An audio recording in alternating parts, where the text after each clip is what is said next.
Ooh, what's up, everybody? What is going on? We're live on YouTube. Do I sound okay? Is this thing even on? What's going on, everybody? It is Sunday, April 21st. That's right, 421. It is time for the 420 recovery stream. The 421 recovery stream. People say I'm loud and clear. Feeling good today. How are you guys feeling? How was your 420? Did you party a little too hard? I don't doubt it. I'm broke as fuck today, says Andrew. Yeah, people talking about how they've had to resist all those deals. Tons of deals going on, of course. They try to get you at 420 time. That's exactly right. What's up, everybody? We are live here from the studio. Good to see you. Good to see you.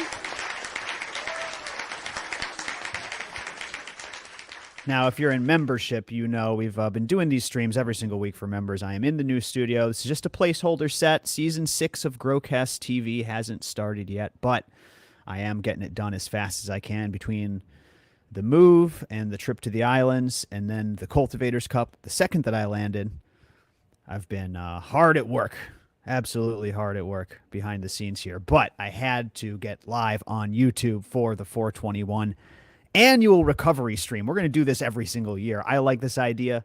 I know you guys go and get crazy on 420, so why not stop in and hang out with Growcast the day after? We've got a ton lined up for this show. We've got 4 interviews. At least one special guest should be popping in, maybe more. We've got tons of giveaways lined up, some jumbo giveaways. We're doing a little charity work. We're doing it all. Let me say hello to all my favorite people, though, who are filing into chat slowly. What's up, Biggers? My man Biggers is first. Jay Cozy, Bullyman, Drew, BB Buds, Rugged Gem, Staples is in the house, Gypsy is in the house, Minnesota Kind is in the house. What up, Rev Trav, Midnight Farmer, ZZ Trop, Moss, Smoky Mountain, Bullyman, Trudy, Hands Cold, Scrogger Dave, RD, Jay Grizzle. Lots of people here. Welcome, welcome, everybody. Crazy Legs, Moss, good to see you. King Dolo, welcome, welcome. Dank Stranger. Settle in, everybody. This is going to be a very chill stream because it's got to be a chill stream because I'm going to be live all day. I'm going to be kicking it here, just hanging out with you guys, not doing all that much, smoking, talking to your favorite friends. Not doing all that much. What am I talking about? Doing so many fun things. Just the regular stream things, let's say. I've got my tobacco water pipe, my YouTube-friendly tobacco water pipe here. So I'll be enjoying this new piece that I just got during the stream. Please join me, everybody. Let me know what you're smoking. Let me know what the recovery protocol is. Are you just coffee today? I'd like to know. King Dolo says, hard to grow in Hawaii. Man, you're telling me. You're telling me, King Dolo. Now, listen, I'm not an experienced outdoor grower. I've done lots of veggie gardening outdoors, but I've never really done canna plants outdoors big time ever, really. Just a few pots here or there. And then going to Hawaii and getting outdoors in the Molokai weather specifically, getting in those beds was a massive learning experience. That's the first thing I'll say. Absolutely priceless. How much learning goes on when you step outside of your comfort zone as a cultivator, right? We're actually going to do an episode that drops tomorrow. You guys are going to hear about this exact thing, which is when you get into a bit of a groove and your style starts working and you just start pumping out run after run, it's a great place to be from like a medicinal stock perspective, right? You end up with a lot of flower and it's good to have good success in the gardens. But when you do that for long enough, sometimes it can completely stop you learning and growing as a grower. Challenges and restrictions are what causes you to learn and have to get creative and problem solve.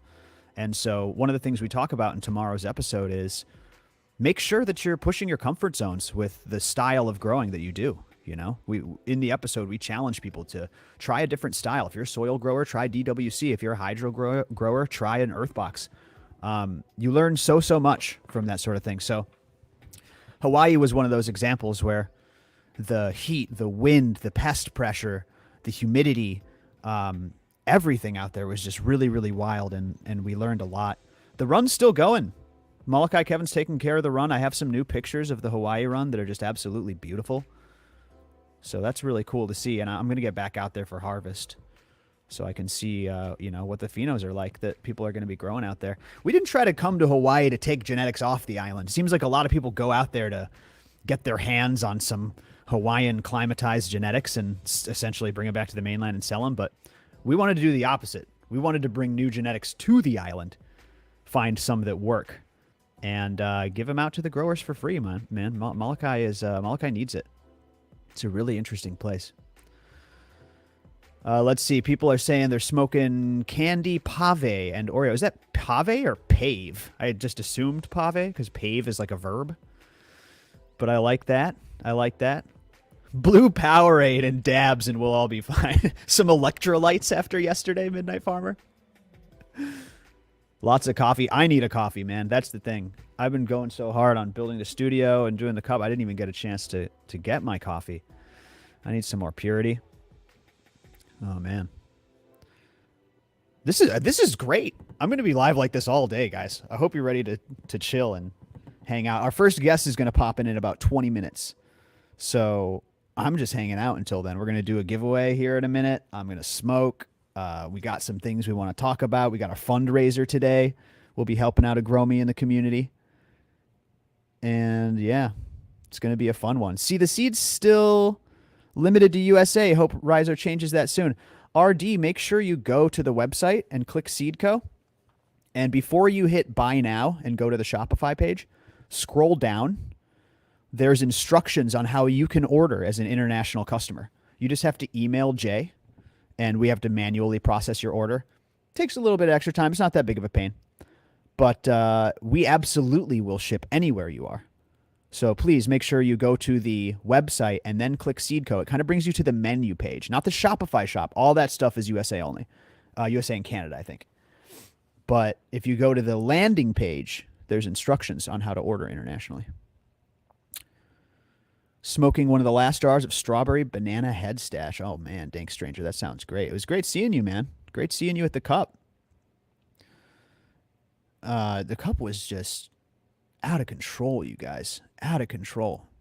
Oh, and Artie has a follow-up question. I'll answer this as I show you guys some pictures. The Colt Cup is always amazing. Don't get me wrong, but I do think we topped it this year. I think Rich was right. This was our best yet. We're looking for larger venues in the Midwest area. If anybody watching this out there in YouTube land knows of a cannabis-friendly, ideally indoor consumption space would be amazing. But even like outdoor fairgrounds, campgrounds, just anywhere that could hold a couple hundred Gromies. We had such a good time. There's Izzy at the dab table at the cup, running the dab tables. We had a Tennessee Terp farmer with some amazing rosin. Just absolutely killer. There's a shot of the crowd. Hard to film the whole room. The bubble hive was, not only was it very smoky, but the bubble hive was, it was a perfect size for how many people were there. It was just, it was like a back room. Like, it was really cool, man. It was like a speakeasy, basically. Good shot of Crazy Legs, the inaugural Cultivators Cup champion, Crazy Legs, taking a hit there. Busted out the 4-footer. There's Pukas on the 4-footer. Actually, he's our reigning champion. Funny, we just showed the two champions. There's me on the 4-footer. Looking like I'm about to pass out afterwards. I'm like, whoa. Look at that.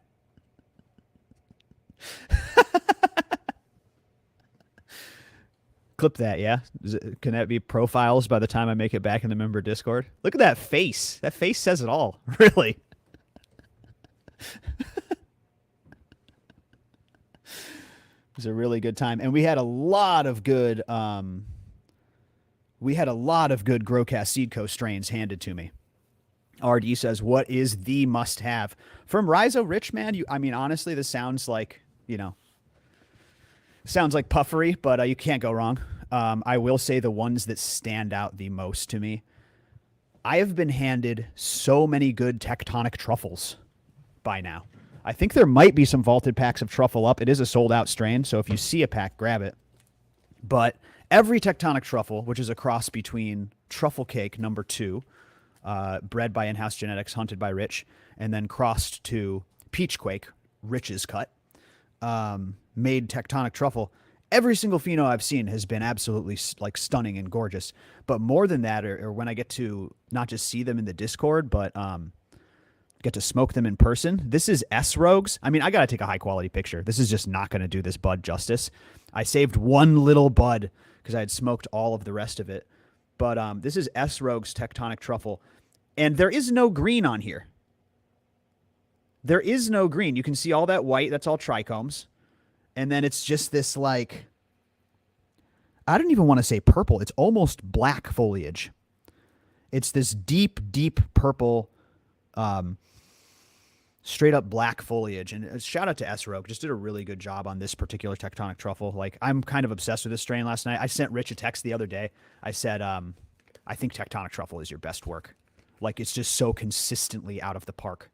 I think it's your best work. And that's coming from a guy who loves peach quake. I love a good peach quake, man. So really, any of the peach crosses, Banana Oreo Blizzard is long gone, long sold out. But that is another one where if you see it, grab it. Grab it as fast as you can. And he's just doing great work, dude. The Cookie Truffle Shuffle is the last one I'll say is just, go figure. It's very related to those other ones. It's just coming out amazing every single time. So, Trudy, excited for the Grand Pheno Hunt. We're going to go over it today. I think we have an official launch date. 3 weeks from today, we're going to start the Grand Pheno Hunt. I mean, let's just do it now, right? I mean, we got some chat to catch up on here. Yeah, let's catch up on chat, and then we'll talk about the Grand Pheno Hunt.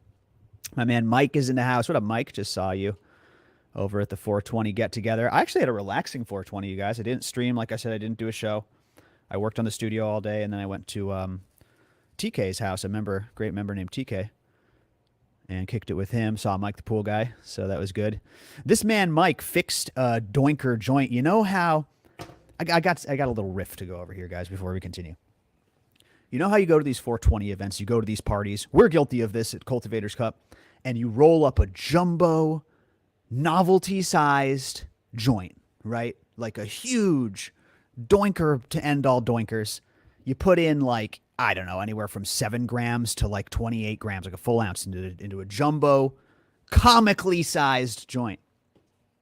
The problem is, the more comical you get, the bigger you get, the worse that they smoke. The worse that they smoke. You end up lighting this thing up. You're getting no pull. It's roasting off the end. It was a disaster yesterday. It was like when Mike, the pool guy, showed up, it was like a Christmas miracle on 420, okay? Because the joint just wasn't hitting.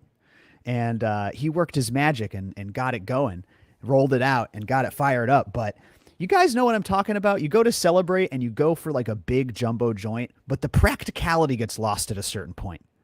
Practicality goes out the window because you're not getting a hit off that 28-gram joint. Maybe we need to get one of those weed blowers. MF was a huge limp one. It sure was, Mike. Well put.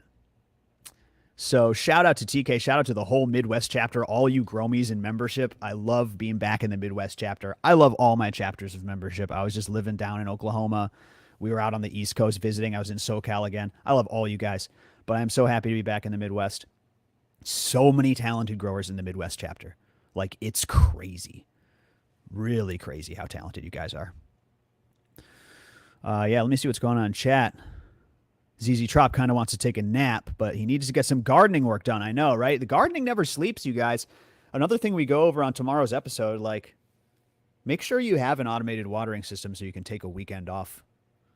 Seriously, because otherwise the gardening it's going to cut into your sleep. It's going to cut into your family time. You have to take time off sometimes, even from the garden. You know, balance in all things, even gardening. Moss is smoking Underground Railroad from Chemalab, fresh. Citrus and adhesive on the nose. Hazy anise and sarsaparilla mouth coat. Soothing and uplifting, but not speedy. Definitely an AM smoke. I love that description, man. Fantastic. Chemo Labs put out some really interesting genetics. I love the work that she does. She's supposed to come out to our Florida class. May 18th, we have a Tampa class, and we're trying to get her out there. Trying to get her back on the show, too. We speak pretty regularly. I think that she's pretty reclusive. I think she's kind of a shy individual. But I wish that she would come on the show more. That episode was great. If you guys haven't heard it, just Google ChemoLab Growcast. That was one of my favorite breeder features of all time. I'm just going to say it. Maybe it's especially because she hasn't come back on yet, you know? Leave them wanting more, I guess. Chris says, going to be a good day. Chilling with Growcast, falling in and out of consciousness. Perfect way to recuperate. Well put, Chris. I love that.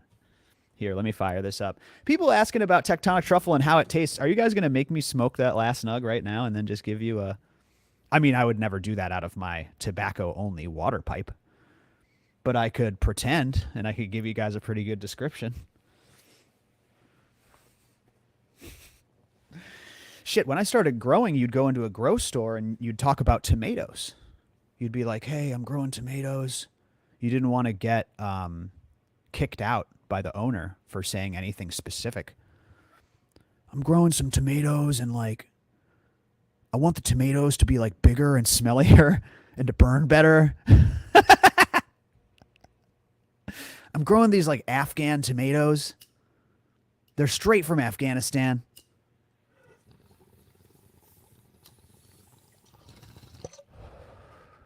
Wolfman would say, use the word tomatoes and use greasy instead of sticky. Greasy tomatoes. GreasyTomatoes.com. That's going to be my cannabis review site. You have to say water pipes in my shop. That is a bong, exactly. Yeah, it's weird now. You walk into a hydro store. You're so right, ZZ Trop. If you're used to that, and now, I mean, Wolfman is still in that mentality. You know what I mean? Like, there's a reason why he still doesn't show his face on Growcast streams, generally. Doesn't have an Instagram, nothing like that. It's ingrained in him, you know? And now for someone like him to go into a grow store and they're like, I'm breeding my own strains. I'm about to offload all this weight onto a legal dispensary. People are like, what the fuck? It's true. It's wild times, folks. Oh, Dank Stranger, I have tectonic truffle on day 56 of flower, and it's the frostiest I've ever grown. I love to hear that, dude. You know I love hearing that. Let me get a little background music for this long stream going. I'll switch it up every once in a while. Soundbot will be back up in no time, guys. We'll have all the soundboard stuff and all the stuff back like it was. Season 6 will start soon. If you're not in membership, growcastpodcast.com/membership. Join today. I'll refund you. Enjoy 30 days. Download all the resources. Use all the member discounts. Hey, I like this question, ZZ Trop. Let's talk about this. Anyone ever had green buds on the outside with purple on the inside? You don't see purple-looking nugs that come out of the grinder deep purple. That is very rare. I love that.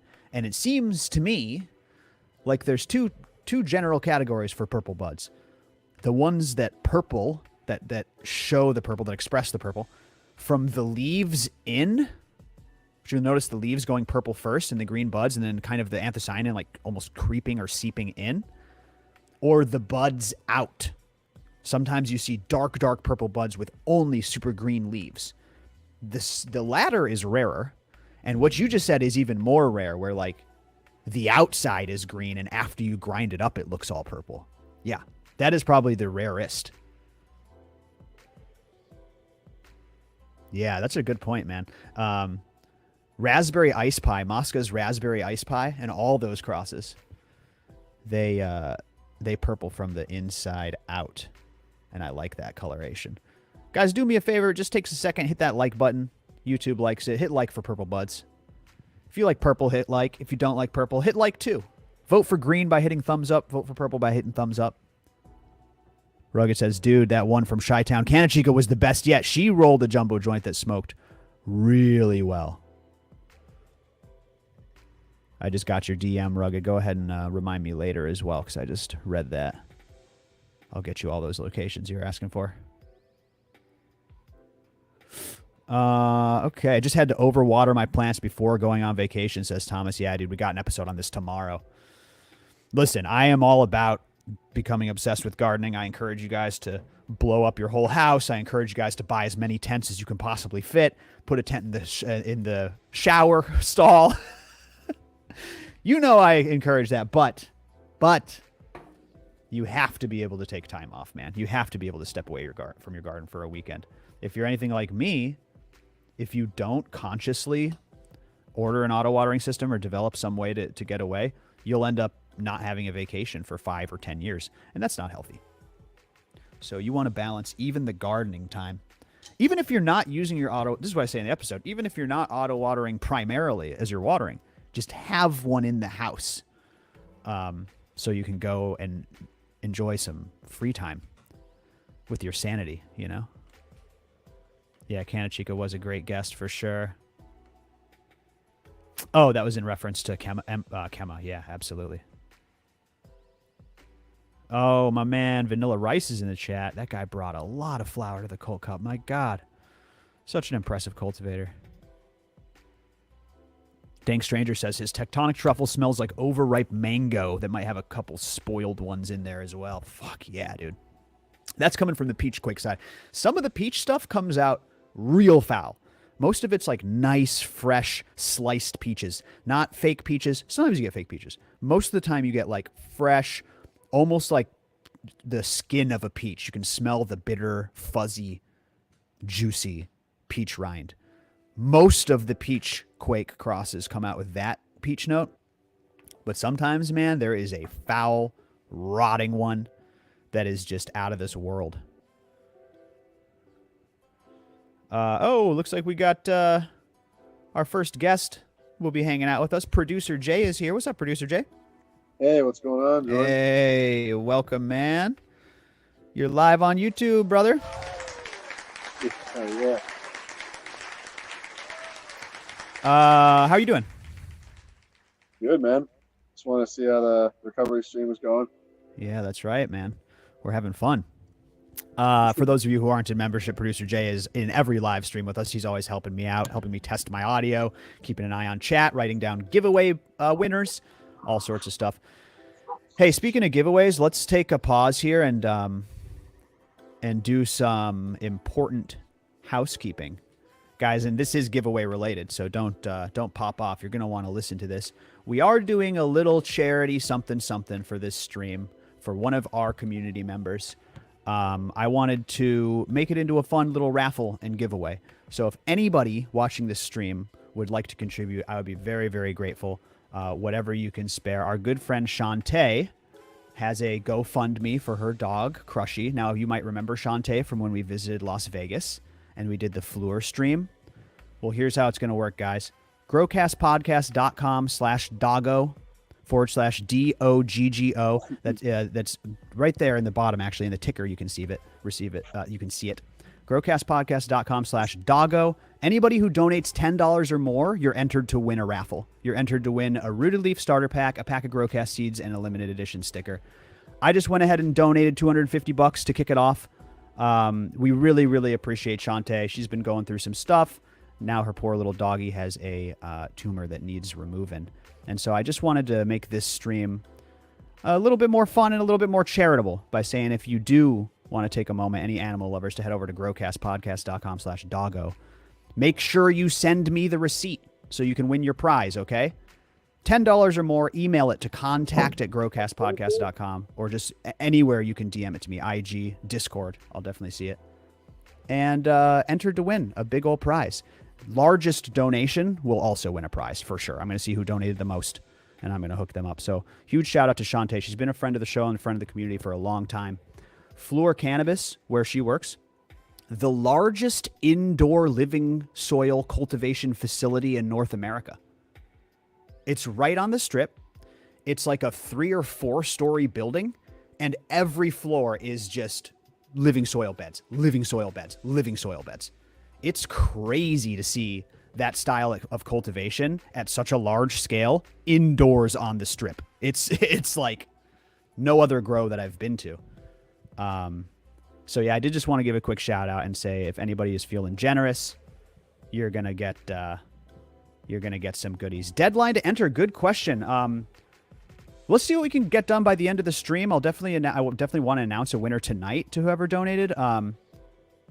But I'm not going to rush it. Actually, we'll do it tomorrow. We're going to announce the winner tomorrow on Instagram because people might see this stream after we. Yeah, that's actually what I'll do. I'll let this stream sit on YouTube for the evening as well, and then again, we'll remind you that is the charity for this stream. And I want to give a special thank you to Hi Shante. Can someone put the link in chat? It's actually in the description below as well. It's in the description of the YouTube video. Should be there. growcastpodcast.com/doggo. Thanks, guys. But that's not good enough. Let's do another giveaway. I'm going to do a random one right now out of chat. Post in chat, everybody. Post something. You're going to win something out of the prize vault. We have a massive prize vault just full of all sorts of stuff. I think Wolfman threw in some new swag. I've got a couple of hats. Yeah, exactly, Raymond. Crush, that dog was actually a rescue that she rescued, so one of the reasons we're trying to help her out. Hey, looks like we have another guest. Look at this. Who do we have here? Is that Flowerpharm on the line? Can you hear us, Flowerpharm? What up, what up? Can you hear me? Hey, what's up, man? How you doing? How you doing? How's everything? Can you hear me? Yes, sir. Yes, sir. We can hear you. Sounds like you're at Battle Buds. I am. I'm outside right now. Yeah, brother. TV out, enjoying the Florida sun out here, you know? Oh my God, I'm very hesitant to ask. What is the weather like? What is the temperature? Oh, it's hot today, man. It's like 85 degrees outside. Get the fuck out of here, dude! It's so cold here. It's so hot. It's hot. It's one of the hottest days of the year so far. So it feels good. Oh my God! Hit the thumbs up, guys, to raise the temperature. Would you? Would you go ahead and hit the thumbs up on the screen to try to get the temperature up? It's cold as fuck here, Flowerpharm. I can't wait to get out there for the May 18th class. Oh, yeah, it's gonna be a You're good hitting time. some high 30s last night. No, my way. God. We were hitting like 60, 65, 66 last night. How you doing? That's insane. What's up, Flower? You guys busy there? It sounds like you have an event going on. No, we got the Lightning game playing in the background, and that's about it. It's a couple weeks, Right so on. let's go Bolts, baby. Well, listen, let's take care of business first, and then I'm going to ask you a little bit about Florida. So first, I want to put up the flyer and just say to everybody, and we have a lot on the list, guys. Don't worry. I haven't forgotten the Grand Pheno Hunt or all the other stuff we're going to cover. But since Flowerpharm is here, May 18th, we are in Tampa, Florida for a Grow Your Own educational workshop. The whole first half is going to be like a 101 on growing your own vegetables and hemp and whatever type of canna you want at home. But then after is going to be the Q&A. So if you're a more advanced grower and you want to come out to this one, definitely come out. The Q&A and after party hangout is going to be absolutely worth it. And then you're going to get a little goodie bag that will exceed the ticket price. So May 18th, we're in Tampa. I'm super excited, Flower. The last class was so good. All the beginner classes we've done have been great. And I'm ready to educate, man. Super, super stoked. We'll see if you can come back on mic here, Flower. Isn't there a lot going down in Florida this year when it comes to legislation? I don't know if you can talk about that. Yeah, definitely. And I'm really excited about that class. The class is going to be really awesome. It's going to be a good time. It's always a good time out here. But, yeah, I mean, we have it on the ballot. They're trying to get it on the ballot. It's going to be on the ballot. So it's just whether or not it passes or not this year. Well, my understanding is like they've been basically circumventing the normal course of things to keep it off the ballot, right? Like the voters have wanted it on the ballot for a long time, and then they've never allowed it until this year. It finally made it on. Is that right?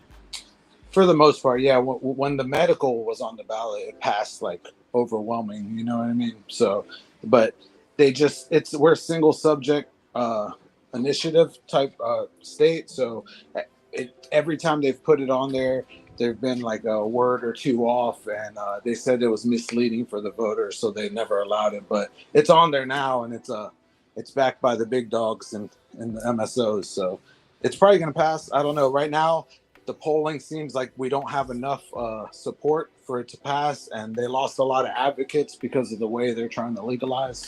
So it's just, you never know, but the voters will choose in November for the most part. So I want to talk about that, Flower, because Legislation isn't something I get into a lot here. And the reason I don't get into it a lot is because I find that usually when people comment on it, especially on a national scale, they don't really know that much about politics or like what's going on. Like when you talk about Florida, there were some things that, if I understand them correctly, are different about this bill and about Florida in general. Like, let me say, for instance, a lot of people say, hey, pass the legalization bill, even if it isn't perfect, so you can work on it from there. It's a good starting point. We can amend it. We can add on to it later. There are some states that have done that. You said that it doesn't work like that in Florida, that the way that they pass bills and amendments are way different and way harder in Florida, which means, in your opinion, you should hold out for the bill, the one that includes home grow, the one that includes a caregiver program, all the shit that helps patients and not just enriches the corporations. Is that accurate, what I said? Somewhat? For the most part, yeah. It's more so like once something passes here, it's damn near impossible to get it changed or amended or anything, especially if it was like paid for to get in there. But at the end of the day, you know, if it passes, it passes. But like, yeah, it's really, we're one of the hardest states to amend things for the most part. You know, I obviously want legal cannabis and like not to be worried about the police taking us to jail for this. But, you know, at the end, there's never going to be a perfect bill. But this bill really just empowers one or two companies here in the state. And it really, I mean, in my opinion, it's not for the patients in any way, shape, or form. So all the patients I work with, all the veterans I work with, I mean, they don't really back this bill. And it's not a coincidence that they tried to eliminate all hemp before this happened because of the money that's being thrown at all these politicians and people in our state. But let's talk about that, man, because it seems like, you know, there's this huge hemp loophole going on throughout the country, especially in prohibition states, because, well, you didn't let us do it like all these other states. So now we're going to do this like hemp loophole, essentially. Do you think that changed a lot of people's minds? Did the hemp loophole help or hurt the average Floridian's chances at a good bill? I mean, it kind of did a little bit of both, because when they passed the hemp bill here in the state, you know, everybody wanted to do it. And then you found your little loopholes that you can get the THCA and whatnot here. And it kind of legalized cannabis, to be real, you know what I mean? So like there's 10,000 people that have licenses to sell cannabinoids in the state for the most part. And after October, the bill that's put in is going to eliminate a lot of those companies, you know what I mean? Because you won't be able to sell THCA anymore. You won't be able to sell Delta A anymore. You won't be able to sell. And at the end of the day, all those Delta 8s, THCO, THCP, all this other stuff is stemmed from prohibition. So like putting more prohibition like doesn't work in any way, shape, or form. Like prohibition has never worked. It never has. It never will.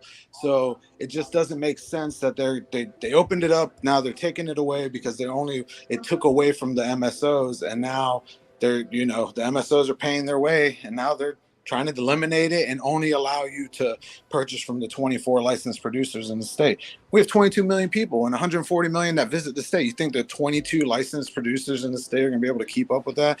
Absolutely not. You know, dude, that's crazy. So, that was the same thing they did in Chicago. They had 12 licensed producers for the state of Illinois, and I said, this is unsustainable.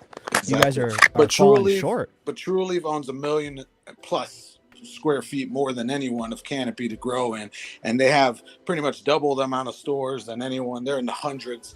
So, and they sell 49% of the THC already in the state. So they just want to make it their way, and in my opinion, that's what they're paying for. It's not why were they the only ones putting money behind this initiative, and then when it became on the ballot, the other ones started throwing money in too. Now it's not, you know, it's kind of strange. You just kind of got to follow the money sometimes. You follow the money, man. That is really the key. Oh, this is a legalization bill backed by all the multi-state operators that has no home grow in it. Yeah, or whatever it may be. And magically it doesn't have home grow in it. I wonder why that is. I'm sure they say it's because of safety. It's safety, and you know, they said, and you know, they're doing the smear campaigns now. Now you're starting to see all these billboards popping up. Unregulated cannabis is not safe. This is why we need to pass yes on 3, so that way you have this regulated.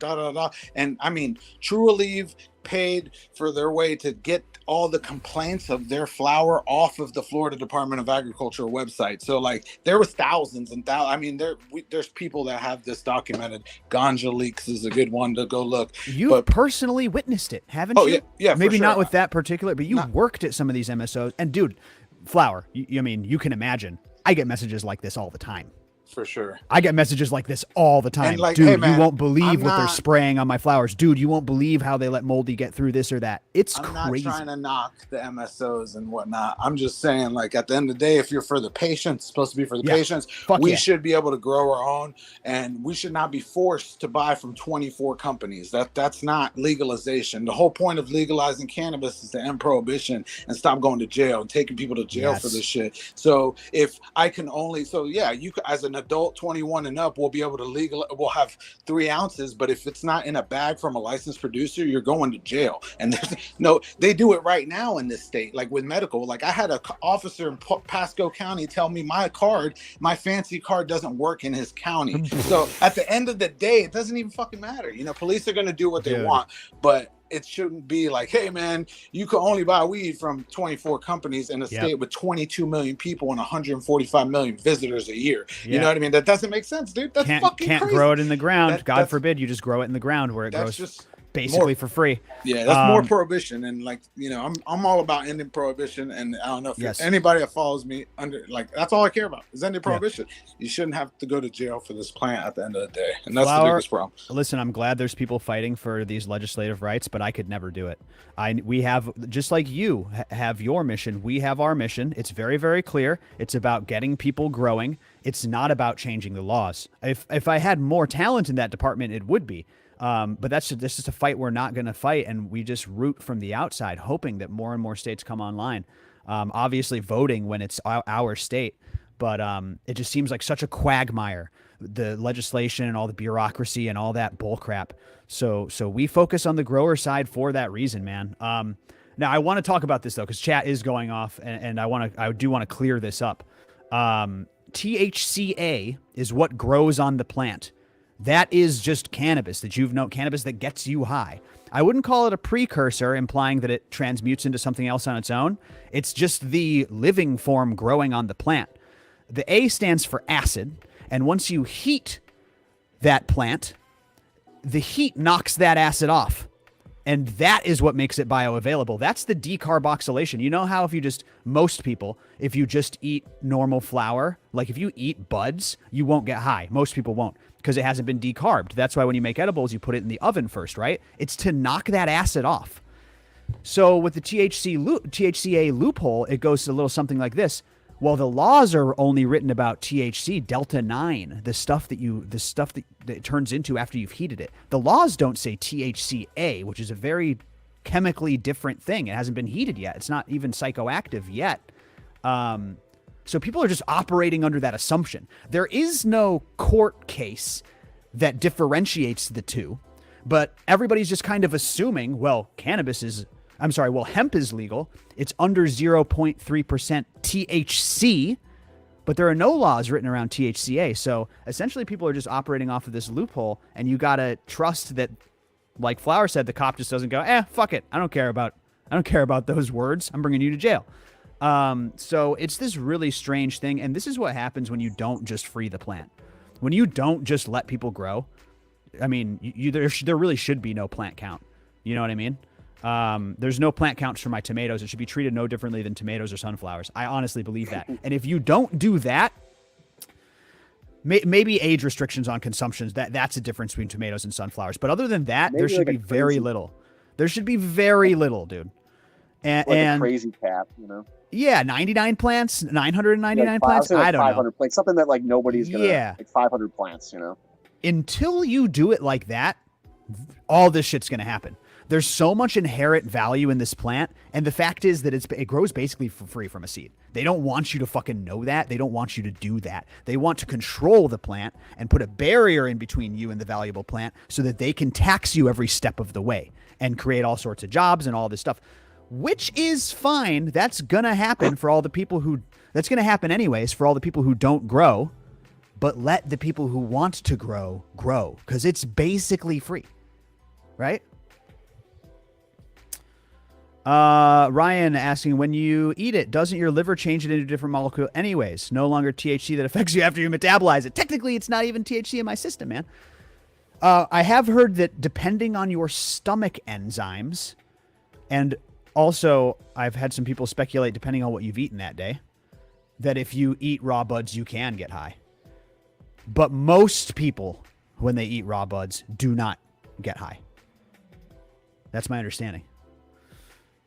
Yeah, all these restrictions in Washington, you can't grow outside, or if you live too close to a park or a library, public meeting area.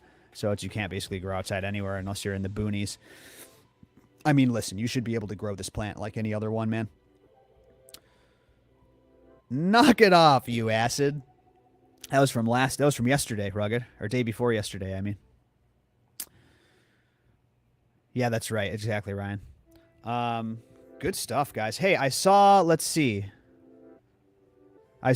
a donation come through. ZZ Trop. Hey, thank you so much, buddy. ZZ Trop donated. We are doing a fundraiser. growcastpodcast.com/doggo. You got to email me the screenshot, guys. You're entered to win a raffle, okay? $10 or more. And the largest donation also wins a prize. Email it. contact@growcastpodcast.com. Let's save a doggo with this stream. I think we can do it. And I'll show you the messages that we're getting because of your donations. Hey, Hash. I'm sorry, I went all over the place, Flower. Are you still there, buddy? I don't know if we lost him. I just started rambling. He's watching the Lightning game, I bet. May 18th, Battle Buds, Tampa, Florida. There he is. Sorry. You know, I had a customer in the store. I'm doing it live and the store's open, you know what I mean? So, anyways, no. I just wanted you to pop in, man. Listen, you're doing God's work down there, okay? Our Southeast chapter captain. Keep doing God's work, man. Yeah, and Growcast is amazing. The cup was amazing. You know, the community powers itself. Our goal is to overgrow a nation, so start in the most prohibited state possible. You know what I mean? So except Idaho. So yeah, right. Anything else, man? Any final words? Well, obviously, we're excited for the class, all that. Yeah. Anything else to shout out? The class is gonna be awesome. Shout out everyone from the cup, all the Gromies, all the voice chat heroes. You know what I mean? And the class is going to be awesome, and our infused brunch is going to be amazing. I can't wait. Producer Jay, I hope you're ready for Florida, baby. We're going to have a great time. I'm super excited, dude. I hope Florida's ready for Jay. For sure. It's going to be a good time. So I can't wait to see you guys. Awesome. Thank you for having me on. All right. Love you, man. Take care. Thank you for running the Southeast chapter so well, brother. I always know we're in good hands down there. Oh, yeah. Go Bolts, by the way. All right. Go Bolts. Go Magic. Go Bolts, baby. Take care, guys. Take care, man. Flowerpharm, everybody. My man Flowerpharm from Florida. Again, get in on the membership, guys. If you're watching this stream, there's no community like ours. growcastpodcast.com/membership. And, I forgot my giveaway. And go ahead and join today. I'll refund your join fee. You can check it out for 30 days. It'll be the best decision you ever make. One more time, what's the email with the receipt? You should be able to find the link to the donation in the description. That link is growcastpodcast.com/doggo, D-O-G-G-O. And then email me the receipt, contact@growcastpodcast.com. If you're in the Discord, you can DM me with the receipt. If you follow me on Instagram, you can DM me the receipt there, whatever's easier. But the email, so everyone watching can get it to me, it is at contact@growcastpodcast.com. Again, donation page, growcastpodcast.com/doggo. I'm going to put it all right here. I could pin a message if I was in YouTube, but I'm in StreamYard. So we'll have to make that work, but that's okay. Put my music back on. I like StreamYard. I'm liking this interface. This new interface is nice. We've got a lot of extra work to do here in the studio. Oh, thank you, Andrew. Also just donated. He said, let's save a doggo. Thank you, man. Congratulations. Just a few people entered so far, so good chances of winning. I know more of you will probably step up once you hop off the stream, but anyone who wants to join membership today, you get it free as well. Just trying to give back on this 421. I forgot my giveaway. Let's do one randomly right now. Jay, you ready? Yeah. Okay, I'm going to pick one. I'm going to scroll up. Bam. Martial Artist. Martial Artist. Hey, Martial Artist, are you still here? Marshall, you just won a prize. You need to go to growcastpodcast.com/prizes. This is a lot of links, you guys. Okay? The website is growcastpodcast.com, and I add a lot of forward slashes. Oh, Marshall's still here. Yo, Marshall, you won. growcastpodcast.com/prizes, okay? There you will find the list of prizes you can select from and how to email Jay to claim it and get it sent to you for free. We're doing 4 or 5 more of these throughout the stream, guys, so stick around. Jay, what was the coolest thing you saw in the prize vault other than the insane amount of seeds that we have in there? What about the Pulse Pro? Is that a jumbo gift, or is that just going in the? No, that's a jumbo gift. You have a Pulse Pro over there? That was from before. From before. Yeah. One of the things that sent me, I thought yeah. it was a seeds because it was a light, but it was the Pro. That was probably the coolest gift. That thing was expensive and awesome. Yeah. Oh, we got a bunch of new merch in there, or we just got some, like you said, some new merch back in. And you had those handmade monkey pipes. Those were really cool. Got the monkey pipes. Some people we've been hitting some of our non-seed stuff. I mean, we just got rid of some grow clips. LST clips, yeah, hell yeah. Shout out CEO Grow. The Wolfman trays. We had some limited edition Wolfman trays that got snapped up after these appears. Dude, I love it. And now that I'm back, I have some extra stuff too. I'm going to throw in some stuff from Hawaii. I'm going to throw in some extra hats, if you guys like hats. And yeah, am I liking the new good white? Nutrient stuff as Yeah, well. good nutrient shit still too. Did anybody grab those big bags of dry fertilizer yet?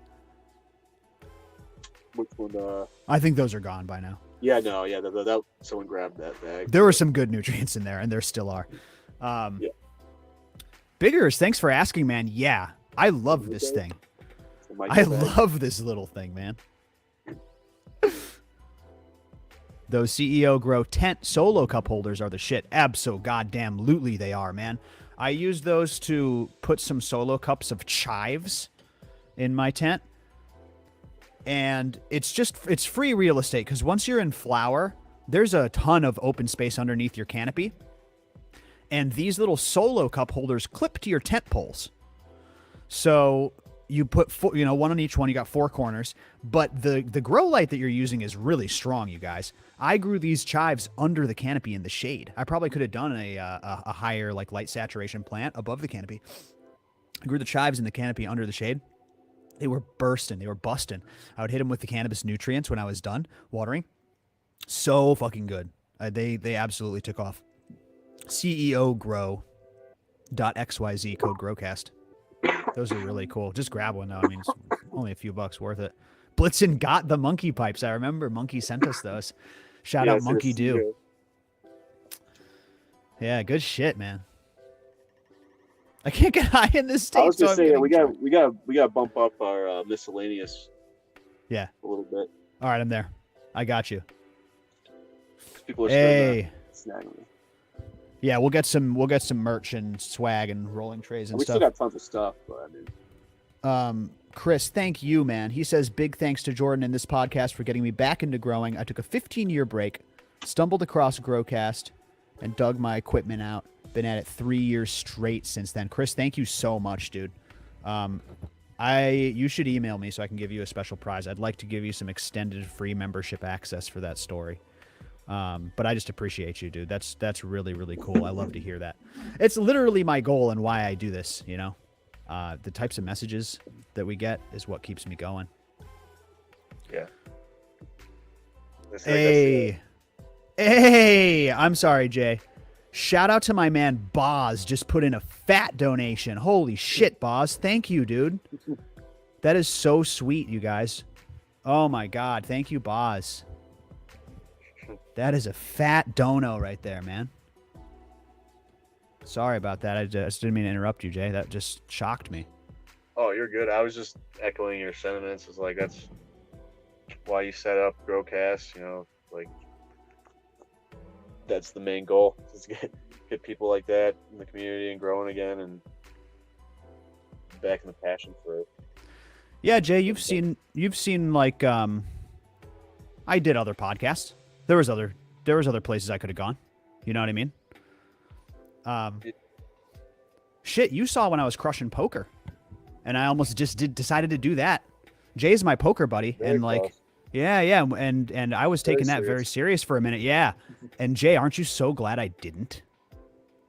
Yeah, Yeah, for sure. Like, Growcast has been so much more fulfilling too, and like, it just gets better and better. But I mean, like all of the connections, I mean, all these people, and like how we all help each other, and that's what I like too. Is like there are all these different skills within the community. yeah, I You know, know. we all just kind of like rely on each other and help each other out. It's a cool thing to see.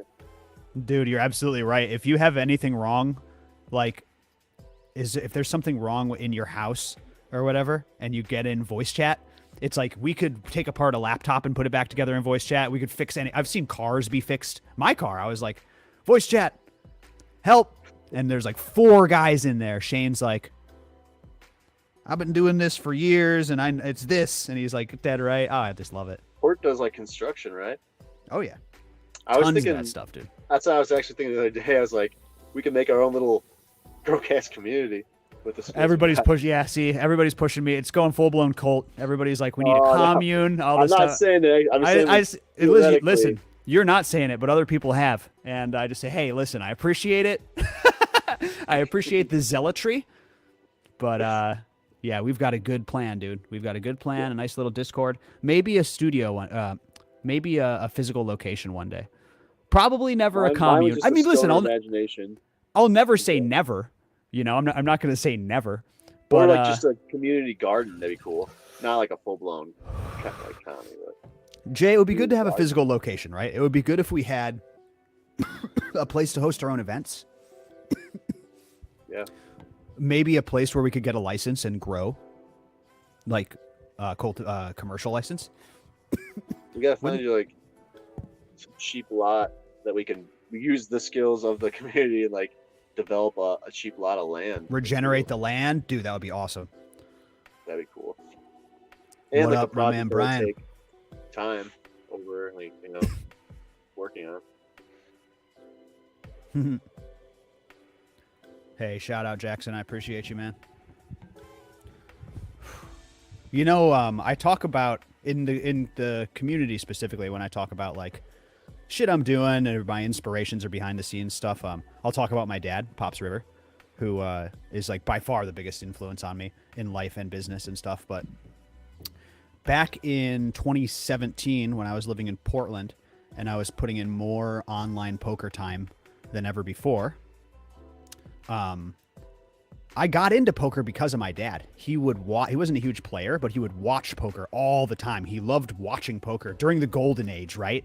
With like, Mike the Mouth Matisow and Phil Hellmuth and Daniel Negreanu and all of these guys coming up, like the post Moneymaker era of poker. My dad would watch it a lot. And so I was exposed to it at a very young age. And I got into it at about 18 and started taking it seriously in my 20s. And my dad was like, it's so cool that you're like, he's always super supportive. Obviously, he was super supportive of me in cannabis too.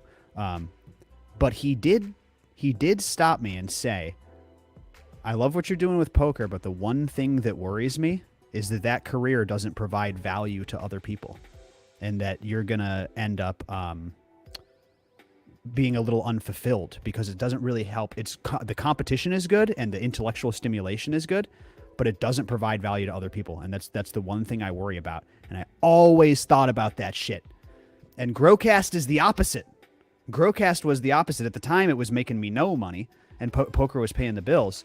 But I would get these messages from people. I get these messages from people saying, you got me back growing. I bred my own strain. I have cancer. My mom has cancer. I'm using cannabis to help me through this, to help me through that. That's the stuff that kept me going. And then eventually now this is all I do. This is all I do now. So I don't know how that happened. But I always remember my dad's advice. He was like, he said he obviously was going to be supportive no matter what, but he said the thing about being a poker pro is you don't really provide value to people sitting at a poker table winning. Pretty trippy, right, Jay? You know my dad. You've met my dad. Yeah. No, I think that resonates with me a lot too. Like, I feel like with the trading too, like I like options as well, but I get like a lot from the community and not that like I helped like you guys, you've helped a lot more people. Like it's just being a part of the community and like trying to help out. It is a lot more fulfilling, I feel like, than trading sometimes in terms of like value and whatnot. And yeah, like you said, fulfilling. I still like to trade as well. But... I'm proud of you, dude, for doing what you did in trading. Day trading is exactly what I did in poker. You did the exact same thing, man. And I got news for you. What you do is harder. What you do is definitely harder, dude. I could teach anyone in this chat how to win at poker, how to win at low to mid stakes poker. I could teach anyone in this chat. You know, couple of, you know, long sessions, and I could teach anyone to win. What you do is hard, Jay. Day trading, that's crazy. Still, it's pretty similar to MTT, man. It's just like you gotta be really smart, you gotta play really well, play your cards, know when to hold them, know when to fold them. Coin flips have to go your way sometimes, or like, and then everyone's fucking lucky. Like that's what the hard part is. It's like sometimes you could do everything right, and it's just not your day or whatever. So. Yeah, Raymond, that's the other thing, man, is I just didn't like the idea of being a professional gambler. I am not a gambling guy. I don't play slots. I don't play games that I lose. I only play the games that I win at, as the great MF Doom said, which is absolutely true. I'm one of those weird guys that'll walk straight to the poker room, and win or lose, I'm walking straight out. So yeah, absolutely. But I didn't want to be like a professional gambler. Something about that seemed like you're saying, I wouldn't want it to fucking like start affecting my mental health, you know? So Tim's a sheet metal guy. Yeah, hell yeah, we need a sheet metal guy. Good stuff. Lots of ups and downs for the professional gambler, you know? Yeah, right? I don't see a whole lot of like super happy, healthy professional gamblers. There are some, but I don't see a whole lot of them. I see a lot of people who are deep in the game and living unbalanced lives, you know? Best poker player of all time, won the World Series of Poker multiple times. Stu Unger? Stu Unger, thank you. Yeah. Stu Unger was widely considered the best, yeah. He was like a Bobby Fischer style genius, though. Yeah, he was a drug addict. He died in between a multi-day MTT. That's right. That's crazy. It's hardcore, man. But that's why I like this community, dude. There's so many people who come from hard times, and people who come from addiction find their way into the cultivation community, and it's like such a huge benefit to their life. I mean, learning to cultivate something and having that attitude, I just love this community for that reason. For that exact reason. It's the opposite of the poker community. Poker community, it's like don't lend anyone money. You know what I mean? Don't fucking take anyone's word for anything.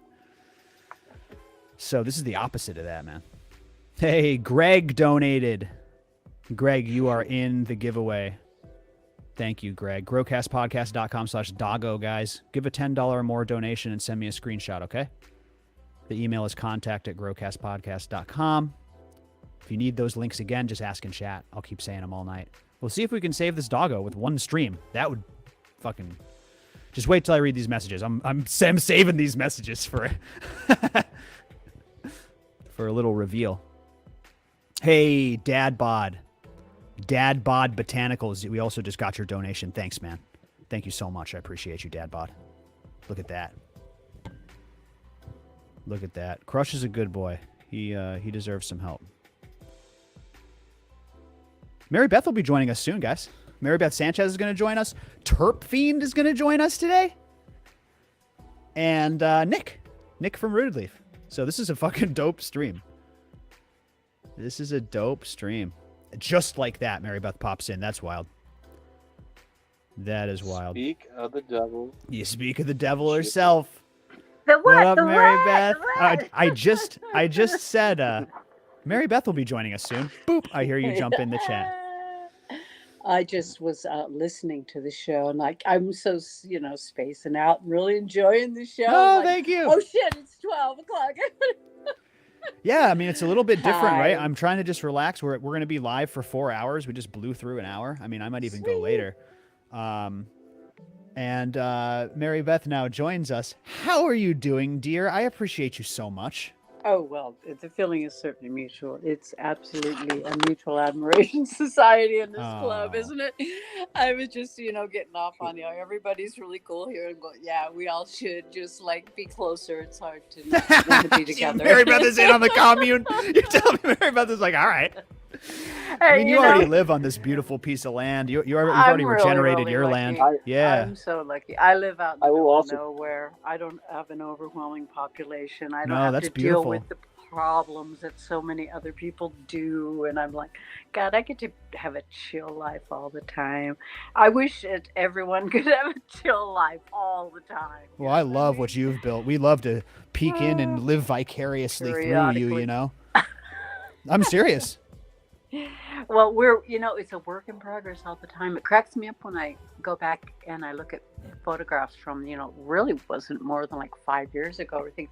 Well, like when you put a landscape and you started planting trees, they're all little and scrawny when you first plant them. And it takes several years before they mature and start like filling out and really looking good. It's like recently it's starting to look like a mature landscape, and it's Wow. much more satisfying, and all through the different changes of the seasons. It's like you always got something else to bliss you out when you just want to go get blissed out. Oh, I love that. That's good stuff.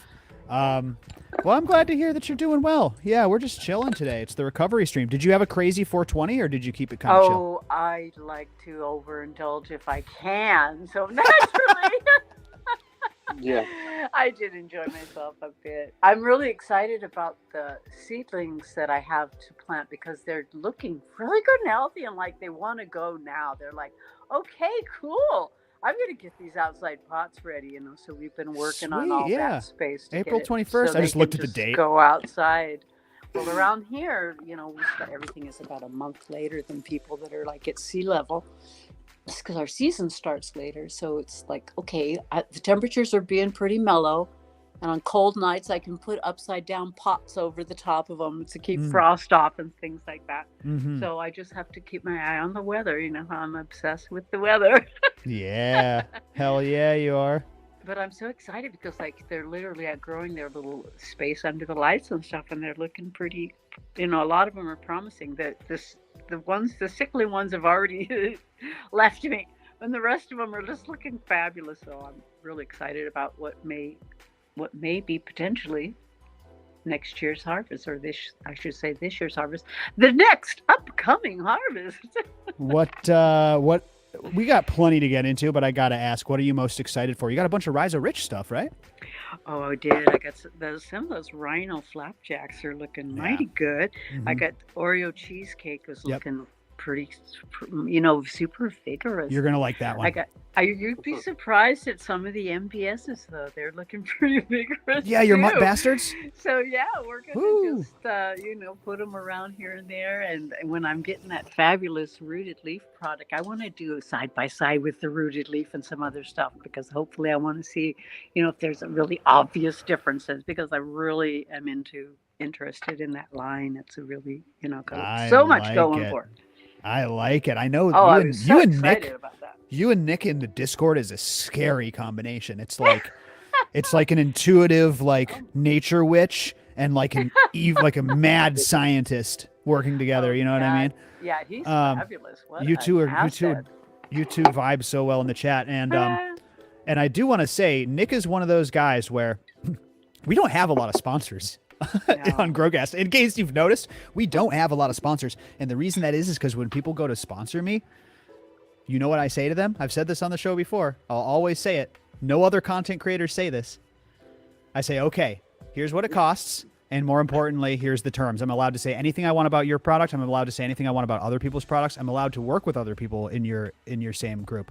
You can never control what I say. You can send me ad copy, and that's fine, and I'll read what you send me, but I will never restrict what I say about your competitors or your honest reviews of your products. And 9 out of 10 sponsors at that point are like, well, we'll go to another content creator. Exactly. And I understand why. You're cutting a big check. You probably don't want to hear that. You probably don't want to hear that. Is really the truth. Yeah, exactly. But a couple. I like honest reviews. I would say it's actually good and honest of you too, because you could just be like, if you were dishonest, you just take the checks and be like, yeah, I'll do that, and then just do exactly what you were gonna do anyway, and be honest and That's why I It's talk really about it here, solid. Jay, because if I don't say anything, people don't know this. But it's the truth. Every time someone contacts me, that's the first thing that I say. And 9 out of 10 times I don't get a response after that. And like I said, it's not even like I'm mad about it. Like I totally understand. But sometimes there are people out there who believe so much in their product that they're like, yeah, sure. Like whatever you say. And Nick was one of those guys. He was like, we'll send you free product, try it, give an honest review, and we'll go from there. And instantly I was like, okay, we'll see. Because I was doubtful of the pH thing, how you don't pH rooted leaf, because I've heard that before and it never works out. Sure enough, don't pH rooted leaf. Boom, bing, bang, boom. Did you run off with rooted leaf? I had much better results with runoff in my smaller pots. In a living soil bed, you can do no runoff at a lower rate. Just dial back the primer A and B. But in pots, I recommend a lot of runoff. I treat rooted leaf like salts in that regard. Sorry, Jay, go ahead. I was just say, if you believe in your product, you shouldn't have to worry about the competitors, like talking down competitors or like giving honest assessments of competitors. You know. Well, I don't want Rooted Leaf to come in and sponsor me. And by the way, they're not sponsors; they're affiliates. So we help them sell product. They make a good product, which makes my gardeners happy, and everybody in the circle is happy, right? They don't cut me a check and tell me what to say. But even if they did, I don't want someone to then come in and say, hey, I'm using this nutrient product or some other nutrient brand that I do like, right? Like I'm using Earth Juice or whatever. And now I have to not give my honest opinion. Now I have to say, screw Earth Juice or whatever. They don't have this or that. It's like, no, I want to help you guys with what you're using. If you ask me what you should get, or if I think your mix really sucks, like if you're using some Miracle Grow bullshit, then I'll recommend Root Leaf to you. But if you're just using some other cannabis line, I'm not going to be like, hey, switch off of that. You know what I mean? That's a disservice to my audience. So. When I was working at the nursery for years, it was great getting all the samples all the time from the sales reps because I could always be trying out different stuff. And they just really wanted to get it into your hands, so they couldn't give any conditions to you. They just said, here, take my stuff, try it. See if you think it's better than the other guy's stuff. And of course, they'll give you all the reasons why they think it's better. And, that's, you hear that same record quite a bit. But it was really interesting doing side-by-sides with various products and seeing what really does work. And being able to advise customers, like this and that will do this and that, but this other thing will also do that. And you can actually with confidence tell them because you tried it yourself. Totally. That's all I do. I refuse to do any other type of advertising. And that's why there's some companies that seem to sponsor a lot of content creators that don't sponsor Growcast. But like I said, I get it. I mean, if I was paying for an advertisement for Growcast, I wouldn't want them to write back and be like, yeah, but I'm going to talk about, you know what I mean? Some other show. It's like, okay. But yeah, at the end of the day, you guys end up trusting what I say because I don't bullshit. And there's so many good products out there. Like you said, Marybeth, like there's a lot of good options now. There didn't used to be, but now there's so many good nutrient lines to choose from. And a lot of good, plant maintenance, the plant care, the pest maintenance, the fungicide, et cetera, IPM, yeah, totally. Kind of stuff. There's a lot of really good products, and there's a lot of things that work really differently. So it's not everybody has the same needs and wants for their plant. So you can't just say one size fits all. It's good to know what works in all the categories, even if you have your particular favorite thing. Well, that's why I like you, Marybeth, because you are like very organic, very regenerative. But if someone comes in and says, hey, I'm 3 gallon salts indoors, you're like, your answer isn't, hey, switch to soil. Your answer is like, how can we help you along and get you to harvest? That's literally why. First, we slap them upside the head several times, called them an idiot, and then yeah, exactly right. Hey, stupid. How they better do shit. Exactly. Hey, stupid. That's how a lot of these people act. You know what's good for you, buddy boy. Yeah. Oh, Rusty Nails. Living soil amended with craft blend and local inputs. Nice. That's a good way to grow. He says he likes living soil. Makes it easy. But I don't think it would be easy for someone without at least a spare bedroom. Yeah, harder to scale down. I will give you that, Rusty. But I'm glad you're liking that craft blend. Build a Soil makes some great products. Speaking of people who don't sponsor us, Build a Soil makes some great products. I'm not saying that accusatorily. I'm saying this is not a paid advertisement. Build a Soil makes like the best. Their stuff is so good. They So know what they're doing. They know their stuff, boys. yeah, I like that. Oh, my man DB, this is very apropos. You have no idea. I had some nutrient deficiencies with a previous grill. I think that's autocorrect for grow that I couldn't straighten out. Flushed it with heavy regimen of rooted leaf, and all problems went away from me. Oh, that's amazing. I thought he was asking a troubleshooting question, and it's rooted leaf solved it. I mean, yeah, man, a lot of times there's a pH issue. When we're dealing with troubleshooting in a bottled nutrient grow, I feel like there's a lot less variables. Like if you're using any bottled nutrient program that's specifically designed for canna, and you're watering to runoff, and you're properly pHing, and you're giving it the occasional flush, and your temperature is on point. I mean, we just need to go down the line. One of those things is off. If your plant is really fucked up nutritionally, one of those things is off for sure. It gets a little more complicated with soil, right? Like, is the nutrient present in the soil mix? Is it not present? Is it there, but it's not available? Do you need to add some humic acids for this reason or that reason? Is there interference in the media? A lot of the times with the bottled growers, when we're working with them and when Marybeth is working with them, it's like, are you overwatering? Did you flush? Are you watering to runoff so that you're not getting salt buildup? Those are really the major things. Because yeah, otherwise you get nutrient burn. I've actually got a really good picture of nutrient burn right now.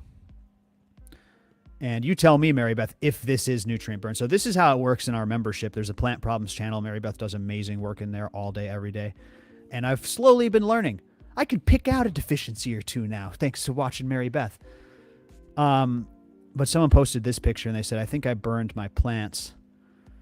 And the thing about this picture that really makes me think it's nutrient burn is not only do you have the burning from the tips in exclusively, but if you look into the background, the faded out background, you see that all of the tips, high tips, low tips, all tips seem to be burning from the tip in. Marybeth, tell me if I'm way off. Was I correct to say, yeah, you burned the plant? Can you zoom in on that top bud a little bit? I can, but not like this. Give me one. You should be able to zoom in, I believe, on your phone, but I can also pull this up. It's not happening. It's not happening? I got you. Oh, wait. Yes, it is. Yes, it is indeed. Ooh. She figured it out, the technology. I'm still looking for the picture. I have the picture. Oh, yeah. Yeah, if I was going to say anything, I would go with the molybdenum. What? Yeah.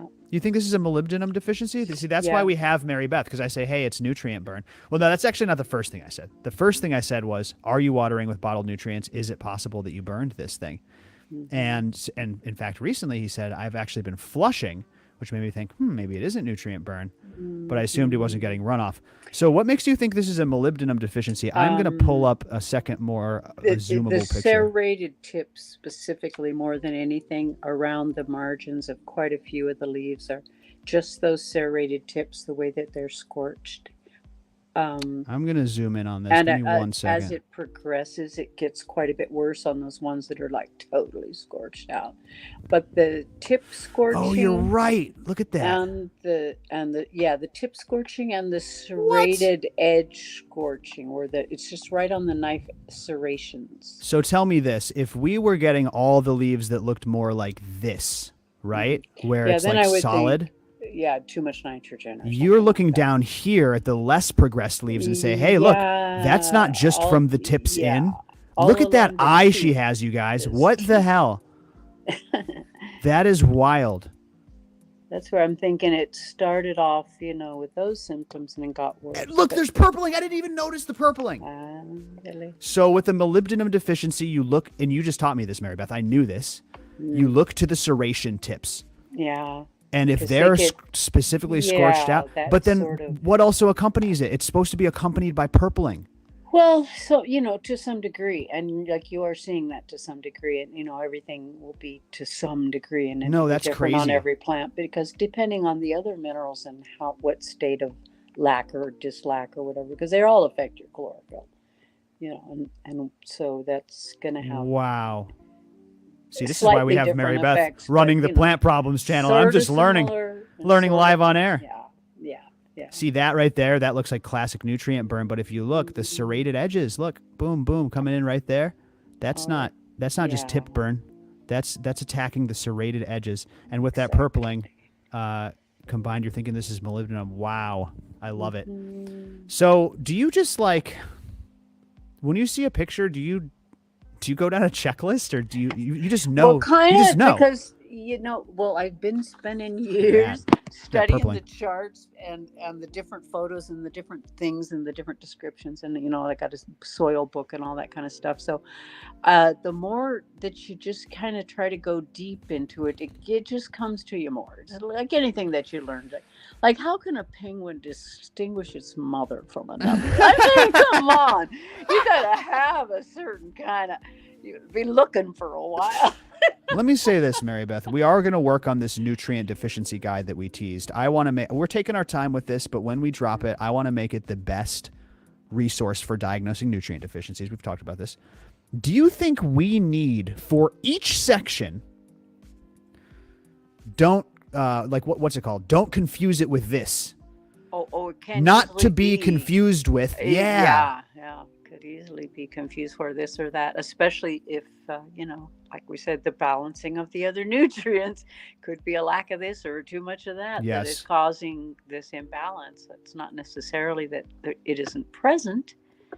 For some reason it's not being accessed, but it could also be that it isn't present and that you just need to get some in there. Well, that was mind-blowing. I can't believe you caught not only the serration tips, but then the purpling for the molybdenum deficiency, and that looked pretty severe. That probably advanced pretty slowly. Timing, another big thing. If that would have happened overnight, that would be a different story, but that makes sense that it was a micronutrient deficiency. Well, with the molybdenum. The word is that the nutrient deficiency will, I guess like with humans, you're sick before you notice symptoms. So it's actually started before you noticed anything. Long ago. And so we're just working on it at different degrees of advancing and further. Well, goddamn, now I'm glad that I had you to fucking back me up. I'll make sure to write him. And you know what? It made sense because I asked him. I said, are you flushing? You know what I mean? Like nutrient burn, you'll know if you burned your plants. You're pouring in nutrients. You're not going to runoff. You're not flushing. You're using full. You burned your plants. But he goes, no, like I was doing feed flush. I'm like, that's weird. I said, were you watering to runoff? Was my next question, because maybe he was just flushing but not running it off. But I haven't gotten back to him, so I'm going to follow up and say, well, I'm seeing add some TM7, especially in flowering. I'm seeing a lot of that. So I'm thinking, it's got to be one of those really essential to flowering where they just are using more up then, and when people just whatever reason, like you said, then micronutrient isn't being taken up sufficiently. The plant really notices it then.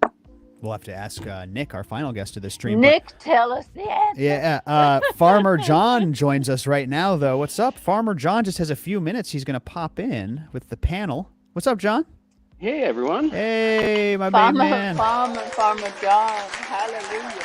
Good to see y'all. Amen to that. So good to see you, man. How are you doing? I am doing very well, thanks. We had several days of snow here and just got out for a nice long walk. No, man, I love it. Fucking Colorado. Everybody calling in from all these beautiful places.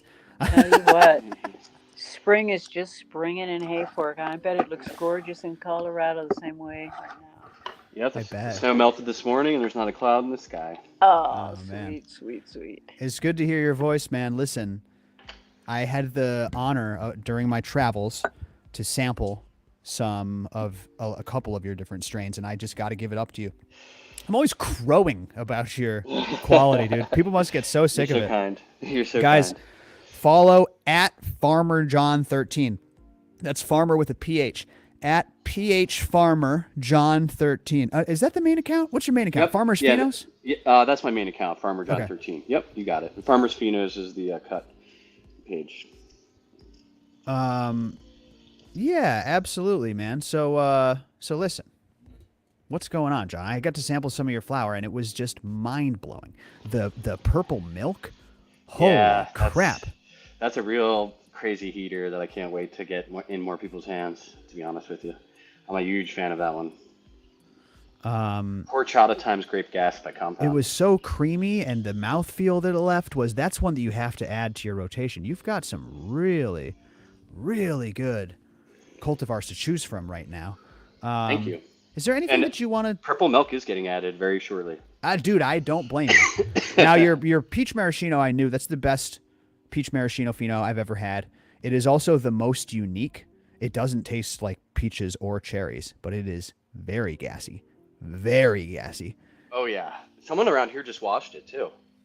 Makes a lot of sense. It's very tacky, very sticky. I really, really like that cut. But listen, man, is there anything you want to like tease? I mean, the purple milk dropping on the site's a pretty big tease. Anything like that? Any updates? Any new strains? Shit that's impressed you? Yeah, and I definitely want to get. I don't have it in my partner's hands yet, but that Banana Oreos Blizzard by our man Rich is freaking phenomenal. I'm a huge fan of that one. It's just a kind of a tricky one to clone for me for some reason. So as soon as I can get it out to my partner, we're gonna get that Banana Oreos Blizzard going. And I just grew the seed. You haven't tried it yet, but that Cookie Truffle Shuffle by Rhizo is absolutely nuts. I can't wait. You might have actually tried it. I got him some before the cup, but it was only like a few buds, so I don't know if it got sampled by many. But my goodness, Rich has outdone himself on that drop. The CTS has been putting out banger pheno, so I can't wait to try yours, man. Your terroir is something else. Everything that you're putting out of that garden just tastes phenomenal. I know they're carrying all those beneficial microbes from your setup, man. I just know it. Yeah, thanks. Yeah, and I've been really just kind of trying to dial that in very carefully. So I appreciate that very much. I've been really working on not too many inputs and just focusing on balance. Yeah, It's been my thing for the last year. I like that, man. You got to focus on balance. I was just talking about this before you got on. That's really interesting. Oh, and a couple other big ones that I can't wait to get out to people is JLS Monsters, Three's Genetics, Rainbow Kernel, and Mooseberries. And they are, the hash on the Rainbow Kernel is just something to die for. It's really, really good. One of my favorites of all time. Man, can I just say thank you to John? Farmer John was the one who recommended JLS Monster for that most recent episode. Guys, I know the answer to this, but if you want to post in chat, did you like the episode with JLS Monster? I think people did. I was getting comments at this event a week or two ago from all these people who were listening. And yeah, he was just so excited to be a part of it too. And I was actually at a booth right next to him last weekend, so that was kind of funny. I had no idea he was going to be there. So dude, it was just so fucking funny. He came on and I was like, man, I think you're going to do good for this episode. And he just dropped so many knowledge bombs. Now I'm like, how do we get this guy? He said he wanted to come back on more, so we'll get some repeat appearances, but I'm trying to get him into our Discord full time. Yes, I would love that. Yeah, I ended up getting those cuts from him. And, and I always try and get a little hash from him because he's one of my favorite hash makers of all time, straight legend. And we ended up freaking talking this like windy, cold parking lot for an hour, 15 minutes or something crazy. And I was like, you need to get on Growcast and start talking, letting people know all the cool stuff. He's a beast. Like, I don't know anyone quite like him that can run entire greenhouses and just be like perfect, like as perfect as I've ever seen a grower. That's cool. He just the tip talked of the about iceberg hash with him. in a really cool way. He's one of the real ones. Well, one of the many real ones, but man, he's one of my faves. He's a cool guy too, and just a fair, fun, thoughtful, talented guy. That's really cool, man. I was like super a lot of happy people on with that Growcast appearance. I've met. Yeah, well, thank you. I appreciate it. Yep. So how's your garden going, man? You battled off pests in a recent run. Prior to the last run, I had to pasteurize my beds at 180 degrees. Whoa. Yep. What's that? You must have been so stressed, dude. What's that process like? It was effing horrible. I got root aphids because I took in a dirty clone and I didn't follow my own rules.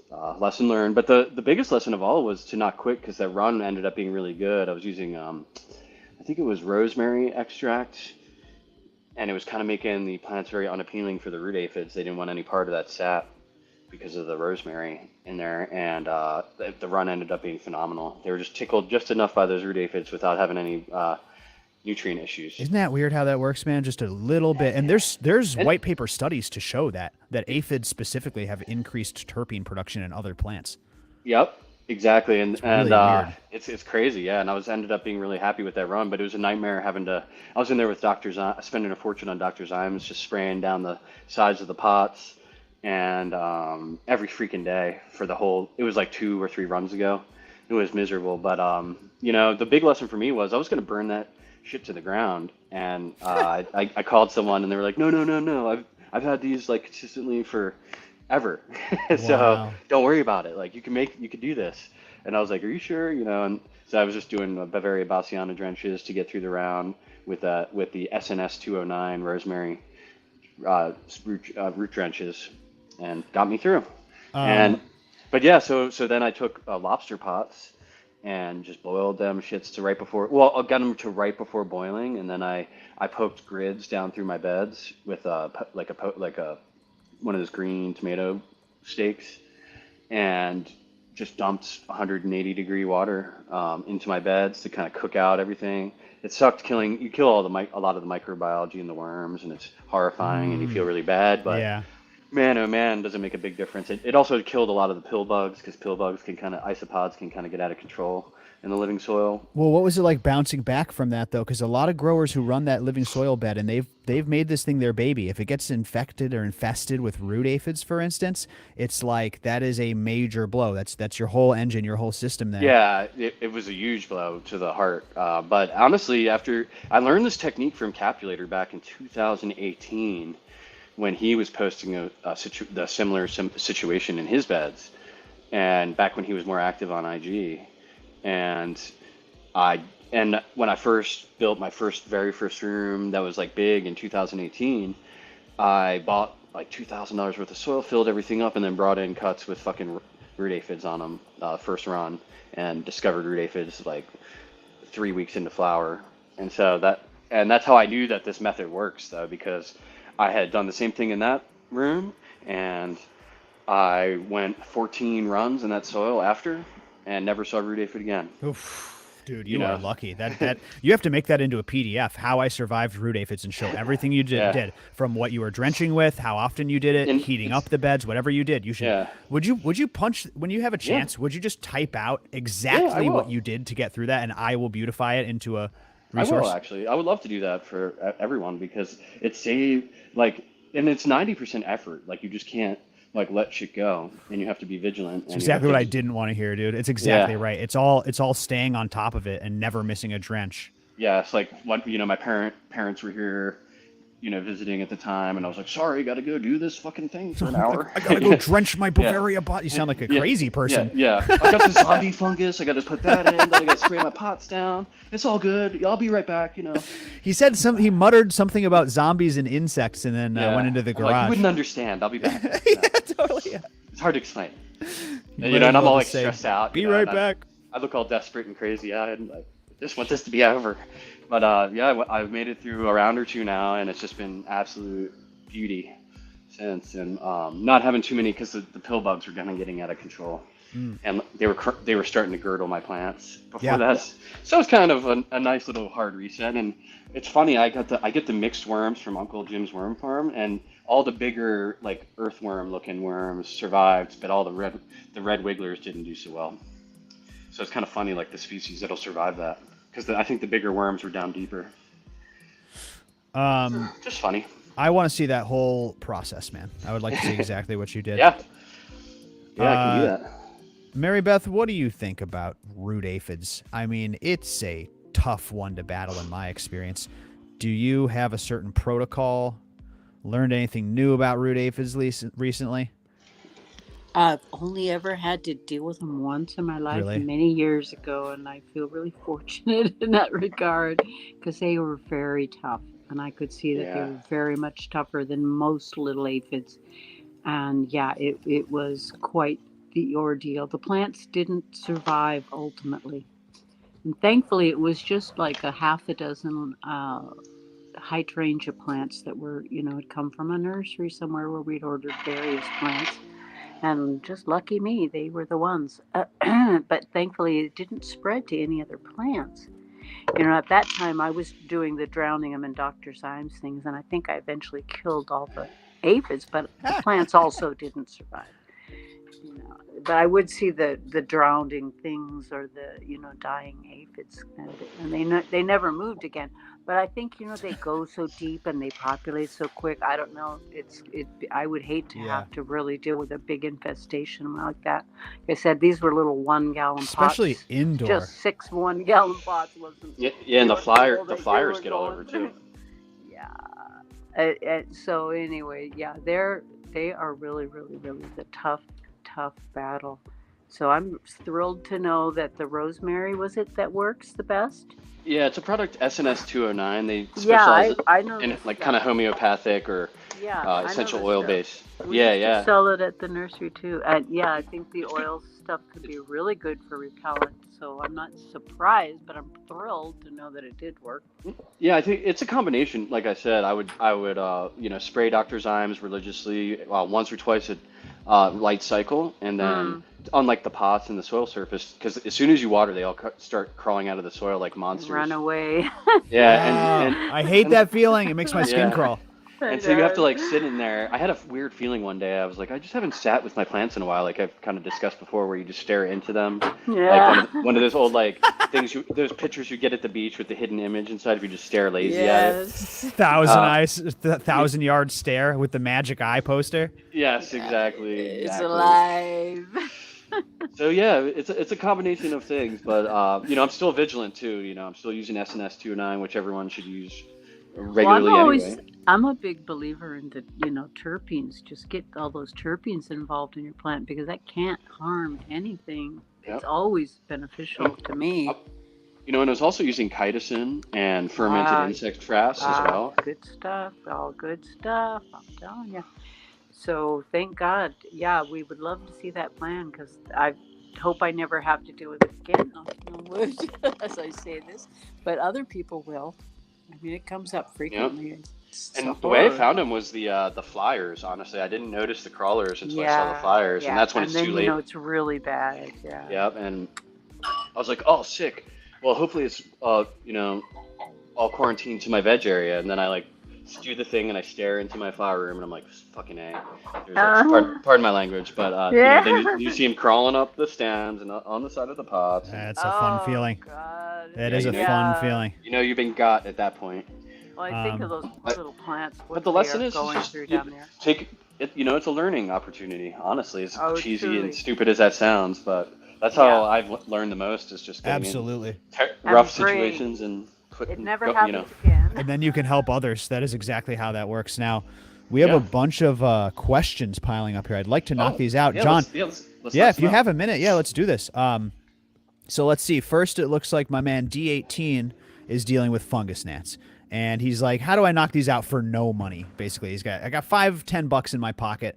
And how do I knock out these fungus gnats? Now, a couple things about fungus gnats right off the bat.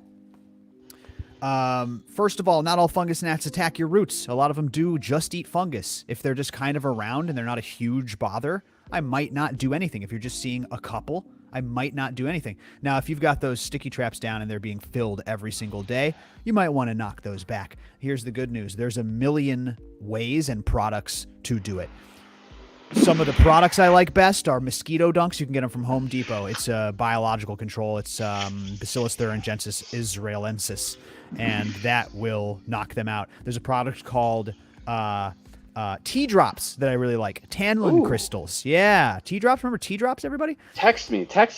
Tea drops are cool because you can't store them in a hot environment, but if you keep them cool, they last forever. And it's an inert crystal that cuts up it basically makes your soil fungus gnat proof because the inert little microscopic crystals fill the space in your soil. And anytime fungus gnat larvae get in there, they get all sliced up by it. Doesn't affect your microbes, doesn't affect your nutrients, doesn't affect nothing. And then my favorite way is how Marybeth taught me, which is a 1/2 inch of play sand as a mulch on your pots will disrupt their life cycle completely. They can't lay their eggs on the dry sand and have them hatch. If you do that, they'll be gone in 7 or 10 days, and then just pour the dry sand off. It's my favorite way to do it. What did I miss? What do you think, Farmer John? Do you even bother with fungus gnats, or do they ever get bad in your garden? Oh, yeah. I mean, we're all subject to the barrage of fungus gnats. First thing you do is, after you've beaten them, leave some dead ones hanging from your fan to show the rest of them not to fuck with you. Like a head on a pike. Let them I be got warned. you, bro. You got to But send a message, is what you're saying. yeah, mostly I get lazy sometimes in cleaning. But the thing, and this is not the most economical method, but after I used to be like religious about the nematodes and the BTI, Bacillus thuringiensis israeliensis, and then I just realized they weren't as effective as I was hoping. And the sand is great because that's true IPM. We're using a mechanical way to disrupt the life cycle of the pest. And so I found, and this is kind of just less of a money saver, but I use a product called SLF 100, and it's an enzyme formula that eats up kind of excess salts and balances soil and cleans like irrigation lines. And I use it for kind of at the, I don't know, week 8 or 9, towards the end of my flower cycle. I'll use it to kind of eat up any excess salts in my soil before I go to water only. And it also has a proprietary strain of the Bacillus thuringiensis israeliensis that they don't even tell you about or talk about. It's not on the bottle. No, not on the bottle whatsoever, but it's like the strongest, by far the best strain I've ever come across. In about 3 waterings using it, their recommended rate, I don't really have any issues as long as I like occasionally throw some of that in the water. That's great, dude. I love SLF. That's a good product. Yeah, and you can get it on Amazon, and you might be able to get a bottle for around $30, and it goes the distance. It's a very small application rate. And if you already have an infestation, I just double the application rate. That if it's like you get fungus gnats in your mouth when you go in your tent or your room. Yeah, right. That's, to get up your nose and your eyes. That's when you got to make some moves. And the sand is going to be the quickest, like ultimate. The issue with the thing I don't love about sand is I love sand for smaller plants when you have them like wet Small pots. pots. Yeah, I'm afraid to put them in like my long-term stuff because the sand can kind of compact and make everything Turns into cement. Yeah, it's just You got to pour it off when you're done. Now, if you do a small Yes. enough layer, you could easily mix that into your soil. Like that And is it's fine. But And I wouldn't plants do like that more than once. You know? Yeah, What I mean? I just want to make that clear too. Yeah, 'cause Yeah, that's a good point. they can get a little cementy and like rock hard. Yeah, it'll turn into a hard pan. You got to bust that up. But Yeah.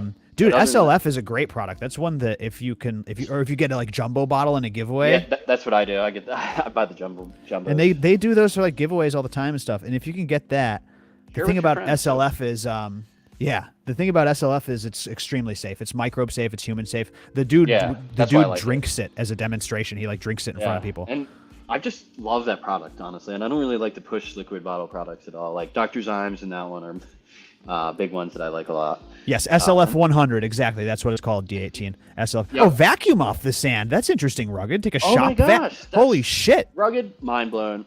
Thanks for He's a tuning smart in, guy. everybody. Thanks for tuning in, everybody. That's very helpful. Yeah. That's good stuff. Is Athena IPM any good? What's a similar or better brand of IPM? What's the active ingredient? Is that an oil product? Because they were talking about all the oil sprays, and someone says Mammoth P, which is rosemary oil and a couple different oils. What is Athena IPM active ingredient? There's only a few different categories. Me and Marybeth just talked about this. There's only a couple different categories of pesticides. Yeah, I'm suspicious of like one product calling itself IPM alone, though. That's just weird to me, but IPM is integrative pest management, so it's like techniques, not necessarily Not like a bottle. a singular product. That's a good point. So my, Oh, it's oil. obviously- It's oil based. Citric Yeah. acid, geranium oil, yum. Okay. Lemongrass oil, and peppermint oil. Geranium's supposed to help with powdery mildew, I believe. Marybeth, was this on the podcast? Was this on a Growcast TV for members? I can't remember. We just talked about this. I cannot remember. That sounds like a solid product, though. No, I mean, I don't know if we just talked about it, but yeah, I like the oils for their repellent properties more. I don't like spraying them on the leaves so much, but I like to spray them maybe on the stems or around the soil, on the pots, just to have that repellent effect all over or in the soil. That's a But great like point. the leaves themselves, I like to just keep them a little cleaner. So I It don't does necessarily clog the pores a little bit. Well, But I will that's when say break this. out the Zymes and That's what I was wash just it gonna. off. I was just. Yeah, You just sorry. beat it. There You you beat My me to bad. it. Marybeth has said before that when you use Zymes after that, it's going to use a little bit of its killing power on those oils. Yeah. But it's going to clean them right off. It's going to open up those pores, Yeah. right? Yeah, Yep. you could do that. So yeah, Zymes I is like my go-to for that all the I like time. that a lot, Marybeth. That's a good point because you like the oils for their repellent properties. You like the oils for their persistence properties. I love the terpenes, so I just think Yeah. those terpenes in the soil would get into the plant somehow. Hey, Somehow benefit us couldn't all. hurt. Let's put it that way. Couldn't hurt. Definitely. And the couldn't hurt. downside is the same thing. It's very persistent. You can never spray those on your flowers because it's going to hang around. You're going to be smoking that oil 100%. Right. But on the so- lower stems and on the soil, and so many pests start from there. You know what I mean? And Yep. don't forget the good old, remember Tanglefoot? That sticky stuff that you put around the trunk of little plants. You're not supposed to put it on things that aren't hardwood, or they want you to like put it on a cardboard that you put around the plant or something like that. But Oh, is it that just right? everything that crawls over it gets stuck in it. Whoa. That's interesting. Oh yeah, it's That's very a effective physical- organic stuff. Oh yeah, very physical barrier. But if Yeah. once the plant has really calloused surface, like your older cannabis gets, and you want to keep things from crawling up it, that stuff works really good for things that come from the soil. That is very cool. Super, super cool. Yeah, good stuff, guys. I like that a lot. Oil and then enzymes. So I would do the oil and then wait. Like I would wash it off like a week later. That oil will stick around and keep things off for like a week, and then hit it with the zymes, really clean it off, and then That would maybe be the best way to do yeah, it. Yeah, and give then maybe the 3 oil or a 4 days chance. later do oil again. Yeah. And- That's how I do it every time. Yeah, and then like one more and you're in flower. That'll There's get you through your whole people veg. Every once in a while, I want to caution somebody against. They want to just do too much. They want to go like every other day, oil zymes, or something like that. That's a lot. Don't do that's too much. Yeah, it's too much. Give it a little bit of rest. You'll notice right away. Yeah, and Plants aren't happy with definitely. I always got to put that thing out there saying don't use sulfur anywhere near oils within 2 to 3 weeks at least. And Give it some space. I use Dezymes to clean off sulfur or oils if I need to apply another one as well, There you go. and it That works will great work. for that as well. Yeah, there's Again, no be careful. caution with the sulfur and the zymes, but with the sulfur and the oil, yeah, you can really mess your Yeah. plants up. Sulfur and oil, yeah, that is a destructive combo. It's a So remember no-no. that, guys. Yeah, just and you look at the back of these products and you'll see instantly it'll either say something about enzymes, or it'll say something about oil, or it'll say there's a few.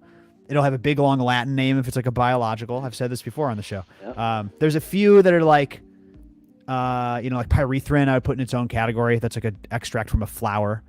Chrysanthemums. Yeah, exactly. Chrysanthemum flower, any stuff like that. So there's a few outliers, but mostly it's going to be either a biological, an oil, or an enzyme. Those are like the majority of IPM products out there.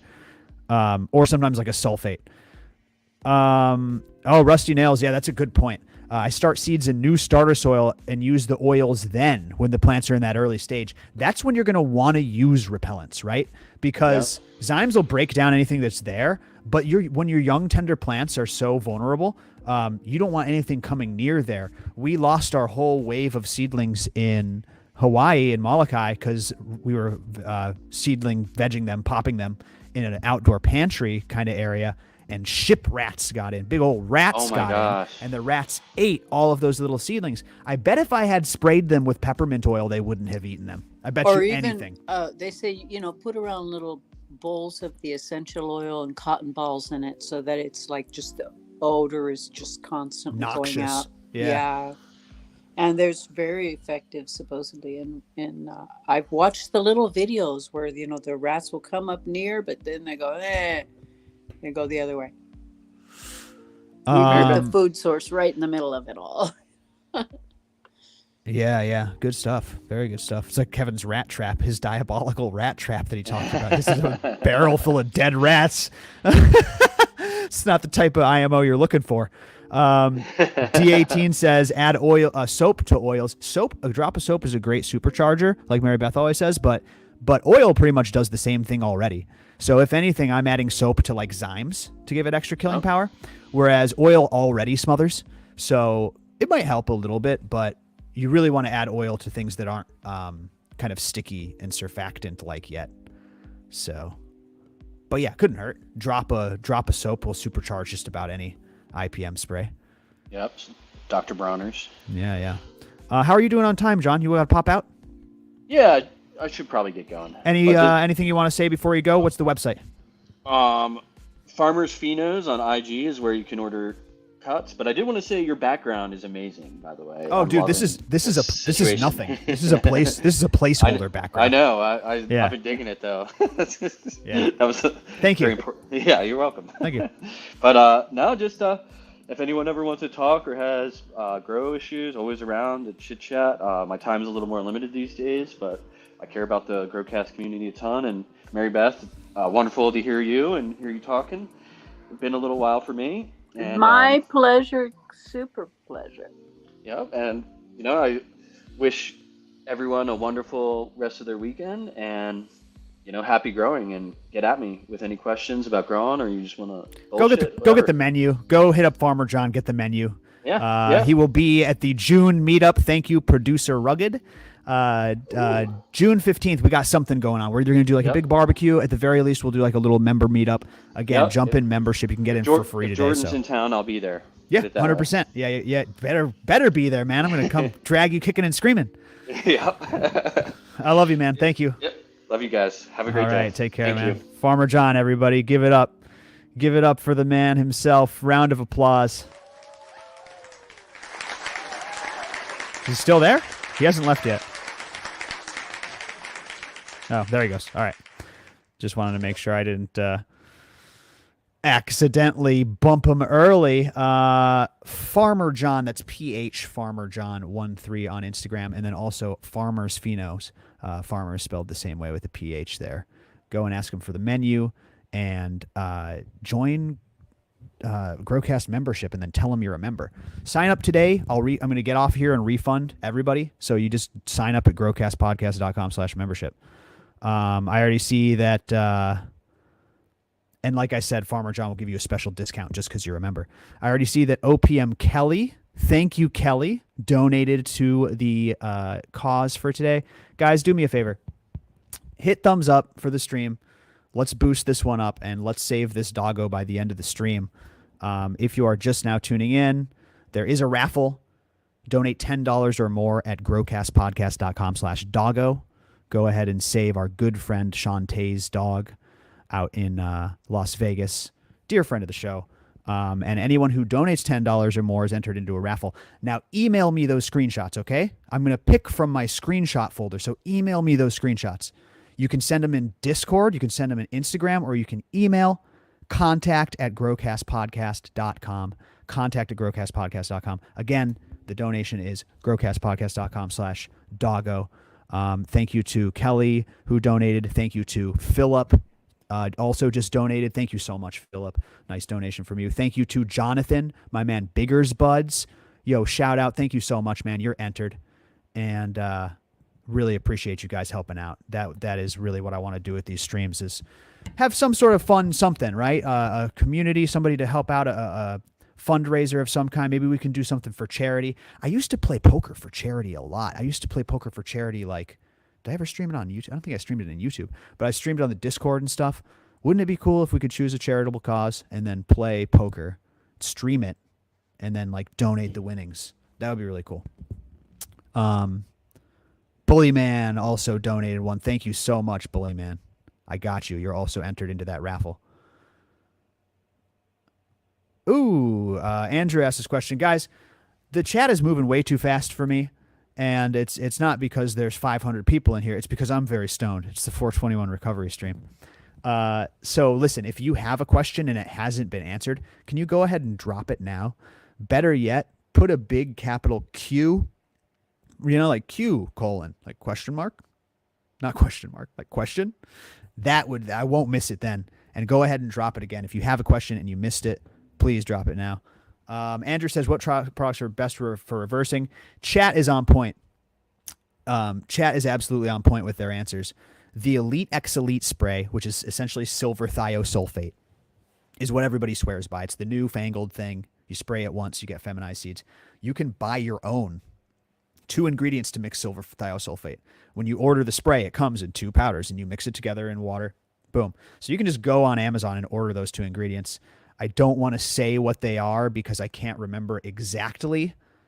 So I'm not going to misspeak, but it's 2 compounds that makes silver thiosulfate. You can Google it. You can do that. Or people use colloidal silver. Bam. Yeah. Midnight Farmer nailed it. Colloidal silver is what people have been using for a long time. Traditionally takes more applications, might take a little bit stronger of a dosage, but both of those will reverse a female plant, cause it to produce pollen, and then any plants that pollen touches are going to seed out with only feminized seeds. Silver nitrate and sodium thiosulfate, correct. That is right. I remember the silver nitrate part. I didn't remember the second part. So listen, I mean, it's basically the same exact thing that you're buying from Elite Exily. It comes with a spray bottle. It comes with instructions. And it seems to be what everybody is using now, especially because of the one application. But yeah, that's that. Guys, drop your questions if you have more. Maybe I didn't miss any. Here's one from Gypsy. I have a prize waiting for you, Gypsy. April's been insane, so I will get that out as soon as possible. Thank God Jay does the prize vault prizes, because when I have to do a prize, it's like, whew, I appreciate your patience. Now that I've made my pepper ferment, do I spray the plant or water it in? Marybeth, have you heard about capsaicin in the root zone? It's a great thing to spray on your plants, but I've heard that people are now adding it to their root zone. Have you ever heard that or no? I would definitely do that. Both. Of course, don't spray with the lights on. That's all I wanted to tell them. But yeah, sounds good to me. I think it was Touched by Cannabis. Did you ever see them? The husband and wife couple? Do you remember them, Marybeth? Doesn't ring a bell. I think they were only on stream once and then on the podcast once or twice. But the husband of the husband and wife duo, Jace is his name. He's a friend of John's, actually. He said that he swears by watering in the pepper ferment in late flower for terpene production. For he specifically said it's just like the way that microbes stimulate the plant's immune system. He says capsaicin does the exact same thing. Probably because it'd be full of that caryophyllene, you know? Sure, hell yeah. Kick some ass. Yeah, kick some ass, absolutely. Yeah, I believe this would work. I haven't. I'm gonna try it. Personally, gone ahead and tried. I've got all these recipes around, but I'm a little bit. I want to try sometimes. his exact mix. That would be very interesting to find out. If you ever do, give us a little video show of the whole process. You know it. Capsaicin is a miracle. Yeah, people are onto it. So water that in and go ahead and spray it. Thanks for being with me, guys, on the 421 recovery stream. We can knock out these questions here. Hey, I want to give another thank you to Grow Your Own, just donated. Thank you so much, man. I really appreciate that. You're in the contest now. Go ahead and hit like. Smash that thumbs up button. Turn up the THC content with that thumbs up. And big thank you, big thumbs up to you guys for donating and helping out the wonderful Shante. She's been going through some tough times, so the least we could do is help out with her sweet, sweet doggo. I don't spray when in flower. Yeah, that's the move, man. That's the move. Zymes, if anything. We have another guest. We have our next guest. Terp Fiend is here. Marybeth, someone asked if you had a podcast in the chat. Do you want to tell us where people can find you?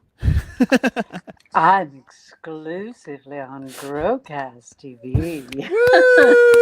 Woo! Hell to the yeah. Growcast Discord. I'm a Growcast snob now. Oh, I love it. Damn right. The utmost snobbery. That's where I just thank you. Like I said, I so much. find the most pleasure just hanging out. So it is quite lovely. I'm not that ambitious at my age. I don't want to do a whole bunch of stuff. And there's so many good people here. It's like, why go elsewhere? Look at That's amazing, Marybeth. I told you this. I think I told you this off air, but that is one of the greatest accomplishments, one of the greatest compliments that I've ever received is when you said, I don't like how people are interacting and what's in my feed on these other platforms, so I'm just going to hang out with Growcast. You do work with Dr. Zymes. You'll do an appearance here or there. Make sure you do follow her at MBSIPM on Instagram, just so you can get after those types of webinars and stuff. No, you know what happened there? I can't get on that site, Jordan. Oh no! Did you get locked out of your own account? Well, once I was going through, just looking at posts to see if that, I was going to check messages because sometimes people will leave me a message there, and I want to still answer their questions. And it like glitched up, went just like some little TV booth thing. No! And I've never been able to get back on since then. And they That happened to Rich accept once. My passwords. Oh, and it's like, Jesus! Okay, I can't even get on to like change it. Okay. Yeah. Just Instagram screw sucks. Seriously, screw you. Oh my God. Oh, Jay Cozy. This is a long stream, bud. We'll do this next, okay? We'll do some housekeeping with Terp. Yes, all right. No, Marybeth, thank you so much. We love you. Thank you for joining us. Thank you for everything. It's been a pleasure. Let's do it again soon. Yes, indeed, Jordan. And everybody enjoy your recovery today. That's right. Go recover, Marybeth. We love you. Yeah, think good thoughts, everybody. Bye. Love you. There she goes. The great one, Marybeth Sanchez. Let me get my music back on. I like this background music. One of the things on my list is to have a whole bunch of music ready to go for the stream, and I did not, so we're just going with what we got. Hey, Jay, I'm going to put you backstage just for a second, buddy. Appreciate you. Hey, Terp, how you doing, man? What's up, man? Hey, I shouldn't have put that back on because we got to give a standing ovation. Terp Fiend is here, everybody. The man himself. Post 420. Post 420, man. You got to recover. Now, really quick, I got to do a little bit of housekeeping. Terp, we're about to launch the Grand Pheno Hunt, okay? And we're going to do multiple rounds of this, okay? So in the first round, we're doing GrowCast SeedCo genetics exclusively, these Pheno Hunt boxes. But we're going to open it up to anybody's genetics in one of the runs. I know Terp Fiends is going to get grown in the hunt. We're going to open it up to cuttings in one of the Grand Pheno Hunts. And it's basically just a way for everybody in the community to participate, do a Pheno Hunt. We're going to pick some winners and work with them. And we're going to give them a huge grand prize. $1,000 cash going to the grand winner plus a prize pack. Second place winner, third place winner. And then there's going to be a bunch of like smaller winners under there, like prize vaults. And you guys know that we like to do that. So this has already been announced to the members. Members already know about this, but live on YouTube, I want to say for everybody, this will be going down, the GrowCast SeedCo Grand Pheno Hunt. And we're going to launch 3 weeks from today. That's the goal. So yeah, you can just go ahead and jump into membership. I'm going to refund everybody who joins today. DM me, say I saw the stream. I'll get you in, and it's for members only. So we'll give you some free access so you can come and hang out and hunt. Hopefully you win $1,000 cash for the grand prize, plus a huge prize pack. Okay, huge prize pack. There you go, Terp. Yeah, there you go. Oh wait, where am I? I'm over here. Oh, Rhino time. I can't get it straight. Jesus Christ. Hey. So there you go, guys. Terpine, you want to see something funny? What you got, man? You see how we did the like Grand Theft Auto Miami Vice theme? Right. And you see that text at the bottom that's like clearly Grand Theft Auto text? Right. It's like the most iconic text you've ever seen. It's just it's the Grand Theft Auto. I was pointing this out in a member video recently. I was saying a font is not a brand because you see the same fonts all around you. You just don't realize it. Yeah. So this is the GTA font, right? Right. Except it's not. It's actually the Price is Right font. It's the same font. You would have never put that together because it's what's around it, right? It's called Price Down, and it's the same font. There's nothing new in marketing. Dude, in art, there's nothing new under the sun is what they say, and it's so true. Yeah. And so, yeah, I was saying how, like, Jungle Boys got ripped off. Some company was, like, stealing their logo and saying Truffle Boys, and, like, our brand represents hard work. And I'm like, is this a troll? But then I said, this is the same text, and I showed that font was the same. It's just fun. It's fun. Those Truffle Boys go hard in the paint. Those guys. What is that? Is that just a troll, though? Like, they know that they're trolling, right? I didn't know about trolling. I mean, once again, it's like you know you've made it in the industry when somebody rips you off. Your brand, your marketing. Yeah. Like that's the notion of iconography, right? Is you want your brand to be so iconic that at a look, people defend it, people argue about it. Yeah, I mean that's marketing, man. That's good marketing. It's like, we talk about it all the time. Everybody tells me they're sick of cookies in the larger gene pool. I think people are just sick of the brand cookies. Yeah, it's true. So much that has to be separated. When you say you're sick of cookies, it's like you're sick of the forum cut or you're sick of the blue and white marketing, because most of us are sick of seeing that too. Oh, dude, that's a really, really good point. Arachnid, I will get to that question. I just saw the caption on it and I was like, this has to be a troll, because they were like, our brand, they were like talking about the history of their brand, and I don't know. Like you said, maybe they're just doing it for clicks, or maybe they just don't see the harm in copying the logo. I'm not sure. I don't know how trademarked it is either. You know, I mean, I don't know if that's something they've got like locked down where they can protect. Here's the thing, man. All of the NDAs and all of the non-competes and all of that stuff is only as good as the company that's willing to take you to court. So it's like, if they have a patent on it or they have a trademark on their brand, then they'll take you to court over it because it's worth taking you to court over.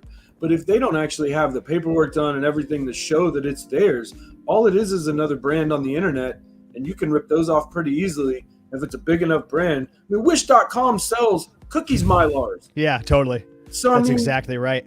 And here's another interesting Terp Fiend. This is something I said on the stream, which is if you have that copyright and you do want to protect it, you actually have to protect it. Yeah. If you don't, that can be used against you in court in the future where, hey, someone else used it 5 years ago and you didn't go after them to aggressively protect your copyright, and that's a point against you in court. So as much as we say like, oh, these big companies, Nintendo's being an asshole or whatever, they actually have to protect their shit because they might lose it in the future if they don't. So it's when the community of cannabis is clashing with the industry of cannabis, dude. We're not used to this type of shit. Lawsuits, trademark infringement. This is not something that existed before it became legal. Well, for so long, it was just done on a handshake. For so long, if somebody gave you your word, that was enough. Because for the longest time, it was criminals dealing with criminals in the weed world. So there was a lot of, you had to trust the people you were dealing with implicitly, or else the whole thing was going to go up. Yep. And when somebody told you something and they stood by their word, then that had to matter. That had to be important. That's right. And that now we're realizing that in business, none of that exists. In the corporate world, all of that is nonsense. If you can't, with a lawyer, defend your trademark or defend your brand in a court of law, then you don't own anything. You really don't. Yep, 100%. Okay, so I want to get into the pollinations. I want to talk about everything, man. But first, there's a couple of questions. I don't want to leave these. I'm going to get high with you. So I want to knock these out right now. I'm recovering, so. Hey, same. Welcome to the recovery stream. 420 recovery. Arachnid death. How do I inoculate against pathogens so I can reuse my soil? Pathogens are all around us all the time. Specific type of microbe that's been reclassified recently. They used to kind of be classified as fungi. They were kind of they're more like bacteria. There's a new word called oomycetes that they kind of classify as these microbes that attack through your plant's roots and destroy your plant. And the best way to fight against them is to occupy the space with good biology. So if I don't have a pathogen, but I'm worried about one coming back, which is your situation, I'm adding Armory by Blacksmith Biosciences. Armory is a bacteria blend.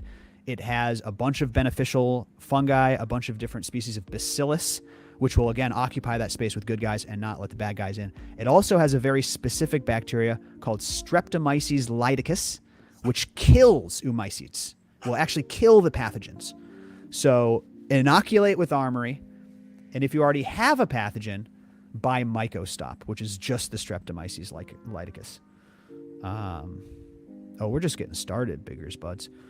So yeah, that's the way to do it. A lot of people are like, I just bought this fresh bag of soil. Why is there a pathogen? I'm going to throw it out and get a new fresh bag of soil. And then the pathogen comes back. No, you don't need new fresh soil. You need to inoculate this soil. You need to beef it up with some beneficial biology.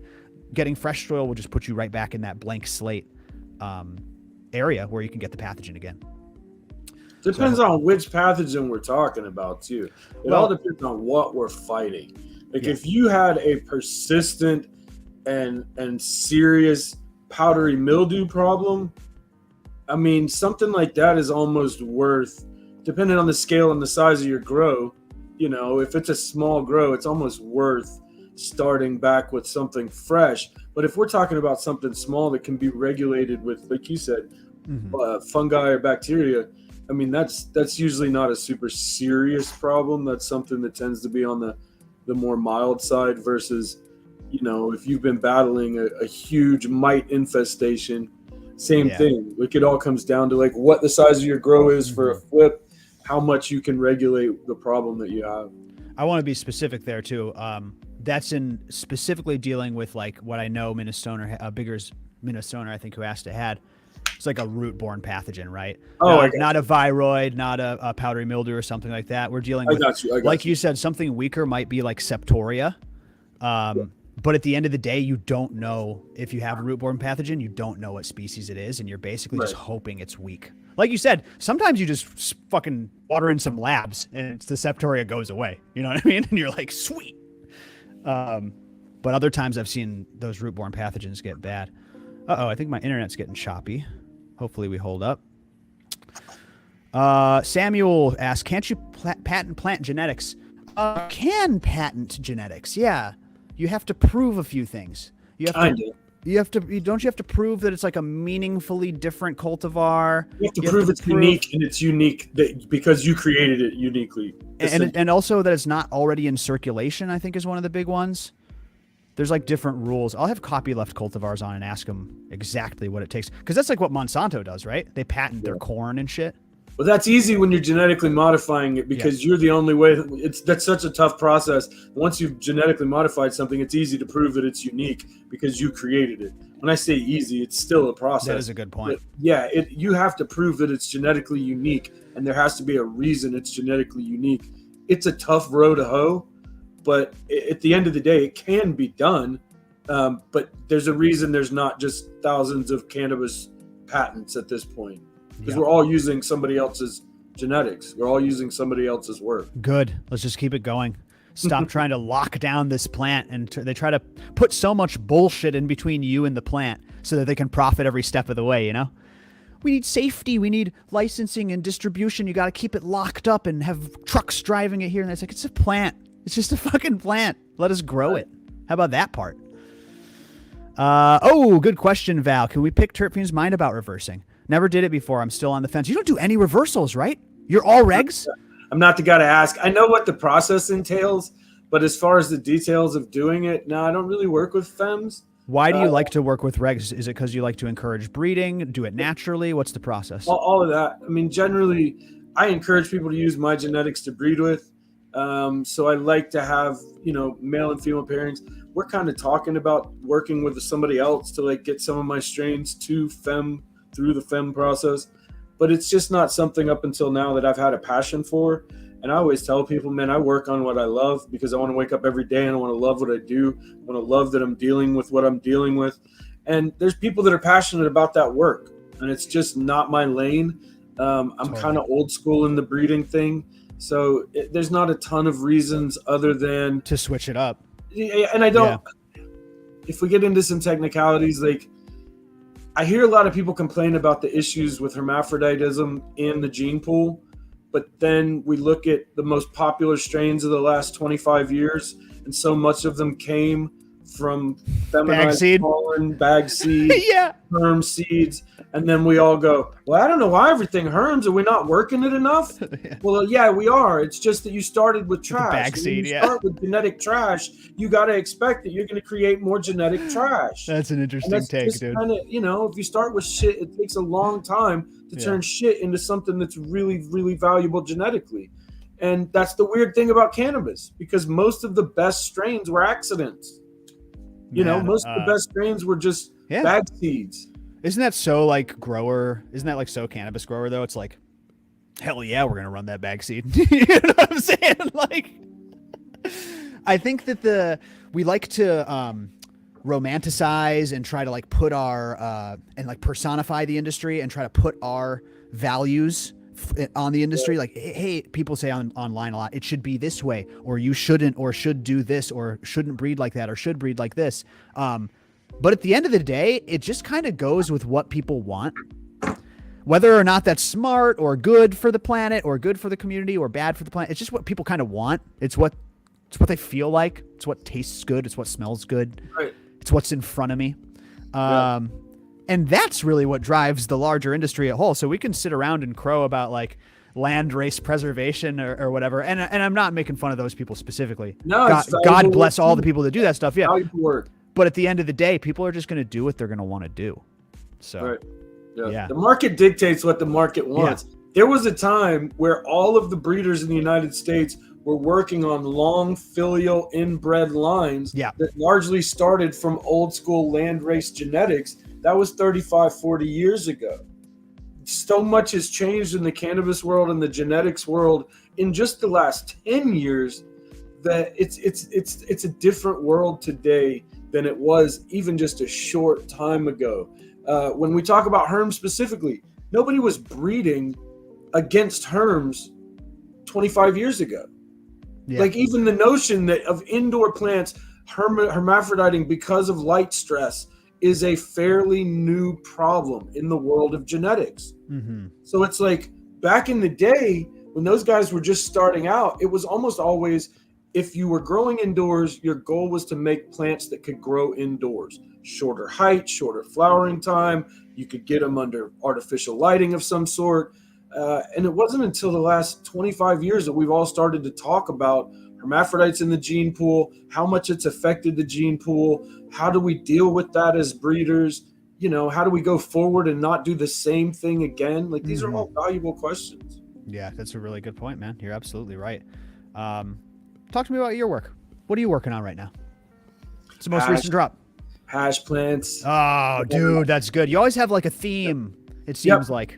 Yep. It's almost always a flavor theme. This has been the first time that it's like, I always breed with an eye towards resin, but this was the first time that I'm just like, okay, I'm going to throw it all at the wall. We're going to throw everything I've got hash wise, and let's see what we can do. I have a couple of things planned. The big announcements yet past just hash. So if you're the hash plants, if you're looking for hash plants, unique flavors, that's always been my thing. But this time I'm going to throw some things against the wall and we're going to see what sticks. And I keep talking about these cheat codes, right? As breeders, there's these strains that we can use, that we can utilize, that are essentially, we know if you cross something to Purple Punch, Slurricane, Drop Cookies, these strains are going to put out amazing resin. And it's becoming it's kind of a joke that I've thrown out because I'm guilty of it. We're all guilty of it. We're all guilty of seeing something else and going, man, I just want to add one more thing to that. I just want to, it's so beautiful. And here's what's funny for me. When I see a lot of those strains, the thing that always hits me first is how lacking the flavor is. Sure. They're almost always really hashy. They're almost always like one-dimensional profiles, but man, do they make great breeding material. And there's just certain strains that when you cross stuff to them, it's almost guaranteed that you're going to have huge heads. They're going to break away easy. They're going to be everything you want for hash. And yeah, it's, I have some stuff that I've been working on for some years that I know hashes very well, some new stuff that I'm working on, and it's just going to be all hash. But while I have everybody's attention, we're still running 420 sale from yesterday.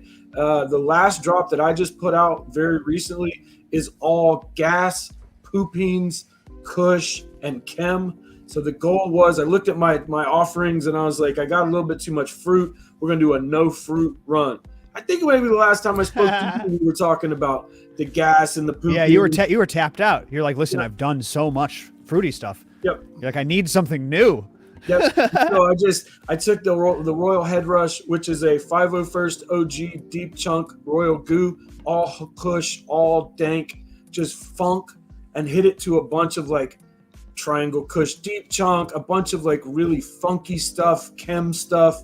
I mean, we kept doing podcasts, and more often than not in the chat, the things that we would start to see is I want that funk, I want that old school dank, which chem ONYCD 91BX F2, but there's a huge story behind it and why I used it. And it's not right now, but like it's a really funny story about getting in a fight with a breeder having a breeder get super pissed that I F2'd their genetics And then 10 years later, I use the F2s to be funny, what it is. But it's one of those things that, like, I've always been very open source about genetics. If I pay for a pack of seeds, especially if I pay $300 to $500 for a pack of seeds, I'm going to use every male, I'm going to use every female, and you better expect to see seeds, because that's the way I work. That's just what it is. Why do you think I paid you so much money? Yeah. It wasn't just so I could take it and put it in my own grow. If I took that pack of seeds and I grew a whole warehouse of females, you wouldn't have a problem with that. Yeah, that's right, dude. Well, if you're giving, I paid you $350 to $500 for a pack of seeds, I'm paying you for the right to be able to breed with them. Yeah, of course. Yeah. I digress. The goal was essentially poopy, funky, nasty, just old school dank. And each strain in the Royal Head Rush line all had kind of that one theme of just funk, but just in different lanes. I love it, dude. You know, I love those notes. Now, someone in chat, always sweet, is asking about a different type of note. You got anything in stock right now that's got like a nice floral nose to it, something flowery? Yeah, so the pineapple sorbet is kind of notorious for having some rose phenos. I just started working recently with, so the seeds themselves, maybe 6-8 years ago, went to South Africa. And the Leapfrog Genetics guys have been working with the Nag Champa, a bunch of those pineapple sorbet. Well, they have a cut of the Nag Champa that they call the Champa Rose, which they say and swear is just pure rose. Wow. And I'm working with that now. It's come back to the States 6-8 years later, and now we've traded seeds. The coolest places in the world are people who are growing dank in places you just don't think of as having huge cannabis cultures. And it's so cool that seeds make it all around the world, and they go to places that I've never been, and they change people's lives. And those guys have fallen in love with some of that Nag Champa, and it's like they prophesize it. Like when I hear other people talking about the Nag Champa, and I'm like, where did you hear about it? It's always Jacques in South America with the Leapfrog guys. But I'm working with the Champa Rose. The Nag Champa line has a lot of rose in it, but it's not, when I tell people like, so we get into the floral line, right? Mm-hmm. I want to go more flowers and less dryer sheets. Yes, I know exactly what you're talking about. There's like a chemical style, a chemical version of those dryer sheet, and those dryer sheet phenos fuck me up good. But that's very different than the fresh, delicate, wet-smelling geranium petals. It smells like petals of a flower. I know exactly what you're describing.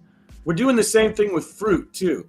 When we talk about fruit, talking about fruit isn't a single lane. Are we talking about fruit, or are we talking about candy fruit? Yeah. Because those are two completely different things in the discussion. I'm used to like artificial grape. I love a good artificial grape. Does not taste like grapes. No. When you eat a Flintstones, purple Flintstones gummy, and that tastes nothing like grape, bro. I got news for you. You just think it's grape because that's the flavor that they dye everything purple and shape like a grape. But yeah, we had like a 10th Planet that had Planet of the Grapes in it, and it smelled like grape soda, dude. It smelled like artificial sweetener grape, carbonated. It was so good.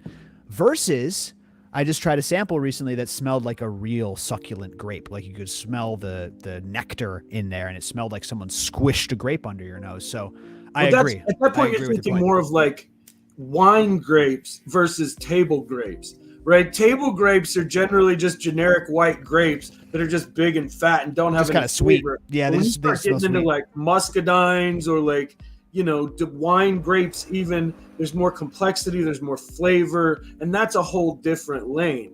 And that's nothing like grape flavoring at all. Artificial banana, I knew this one was coming. Artificial banana is one of the weirdest ones, and we see both in cannabis. We see both artificial banana and banana, which is weird. He's making a good point, though, which is the banana we eat is not the banana they used to eat. We eat a banana called the Cavendish. Yeah, that's true. It's the worst fucking banana, bro. The Cavendish it's big, it's mealy, it's not sweet. Our Cavendish banana at the store is gross. In Hawaii, they've got the Asian bananas. They're called apple bananas. You can get them sometimes here. It's not a plantain. It's different than a plantain. It's called an apple banana. Way sweeter, way better. And Every time we went- yeah, that's a good point. Every time we would go to the Caribbean, when we would have we'd stay at an all-inclusive, the bananas they put on like the bar are the little tiny bananas, and you just get a little bunch of like 4 or 5, and that's the delicious banana. That is Those are like, probably apple bananas. yeah, I'm really not sure, but Yeah, I I bet know it they're is. just teeny tiny. You get 4 or 5 of them in a little bundle, Yep. and you could almost just mush them together, and it's just banana pudding right there. It's just so beautiful and light. Oh, is it from Hawaii? Is that right? I just remember that it may have been a different one. When I was in Asia, I remember seeing either those same ones or a similar small one. No, they weren't plantains. They were called apple bananas, but I don't know what they were called in Asia. Maybe it's just different. But they're better. American bananas fucking blow. I shouldn't be swearing on YouTube. I'm not used to this, you know? As long as you're after the first few minutes, I think That's what I heard. Yeah, first 10 minutes. Just the first few minutes that they flag them automatically because they check the first few minutes of your video, and if there's swear words, then they just flag it. It doesn't work well for me because I got technical difficulties. So I start and I'm like, "Fuck, shit, what the fuck?" Exactly. Nah, I never think about it, and I almost always swear in the first 30 seconds without thinking about it. I just demonetize. Yeah, right. Dude, I did want to say before we get on with more pollination talk, you're heavy on IG right now, and it just seems like we know IG hates our community, right? But it seems like now is worse than ever. Like posts are getting throttled so bad, people are getting banned. Instagram is fucking garbage, man. It's the most garbage. Do you feel that it's like driving people away from the platform, or is it just this is the platform we're going to be at, and people like you and I have to suffer through it? So here's how it is. It's funny because when you compare it to Twitter X, which I've started to do a little bit more in my spare time, it's ridiculous. It's ridiculous how badly we're getting throttled. Now, Twitter is a lawless wasteland. It is essentially anything goes. It doesn't really matter. You can put numbers, you can put prices, you can put hit my website, you can put whatever you want. So here's the thing about Instagram. And it took me 3 or 4 Instagram pages to figure out what the real problem was, right? We're all trying to sell stuff, and they don't want you to sell stuff. They really don't want you to sell stuff without giving them a cut. So if you're paying for ad revenue, you probably have a lane to stay online no matter what you're posting in the weed world. Whereas if you're trying to use it for grassroots, building of a community like we've all used it to do, they don't want that because they don't really monetize that. And they can't tell the difference between some of us selling seeds, which are fully legal, and somebody selling weed. They don't really want to have to deal with that. So they block anything that's sales related, anything that has anything to do with like your website, anything linking people to anything other than here's a picture of weed, here's the name of the weed. That's it. Yeah. It just, like you said, I'm going to try out these other platforms, but it just seems like Instagram is the one where people are, and they're just so unfriendly. But more and more, I do see people getting off. People from the cannabis space and just regular people too, just logging off Instagram because of all the bullshit. Yeah, so, I mean, it's one of those things where, like, I don't know if the answer is it becomes legal and it all just gets fixed, or what the answer is. For me, I've kind of figured out what I can do to get around still having a page, but building a following and for me, it's been more of a combination of like memes, weed posts, and discussion posts where the goal is to get people to just engage, talk about a topic. So here's a slightly polarizing topic. I know I'm coming at it from an angle that's a little polarizing, but it's going to get people to talk. Instagram likes that. Usually gets 450 comments on something silly, whereas your average weed pick is going to get 100 likes and that's it. Yeah. It's because all of that engagement draws more clicks, more likes, more talks, the algorithm, right? Yeah. And so you kind of have to lean into that. That's not really my lane, but it's something in the last year that I've had to do more of. And it's like, it's easy for me because most of the meme stuff is stuff that we deal with that's kind of cliche about the industry or the business or, growing, or things that we joke about a lot between ourselves as growers, where when you kind of put it out there in a, kind of funny way, people go, oh, okay, I'm not the only one who's seeing that, or I'm not the only one who's experienced that, right? Yeah. I guess that's the goal of any good meme. You're absolutely right. But the problem with the platforms that I see is what you just said, which is if we go legal, who knows if they're going to be friendly? The answer is they're not going to be friendly just because it's legal. Because the issue isn't illegality. There's people selling hard drugs on Instagram, and they could do way more to stop that. Right. But they don't. The issue is they have alcohol sponsors who get pissed off Right. when they have a huge cannabis community or whatever that's cutting into their profits, right? They have, it's the same exact, it's all the lobbyists that keep this illegal, right? And that's not going to change with legalization. They still have those same sponsors. Until cannabis becomes a big, dirty industry with lobbyists of its own, there's not going to That's be anybody. happening. There's definitely Don't worry, that's happening. You know, Well, it's definitely out there. I mean, It I've is. run into if you've ever been around the normal circles, like that's all those guys deal with is like legalization, lobbying, like meeting with lawyers, meeting with people who are going to Capitol Hill and putting the right money in the right hands and shaking the right, you know, shaking and the it's- right babies, kissing the all right the hand, it's all the shaking right babies, kissing politics, hands. But it is politics. And now we're getting to a point where once more states have legalized than are illegal, the voting block changes. Whether that's in the House, whether that's in the Senate, whatever it is, whether they're red states or blue states, we now have a little bit of both that are legal. And this eventually becomes one of those things where once enough voters have legalized it, the people where it's not illegal will just simply be voted out. It'll eventually come to, there's just more places where it's already legal. That's not that far away. Yeah. Who knows how it's going to fucking shake out, man. I just know that there's too many people trying to profit off this plant that you should just be able to grow in your backyard. Yeah. We got to think of the children. That's what the chats keep saying. We have to think of the children. That's what they We have to always think of say, the dude. children. It's all about the children. It's just such bullshit how they use safety as a Right. safeguard. When I have people writing me from legal grows all the time telling me all this heinous shit that goes down at these legal grows, and I'm supposed to sit here and be like, yeah, I guess legal weed is safer. Like, it's just not, dude. There's really this is the dead truth, dude, and this is coming from somebody who smokes other people's homegrown, but the truth is you really have no idea what's on or in your bud, whether it's legal, whether it's black market, whether it's gray market, whether it's from your buddy's homegrown, whether it's from the biggest corporation or the small. The only way you really know what's on that flower is if you grow it with your own two hands. That's it. That's it. Let me tell you a little exercise if you want to know what is sprayed on commercial weed. Okay, if you live in a legal state, go to your local grow shop.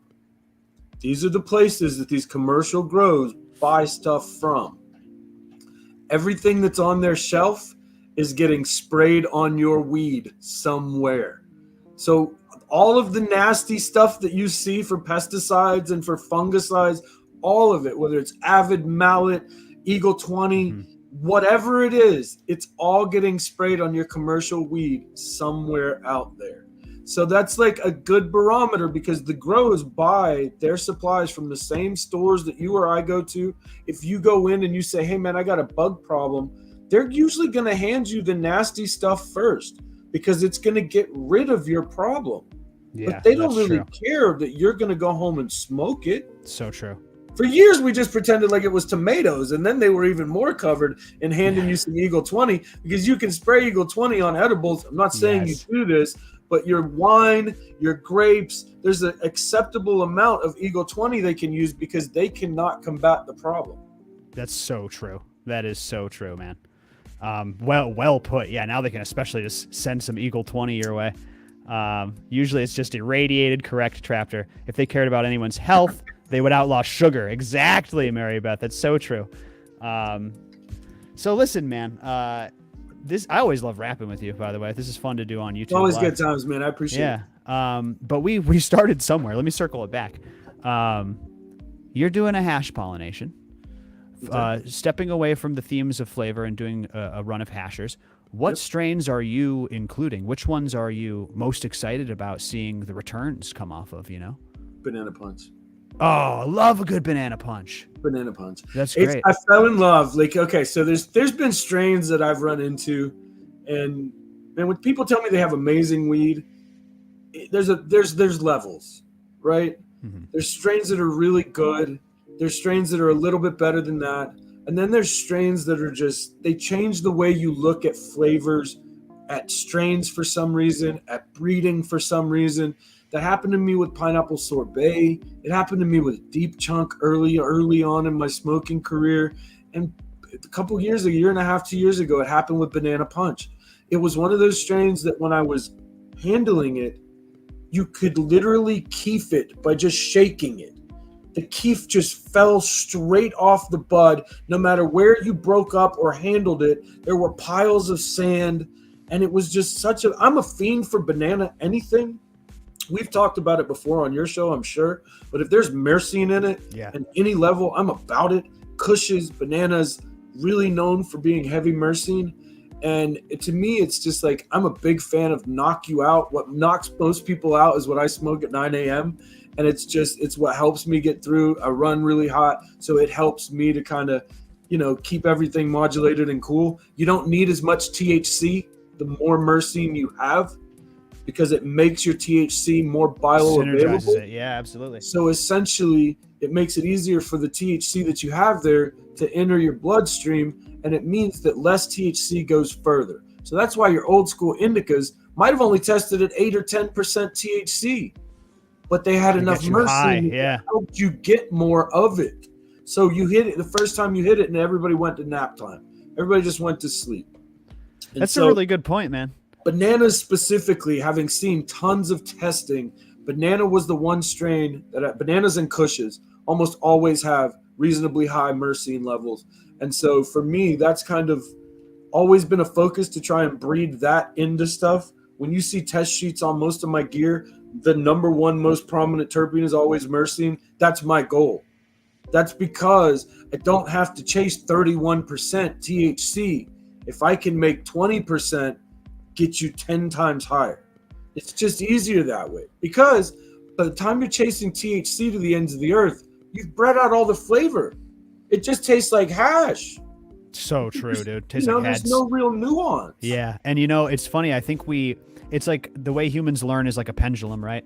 So I think it's like, THC is what gives you that's the active ingredient. Just get the one with the highest THC. And then we start to learn, no, it's about the terpenes, dude. It's about the terpenes. But then we swing too far that way, which is, if you really look at it, once again, it's the entourage effect. It's the way the terpenes play with the THC and the other ancillary cannabinoids and all the compounds in there, all the flavonoids and esters and stuff that we might not even know. There's compounds in cannabis that we haven't discovered yet. 1,000 million %. There's a whole horde of them. There's compounds in coffee that we're still discovering. So, of course, there's more compounds in cannabis. And really, it's not about any singular one thing. It's about how they all play together. Like you just said with the synergizing of myrcene and THC. It's about how they play together. Yeah, I mean, we're seeing tests on that. There are actually studies now being done to test the efficacy of THC versus THC when used with cannabinoids. Now, that seems like logic to those of us that have been doing this for long enough. But for most of us, it's anecdotal. To see science actually justifying what we've been saying for ages. Now, what you said is super true. We are not doing broad spectrum analysis on every strain in every grow. So we have no idea what the entire gene pool looks like chemically, because we're not testing for that. Yep. The testing that happens right now is either done because the state tells you you have to test for potency, or terpenes because you can market it. Nobody's testing for everything that's there. Nobody's testing for esters and alcohol-based compounds and all of these other flavor compounds. So we don't know. We know that the most of what's there is cannabinoids and terpenes. But there is also a significant smaller chunk, that is other chemicals that nobody's testing for that on a broad spectrum. There's no money in it. Who's going to pay for that test or to develop that test? It's probably more expensive to do in a lab because it's probably considerably more complicated. And like you said, it's only done now in a marketing sense. Yeah. The scientific end of cannabis research, there's people that are doing that in especially in Israel and in other countries. But we still are not doing the kind of research that we should be doing as a country. We should be leading the charge on that shit. You're right. It's a very American crop. We're dropping the ball on that. And it's still blocked from being researched at all, really, in this country. I think that's probably lightening to some degree, but not to the degree in other countries where they've had decades to be able to study, but they don't have access to the gene pool we have. That's the difference. They mostly have these old school landrace strains that they've bred and inbred and made their own thing from, but that's not the same as all of the strains that we have in the United States. Nobody's actively mapping the entire cannabis gene pool. Forget even just regionally. You know, the strains that we have here are different than places where they still have landrace cannabis, or, you know, so what is out there? We don't know. We simply don't know. That's a really good point, man. And yeah, I think we have dropped the ball in a lot of ways. I think people have been turned off by companies like Phylos, which, by the way, just did another seed drop. Like they're slinking back from the shadows after they said, "Hey, everybody, send us your genetics. We'll map this gene pool. We won't sell seeds." Turns out their investor was saying, "Hey, we're going to sell seeds with." See, here's the thing: they were only mapping the genome portion. They weren't chemically mapping anything. You're right. They weren't mapping phenotypes, profiles. They weren't mapping any sort of chemicals, THC. They were mapping the genotype, not the chemotype. Right. Yeah, You're absolutely. Right. Absolutely. That's a good point. Okay, I accidentally scrolled past Midnight Farmer's question. I apologize. He likes to blast his material via butane, and he's basically asking, do good washers and do good dumpers always translate to good butane? Yeah, but it doesn't go the other way. That's exactly what I was going to say. It doesn't go the other way. Butane makes everything look like a good yielder, right? Yep. There you go. Yep. Good washers, it's much more complicated, and it's much more technically complicated to make a strain that washes well, because there's a million different factors that have to hold up to water and the process and the whole. But with BHO, it's super easy. So if it washes well, yes, it will almost always make good BHO, but not the other way. If it makes great BHO, it might not wash for shit. It might not wash at all. I completely agree with that, because that's a critical extraction. So you're getting that shit out. Like you're going to get better yields across the board with the butane style. So one more thing with wash strains, it has to have a thick enough cuticle on the head to get through the washing process. There's also certain terpenes that don't really handle well to water. So with the butane, you can take strains that are too greasy for water hash, and you can make some of the best hash on the planet, because it's able to extract all of that extra terps and flavor and all of the other good stuff. Yeah. Excuse me. Yeah, that's a really good point. You're trying to keep that thing from rupturing throughout the whole process until it gets blended together in the hash itself. But then you want it to be thin enough once you're done for the oil to wax ratio so it doesn't char on your nail. Yep. So you need this perfect circle of wax, and you need it to be thin enough so that it'll hold up to the water, but then won't leave residue on your nail. That's where rosin came in. And now you can take stuff that just didn't melt really well, and you can press it and make amazing hash out of it. Yeah, hell yeah, brother. That's exactly right. So let's see. What are the best, most sandy, salty trichome strains, aside from the Banana Punch? What are some of the ones that you have maybe up on the website now, where you just get those kosher salt trichomes? There's two real easy answers to this. One of them is the work that I've done with Bodie's Lucky Charms. The reason that I picked it up was there was a legendary strain around Boulder for years that threw down really heavily, really close to 6-star, perfect, didn't char really heavily, beautiful strain, and it was well known to just have that fruity Lucky Charms cereal milk profile, right? So both of these are kind of similarly profile, but you're asking specifically about that sort of like knocks off, breaks off easy, photos really good. You want them big heads. Mm-hmm. So it's the Lucky Charms strains. I did a F2 with some vintage Bodie Lucky Charms, and then did some crosses with that. Those are notorious for just almost being able to shake the trikes right off. And they just break away. It's not all stock. That's the other thing with so much that you see online when people show you pictures. It looks frosty, but it's just teeny tiny little heads, or big thick stalk and no head, right? So the goal is always small stalk, fat head, breaks away easy. Long story short, thin wax.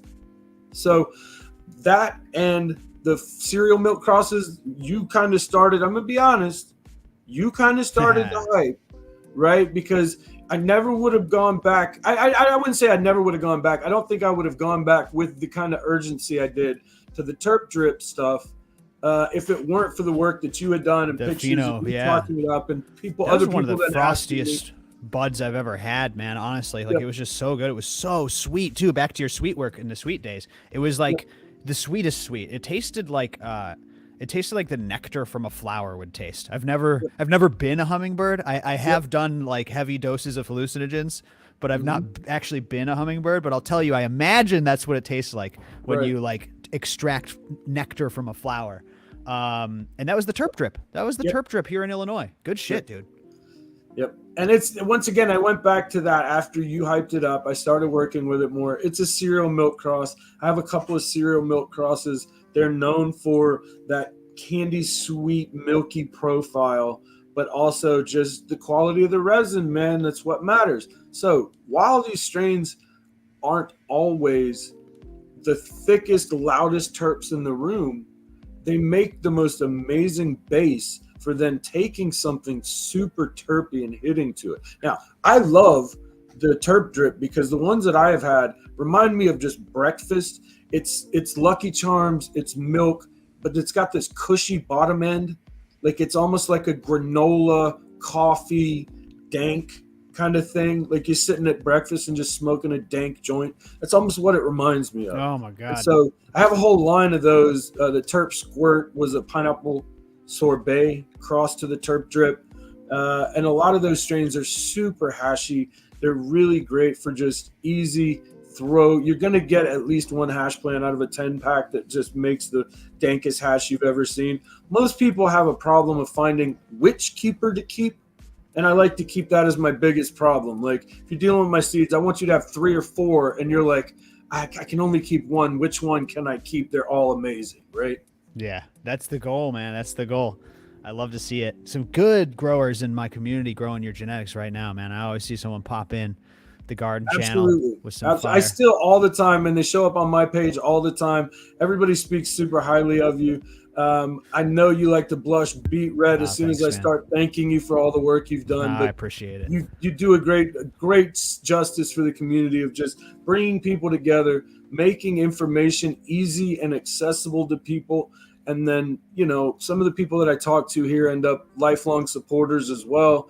And they're just great community. I really appreciate that. We're working hard at it. It's what we need, man. It's what we need in this industry now, you know? Before it was like, we got this community, where's the industry? Now it's like, we got this industry, where's the community? We talk about that a lot too, man. And you separate the two really easily by the people that are in it and who would be doing it if they didn't make money, and the people who are only in it because they can make money. And that's the difference between the industry and the community. It's true. Some of us have been doing this for so long that it would hurt me more to wake up and not do it than it would be to wake up and not make money on it. So true, dude. I would do it no matter what. I think that's the part that we all share. Yeah. I think that the love of the plant is exactly what you're talking about. Like, there are people who truly love the plant, ones that are making no money, ones that are making a ton of money, but they love the plant. And then there are those who really couldn't give two shits about the plant or what it does for people or trying to keep it around or trying, you know what I mean? No respect for it. Yeah. It gets no respect. Well, see, here was the first thing. I grew for 18 years, and I was probably my largest consumer was me, my friends, my family, the people around me. I am my own biggest customer. Right? And then you get to a point where you start to go to big commercial grows, and you have this realization that these people don't even smoke their own product. They don't even smoke their own weed. Most of the people that run these big companies are not weed people. So true. They're industry people. They're real estate people. They're hedge fund people. They're people that made their money in some way other than just weed. And they heard quick, easy buck. Dude, that ain't what it is. That is so true. And you know what, Terp? Even then, even in the situation you just described, they still haven't crossed me. Where they cross me is when they start taking that money from their big cannabis corporation and then lobbying against my ability to home grow. Yeah. That's when we have a real problem. I could really care. I'm not happy about it that there's these people from other industries who give no fucks in our industry now, but it is what it is. I'm not up in arms about that. What I'm up in arms about is when they start trying to prevent other people's rights to protect their own financial interest. Now we got a huge problem. Now you're stopping my mission of overgrow directly. Yeah. So that's when it becomes that's when I think it becomes evil, to be honest. Let me tell you this, right? The thing that legalization in any area does is it makes cannabis in general a lowest priority for law enforcement. So what that means is they take all their policing resources and put them towards policing big grows, because that's where the tax money is. As long as they make sure those guys are playing by the rules, they're good. But what that means is they no longer care about your 2 to 4 lighter in your car, in your house, in your garage, That's true in your too. carport. They don't necessarily have the resources to chase all that down, and they don't care about it. So your home grow, once again, it's not a law, it's a right. And in certain situations, especially in these big legal states, they just don't have, we call them Colorado closet grows, which is really 2 to 12 lighter in your garage, right? It gets a little funny on size parameters, but it's essentially just a small grow, whatever that is to you. Yeah. Right? And the truth is they just don't have the resources to track every one of those down once it's legal and everybody thinks they can grow now. Now, the truth is some states, all that plant count and how much you need to be real careful about that. Yeah. But in other states, it just comes down to once it's legal, what that legality is means different things to everybody. So true. You know, even if the home grow right isn't there, show up and harass you for. You nailed it, dude. There's like what's on paper, and then there's the actual practicality of it. Right. And I could never every person has to make that decision on your own, whether you're growing in prohibition land, whether you're in one of these states where it's legal but you're not allowed to grow, but the cops really don't care, or whether you're fully within your grow rights and following your plant count. That's the decision to make as an adult.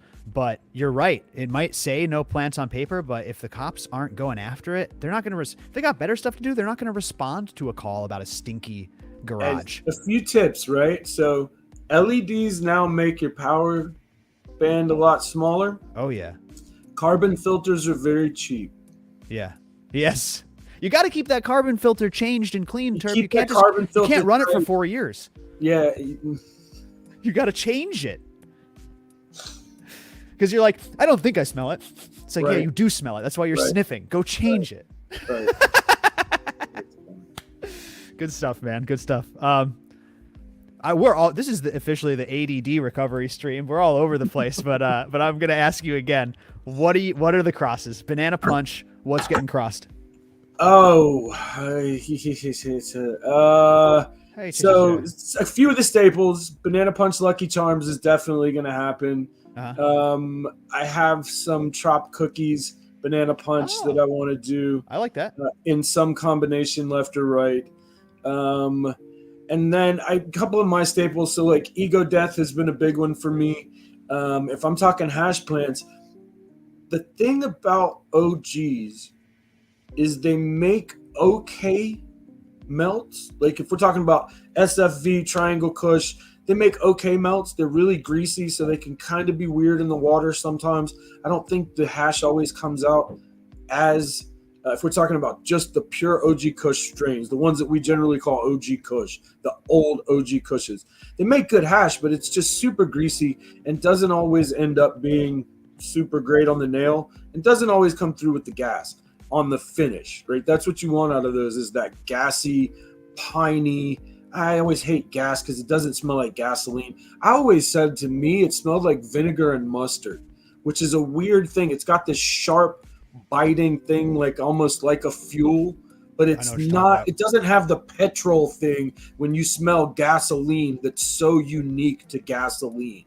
But so the Ego Death is one of mine that's just super gassy, skunky chem. And I'm hitting that with, just other hash plant, banana punch probably, or the Trop cookies on this one. Here's the thing, man. I like to generally work with my own males, but at a certain point, if I only work with my own gear, it's all going to bottleneck eventually. Yep. So I will find things that I can work with that, in the open source genetics area where people aren't going to get super pissed about you using them. And then I can make my next generation of males, and we can all have fun in the findings, right? And that's the goal, is like to find the new stuff, but to not put it behind a wall where nobody can have access to it.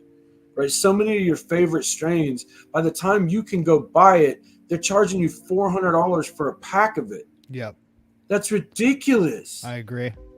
When they're not doing any more work to that than anybody else is. Nobody's doing long filial inbreeding. I don't exactly. see it. I totally In agree. Holland, they still are because they're still running the same old bottleneck strains Yeah, for sure. from the 80s. Yeah. White everything and white rhino and white widow. And it's all the same Dutch shit, you know?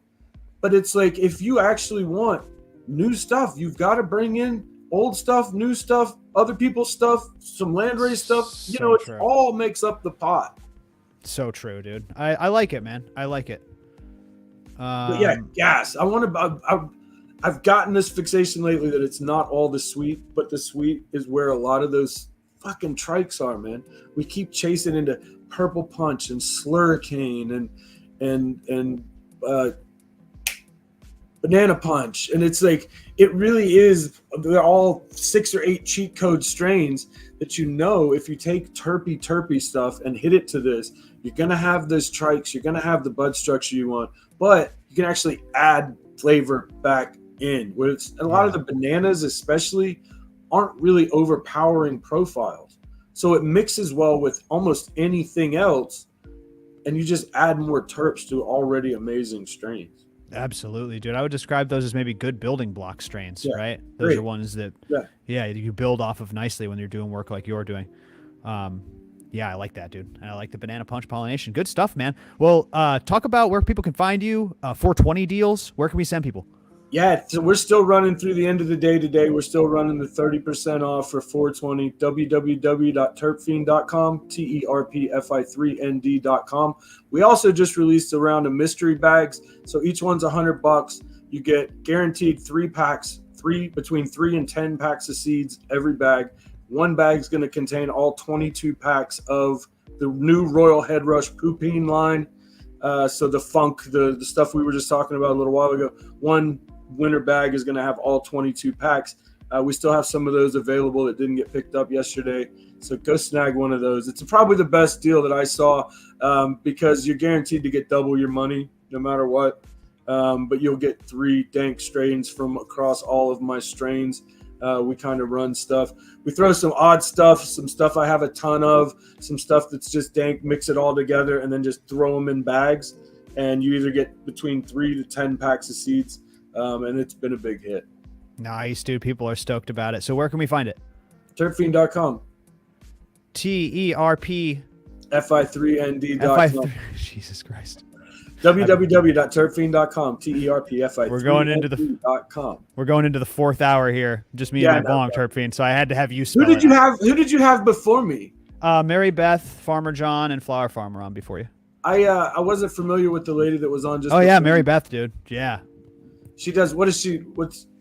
She's like grows weed or non. Both, stuff. but she's like a living soil and IPM expert. She's like my IPM. She's the person I tag in IPM stuff before Matthew Gates. You know what I mean? Like she's on that level, honestly. Marybeth is cool. Well, listen, awesome, man. Yeah, thank you so much for coming on. Yeah, we're gonna take care of some giveaways and stuff, and then we have one more guest. But this is a wonderful segment. Terpfiend.com, everybody. That's FI3ND. Terpfiend.com. Go and get after it, and let's give a round of applause in the chat. All right, man. You take care now, okay, Terp? Thank you, bud. Bye now.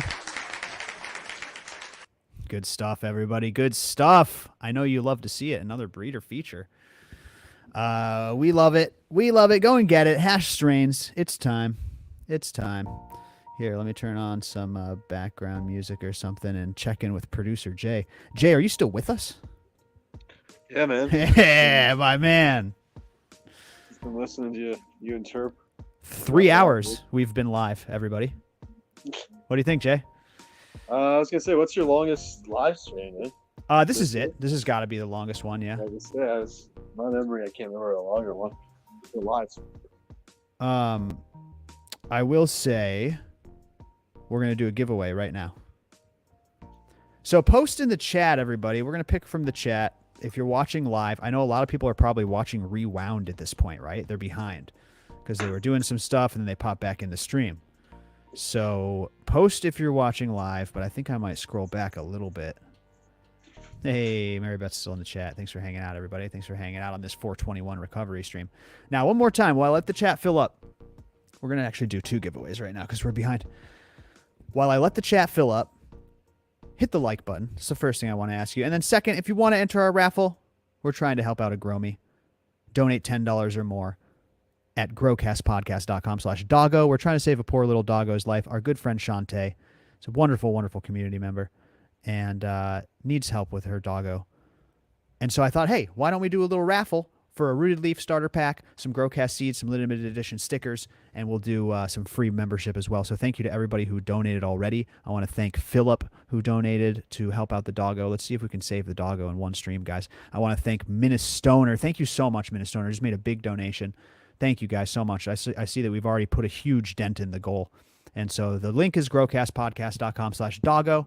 $10 or more gets you an entry into the raffle, and you have to send your receipt to me. Send it to me on Discord, send it to me on Instagram, or email contact@growcastpodcast.com. Thank you, everybody. We're doing fantastic life. We're doing fantastic work with this community. This was a really, really fun stream, you know? I thought that there would probably be a lot of people sleeping today, but you guys showed out. This is a really long live, and we still got a bunch of people in here. So thank you all for your support. And again, come join the community. Everybody you see in the chat, there's a bunch of members in there. You can get free access. Just go ahead and join today. I'll refund the join fee. That's at growcastpodcast.com. So now that all the housekeeping's out of the way, let's do some giveaways. Second giveaway winner is Ryan. Ryan W. said he's been here. Keep it rolling. Ryan, you just won. Ryan. growcastpodcast.com/prizes. I know there's a lot of links, guys. I should just have all these links in the description so I can point you down there. growcastpodcast.com/prizes brings you right to the prize vault. Okay. And you can pick your prize and write producer J. Ryan W., you just won. Make sure you post so I can see that you heard my words. Ryan, buddy, you just won. And then I'm going to do another one. I'm waiting for his response. I don't see it. I wonder if he popped out. I'm going to do another one. Bam! Bully Man! My man Bully Man also just won. Wait, what do I do to win? Just post in chat, man. Just post a comment. Don't spam or anything, but just post up a comment. I'm basically just scrolling through chat and picking random chatters. Bully Man, you also just won a prize. Oh, and Ryan's here. He won a prize. growcastpodcast.com/prizes. Let me just pull it up really quick. Let me pull up the prize vault. I can show you guys all the cool stuff. Jesus. Yeah, we're doing good. I mean, this is actually kind of slim pickings for how it usually is, right, Jay? Yeah. But here's all the seeds you can pick from. Oh, we got some pollen in there if you want to do a pollination. That's pretty cool. Oh, you should definitely just let me zoom in. How come I can't just zoom in? So here's all the seeds you can choose from. Producer Jay will be waiting for you. Make sure that you mention your name and if you want to, just go ahead and screenshot your, I know Bully Man, but go ahead and screenshot your comment just for proof. Why not? So go ahead and follow the steps there. We will be waiting for you and we'll get it to you. Oh, dude, you categorized it, Jay. What's that? Oh, you categorized it. Yeah, I just scattered them in the categories. That's fucking dope. So it looks like we got some pretty good. Anyone need a 2XL FOOP shirt or a medium FOOP shirt? Perfect for you and the wife. Oh, the Nutri-Grow pots are in there. Those are cool. Yeah, a lot of good stuff in there, folks. So go get after it, you know. We're giving away prizes constantly in membership. Constantly. So I need some rooted leaf on there. I should. Yeah, like a bottle of CalMag Fuel, a bottle of Lush Green. That's a great idea. I like that idea quite a bit. Let's see here. How you doing, Jay? You doing good? Doing good, man. Yeah, I was bouncing around earlier with my son. Who was the first prize winner? The very first prize winner? Yeah. Ooh, we're gonna have to go back to the recording for that. Yeah, That's all good. you were stoned for that one. I was too. I had was, it. I remember it, but I didn't have a pen to write it down. And then yeah, it was. Oh boy. Oh boy. So I'll go through that. Yeah, we'll go for the recording. I was just trying to remember it. That's all right. Yeah. I always go back and double check because there's always chance of a mistake. I'm on here trimming. This is killing me. And Vin, I love this comment. Look at this comment, you guys. This trimming is killing me. Any tips or tricks to get this done faster? So I would say if you have a lot of weight and you want to, oh, it was martial artist. Thank you, J5. Look at that. Martial artist, but it's spelled Marshall like the first name. Marshall. Yeah.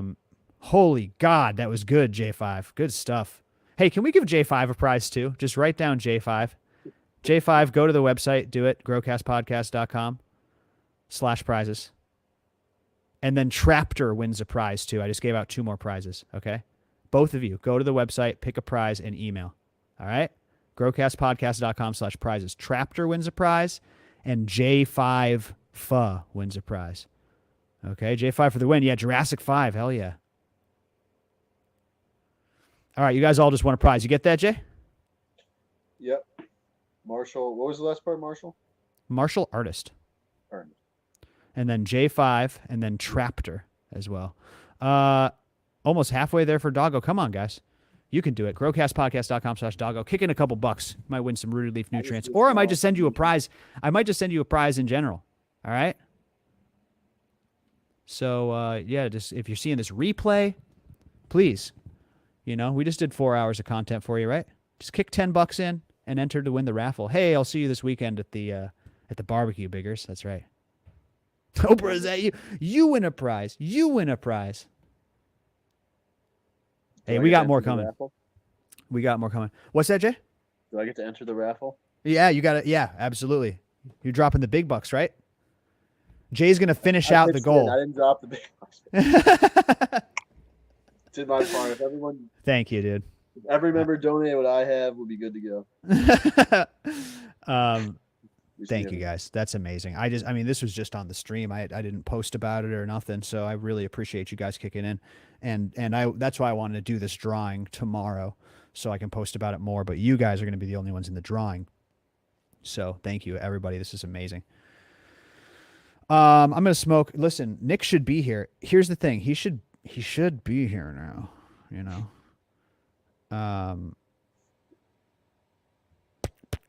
And I can't get at his texts, but I do have his Discord.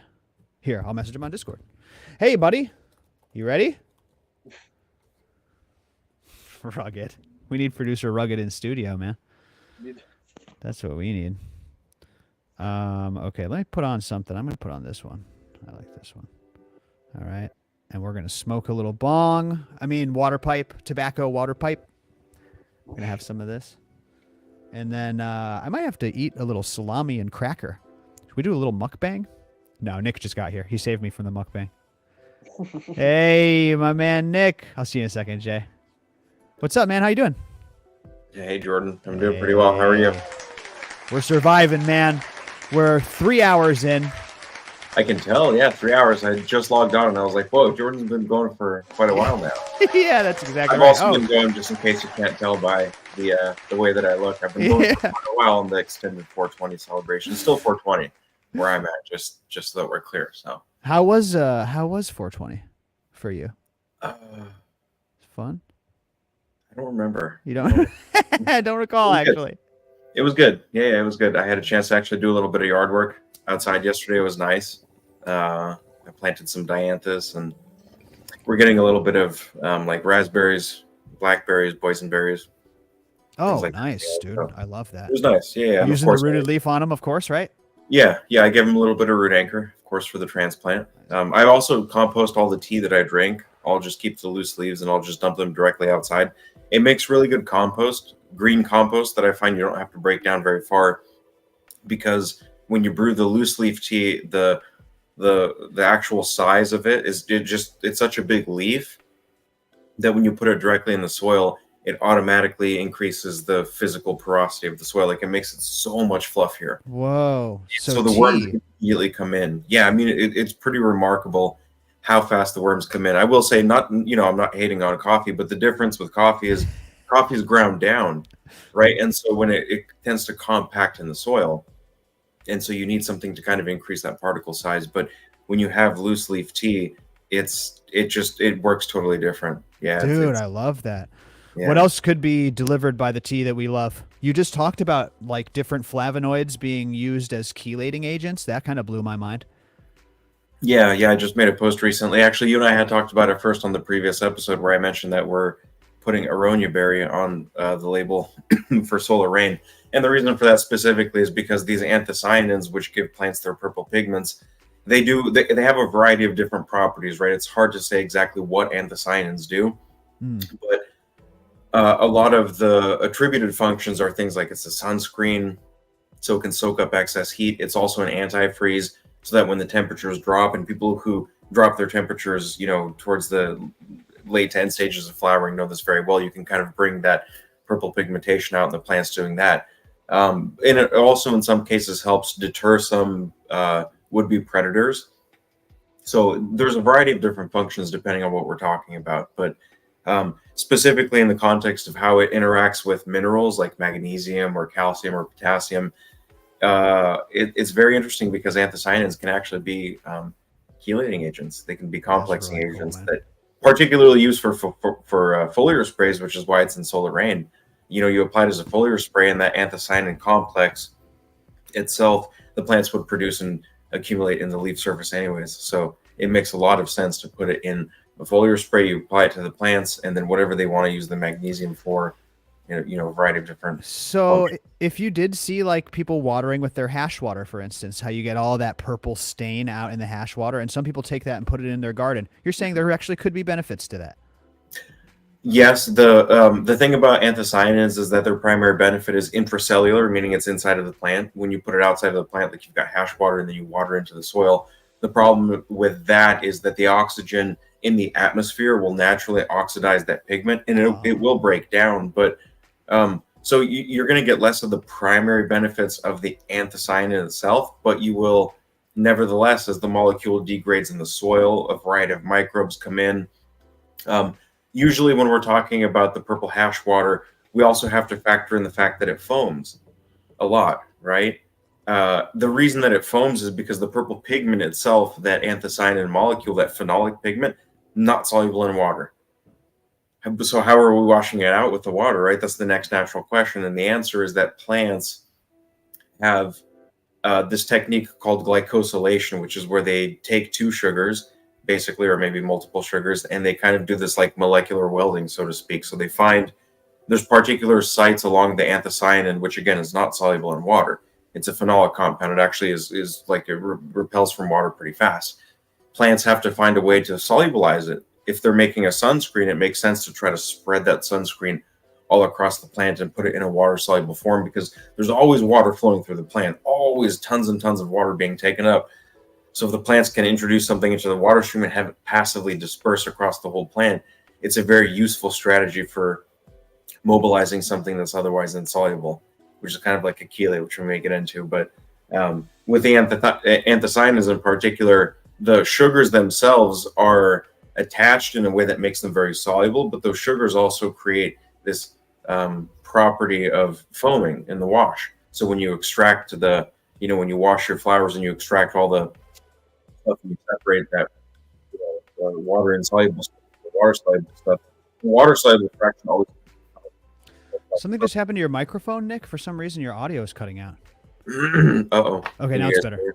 Yeah, did your phone kind of slide down or something? No, I'm actually on my laptop, but that's strange. You're back now. Sorry. Yeah, no worries. So I was just, basically saying that when you wash the purple pigment, it's not the pigment itself is not soluble in water, but there's a carrier for it, if you will. There's like a chelating agent or a complexing agent that makes it soluble in water. That will degrade in the soils naturally, and it may revert back to the original amino acid phenylalanine, or it may revert back into tyrosine. these amino acids are useful for soil chemistry. So I'm saying that there's a good benefit associated with it. But when you apply that purple wash water back into your soil, don't expect, like the benefits associated with the sunscreen or the oxidative stress reduction. That stuff, it gets broken down pretty quickly. It's more of the intracellular benefits that you see. And also make sure if you're going to reintroduce the hash water back to your garden, just make sure you don't have any disease pressures or any molds and mildews, because obviously the last thing that you want to do is wash a bunch of, flower that was contaminated with some mold and then you water in the water, yeah. Back in the water, yeah. So just be really careful. That's the only thing that I would say. Other than that, there's no risk associated with it. It's not like you're going to burn the plants because you did that. Just make sure there's no mold in the water. Yeah, absolutely, dude. Well, listen, we have a comment in chat, a little bit of housekeeping, and then, guys, we're going to answer your questions. So please drop your questions. Drop your nutrient questions, your grow questions, all of it. Yeah. First of all, before we get into the swag, code GrowCast420 is live for 42% off right now. That's at rootedleaf.com. Just go stock up. Go ahead and use code GrowCast420, 42% off. And then members might even get that code extended with a secret code. So make sure you're in membership. Nick is in membership all the time. Thank you for hanging out, dude. It's always good to see you, like, answering questions, randomly popping in voice chat. It's just good to see you in there, man. Really, really awesome stuff. Yeah, absolutely. But then there's more. But wait, there's more. Show off that custom shirt that you just got made up there. It's got the Rooted Leaf Agritech and then the Growcast on the side. That's right. And actually, conveniently enough, I have the back side of it. So I'm wearing the front side, obviously. And then the back side, interestingly enough, we had a local print shop do this for us. And it's made with the same Bella Canva t-shirts that we have on the regular prints. They're non-GMO cotton. It's not sprayed with any glyphosate, none of this funny business. For those of you who know our sourcing practices, you know that even for the t-shirts, we go to great length to make sure that it's all premium, quality stuff. I have a t-shirt of the original design that's like 5 years old and I still wear it and it hasn't faded quite yet. So this is the front side. And then on the back side, actually, we got, let me see here. Can you see that? So it says powered by plants. Yeah. It's hard to see because it's a little bit washed out. Let me see if I can maybe try to turn it a little bit this way. There you go. If I try to stand up this way. No, block turn out it some away from the light. Yeah. There, right there. Now hold it closer. Yeah, now we're talking about, you can see there's like juniper berries on there. That's good stuff. It's got each of the inputs. I see the CalMag fuel. Good stuff. Good stuff, man. Now, these shirts are going to be for members who are fans of Rooted Leaf and are going to be entering into a little contest coming up soon. So you'll get a shirt for free just for doing the thing. It's not like a chance to win. You'll like get a shirt if you do the thing while supplies last. That's how it works. Mm-hmm. So that'll be fun. What? It's just me still. There we go. Hi. Yeah, and we got quite a few of these shirts made. The designer that we worked with, he actually did a really good job of matching all of the Powered by Plant stamps. So when you guys get these, you'll see like the actual stamp on the shirt itself is like remarkably high quality. He spent a very long time just making sure that the stamps were not going to be, like they're not going to look funny. So it's all good. There's already members who are so excited. Rep Trav's like, I need this shirt, bro. Yeah. No, it's good. We got a limited number made, high quality cotton. The color match is pretty good overall. So yeah, it's a local print shop. They're doing good work. They live. They're based about 5 minutes from where I live. Cool. So yeah, it's pretty nice. Yeah. So yeah, guys, make sure you're in membership. Check it out, and then code GrowCast420. Just go ahead and grab your nutrients. Stock up for the year. You know how it goes. Cool, man. So that's about it, right? The most recent episode was fire. That was really good stuff. Mm-hmm. There is some stuff that I wanted to ask you about. Guys, drop your questions. This is a Q&A. This portion, because I figured I was going to be stoned by this part, which I am. Someone's asking about the difference between Calcil and your product. Talk about like a dry amendment with a higher calcium concentration versus your plant available liquids. Yeah. I was thinking about this the other day because, one of the things that sets the calcium chelate apart, and you'll actually kind of sneak peek preview for you guys. I'm planning on making a post tomorrow on Instagram about this, and it's specifically about the calcium chelate that we make for CalMag fuel and how we take the orange peels and we ferment them and we extract the organic acid complexes out of them. And you'll see in greater detail for the actual post tomorrow, but the general premise is that there's valuable constituents, there's valuable substrates inside of orange peels that kind of make calcium a biologically relevant element. Most of the calcium that your plants take up, they're gonna sink into a cell wall, or that's like the ultimate goal overall. That's what you want your plants to do.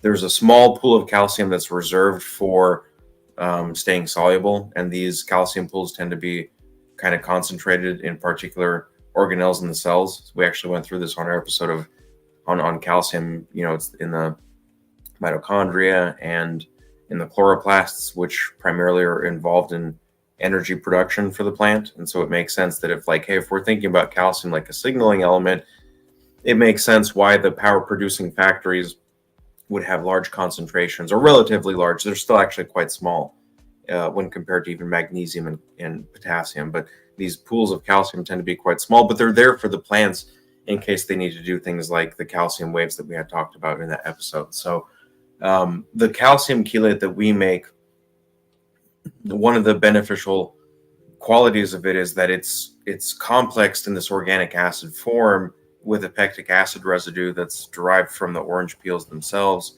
and that makes it very quick to convert for the plants into these cell wall constituents. The problem, I guess you could say, with calcium silicate overall is that it's not the same molecular format overall. So when the plants access the calcium silicate, first off, it's defined by its solubility in water, which generally speaking is very low. Calcium silicate is the exact same material that fireproof drywall is made from. So if you know somebody with a professional, grade BHO extraction facility, like an actual licensed and approved facility, like the fire department came through, fire marshal signed off on it, the drywall that they have in the actual extraction room itself with the BHO and where the gases are introduced into the plant matter, even if it's a fully closed loop system, it has to be a blast proof. Not blast proof. It has to be a fireproof room, basically. And so the drywall, typically in a house or in a typical construction, is calcium sulfate, which is gypsum. In a fireproof room, it's calcium silicate, because there's a very long burn time on that. So calcium silicate inherently is not soluble in water. And a lot of times what people do is they'll micronize it. So they'll run it through like an ultrasonic machine, which will break the particle size down, or they may micronize it down to a particular particle size. But the issue is you don't change the fundamental chemistry of the availability of the calcium and of the silica to the plants. What you want is a high solubility, not just a high degree of suspension, meaning that you can suspend this particular particle in the actual water, but you want a high degree of solubility. So CalMag fuel, the chelate that we make, is remarkably soluble. That's why we're capable of making a 6% CalMag fuel. So, CalMag fuel is 6% calcium, and it's 100% soluble in water. There's no long chain polymers or complexes. It's immediately available for the plants to take up. You couldn't do that with calcium silicate. It's just the physical properties of it it's not soluble in water to that extent. Interesting. I think I'm with you, man. And it sounds like so much of your stuff revolves around these chelates. I want to talk about chelation kind of in general and as a broader topic. Because, you drop these knowledge bombs on the show and I grasp a lot of it, but what I really need is like an analogy. Like, talk to me like I'm a 3-year-old, right? Talk to me like I'm a 3rd grader, actually. And we were having a conversation off air where you started to explain chelation to me, and I'm like, that makes a lot of sense. You were talking about how not all chelating agents are created equally, not all bonds are created equally, and you mentioned like the grip on a baseball, how they hold grips, like a whole hand gripping it versus maybe just like 2 fingers. You want to talk about how we should think about chelation and how your chelation is superior?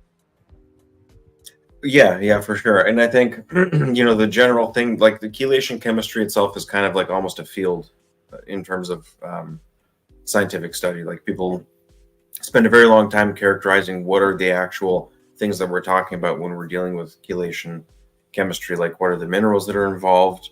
What are their particular sizes? Because all these elements are different, like calcium, magnesium, potassium. They share general properties with each other, but they also have very distinct and discrete differences among them that kind of change the tone of the conversation when we're talking about chelation chemistry. So it's important to kind of factor that in, that this topic is actually quite complex. It's very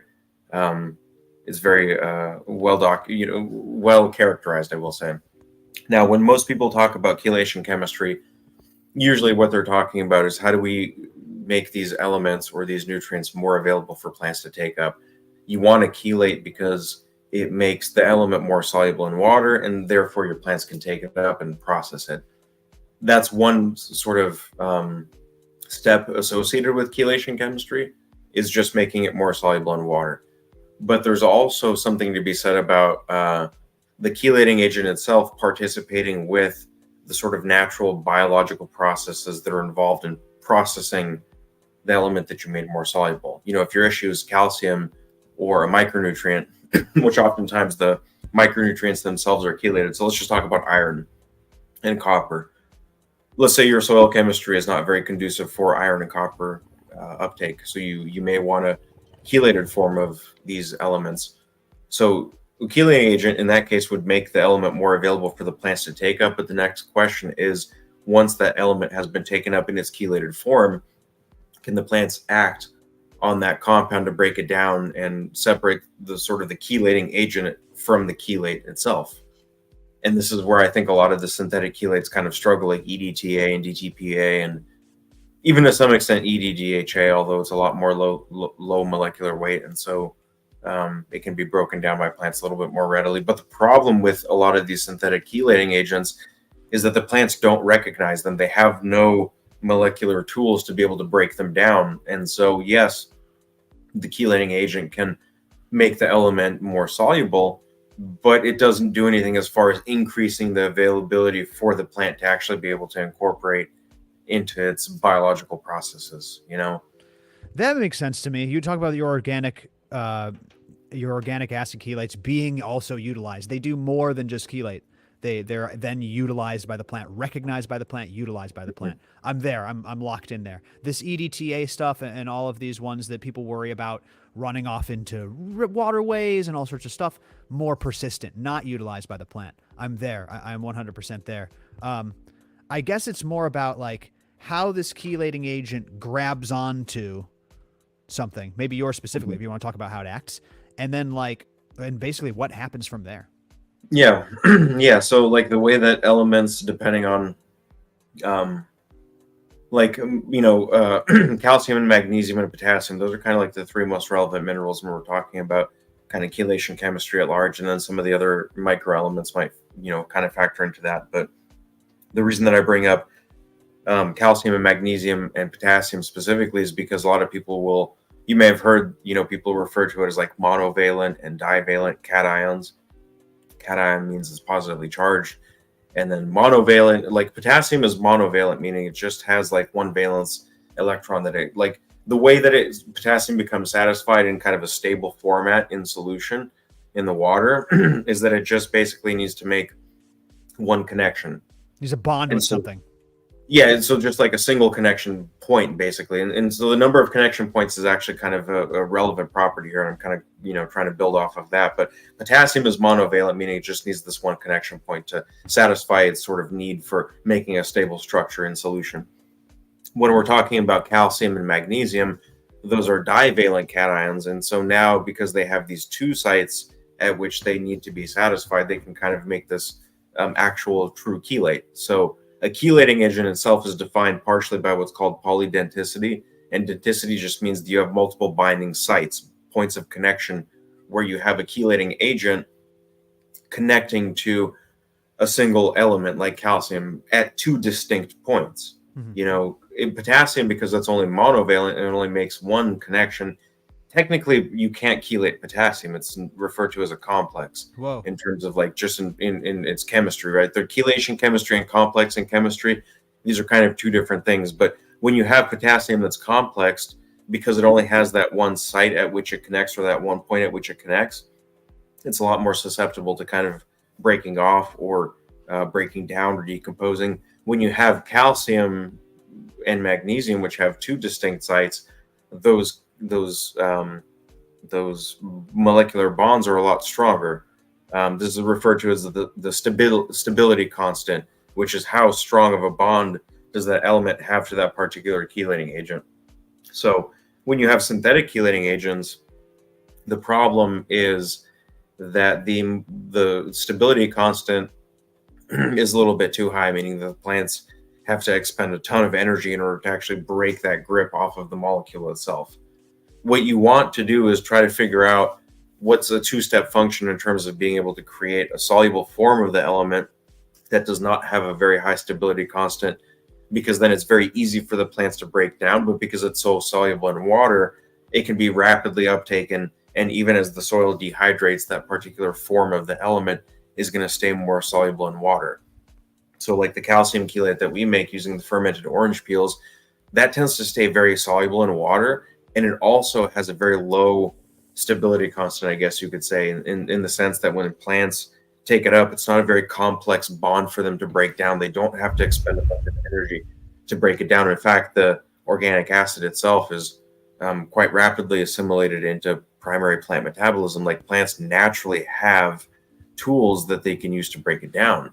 Wow, that's great. Good stuff. Yeah. Thank you, Billy, for that question. That was a good fucking good exploration there. Yeah, I think I have a better understanding now.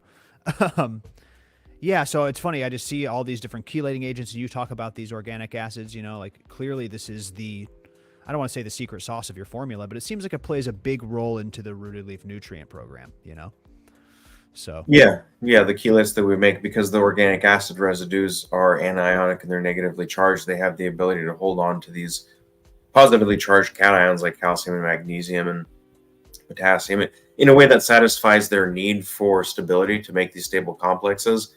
Ironically enough, like when you put your ppm probe inside of a solution of feed water, really what you're doing is measuring the ionized elements that are present there. So if you have like this is one of the reasons that the CalMag fuel, even though it has 6% calcium and 1% magnesium, it actually registers lower in terms of the ppms overall and the EC than the equivalent calcium nitrate or the calcium phosphate or something like that, because the the solubility is high, but also the fact that it's complexed and chelated tends to protect the charge on that calcium, so it tends to ionize less in solution. So it is stable and it is soluble and it's bioavailable for the plants to take up.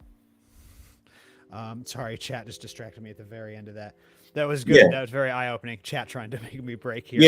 And I was kind of reading that too. That's why I kind of stumbled for a sec there. But yeah, EDTA, so EDTA stands for ethylene diamine tetraacetic acid. So it is technically an acid form of a chelating agent, I guess you could say. But all of them, like generally speaking, the interaction between carboxylic acid functional groups in chemistry will sort of interact well with cations and minerals, and so you like find this high degree of correlation between the organic acids and the carboxylic acid functional groups and solubility in biochemistry in terms of plants and minerals. But the problem is that the EDTA molecule itself is never really broken down, and so you have the ability in terms of the molecule itself to hold on to this element, but when the element is removed from the active site, if you will, of the molecule itself doesn't get broken down.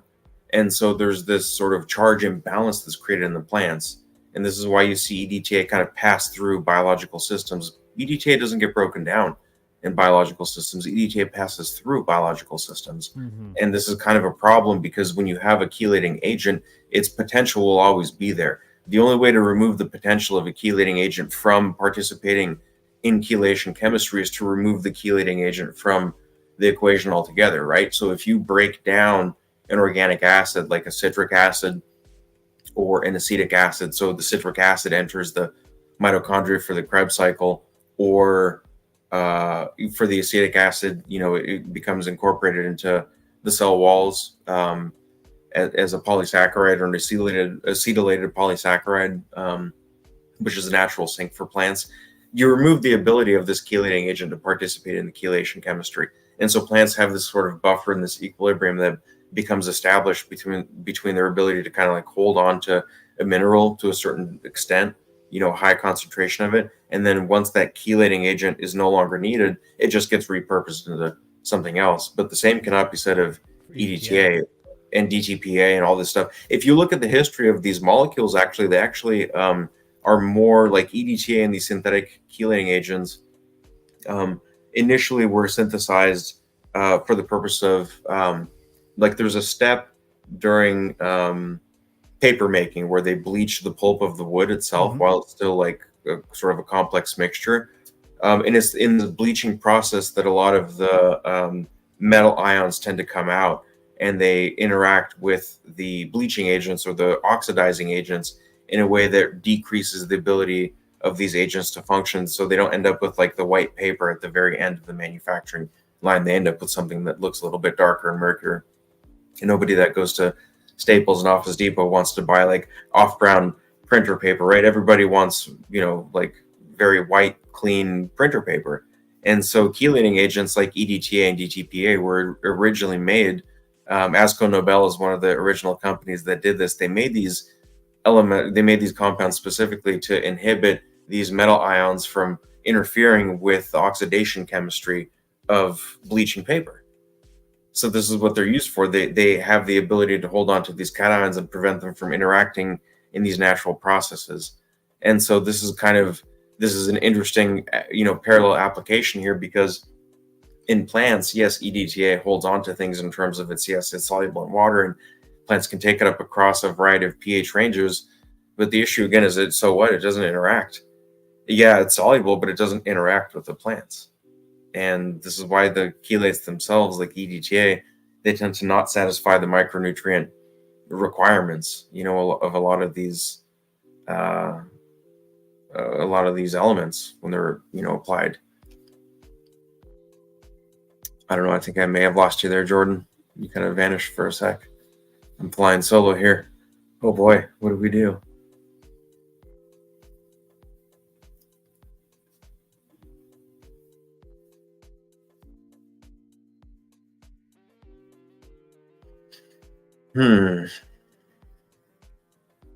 Well, I guess while I'm here, Trudy Mayweather said, "When is Nick releasing nutrient activity book?"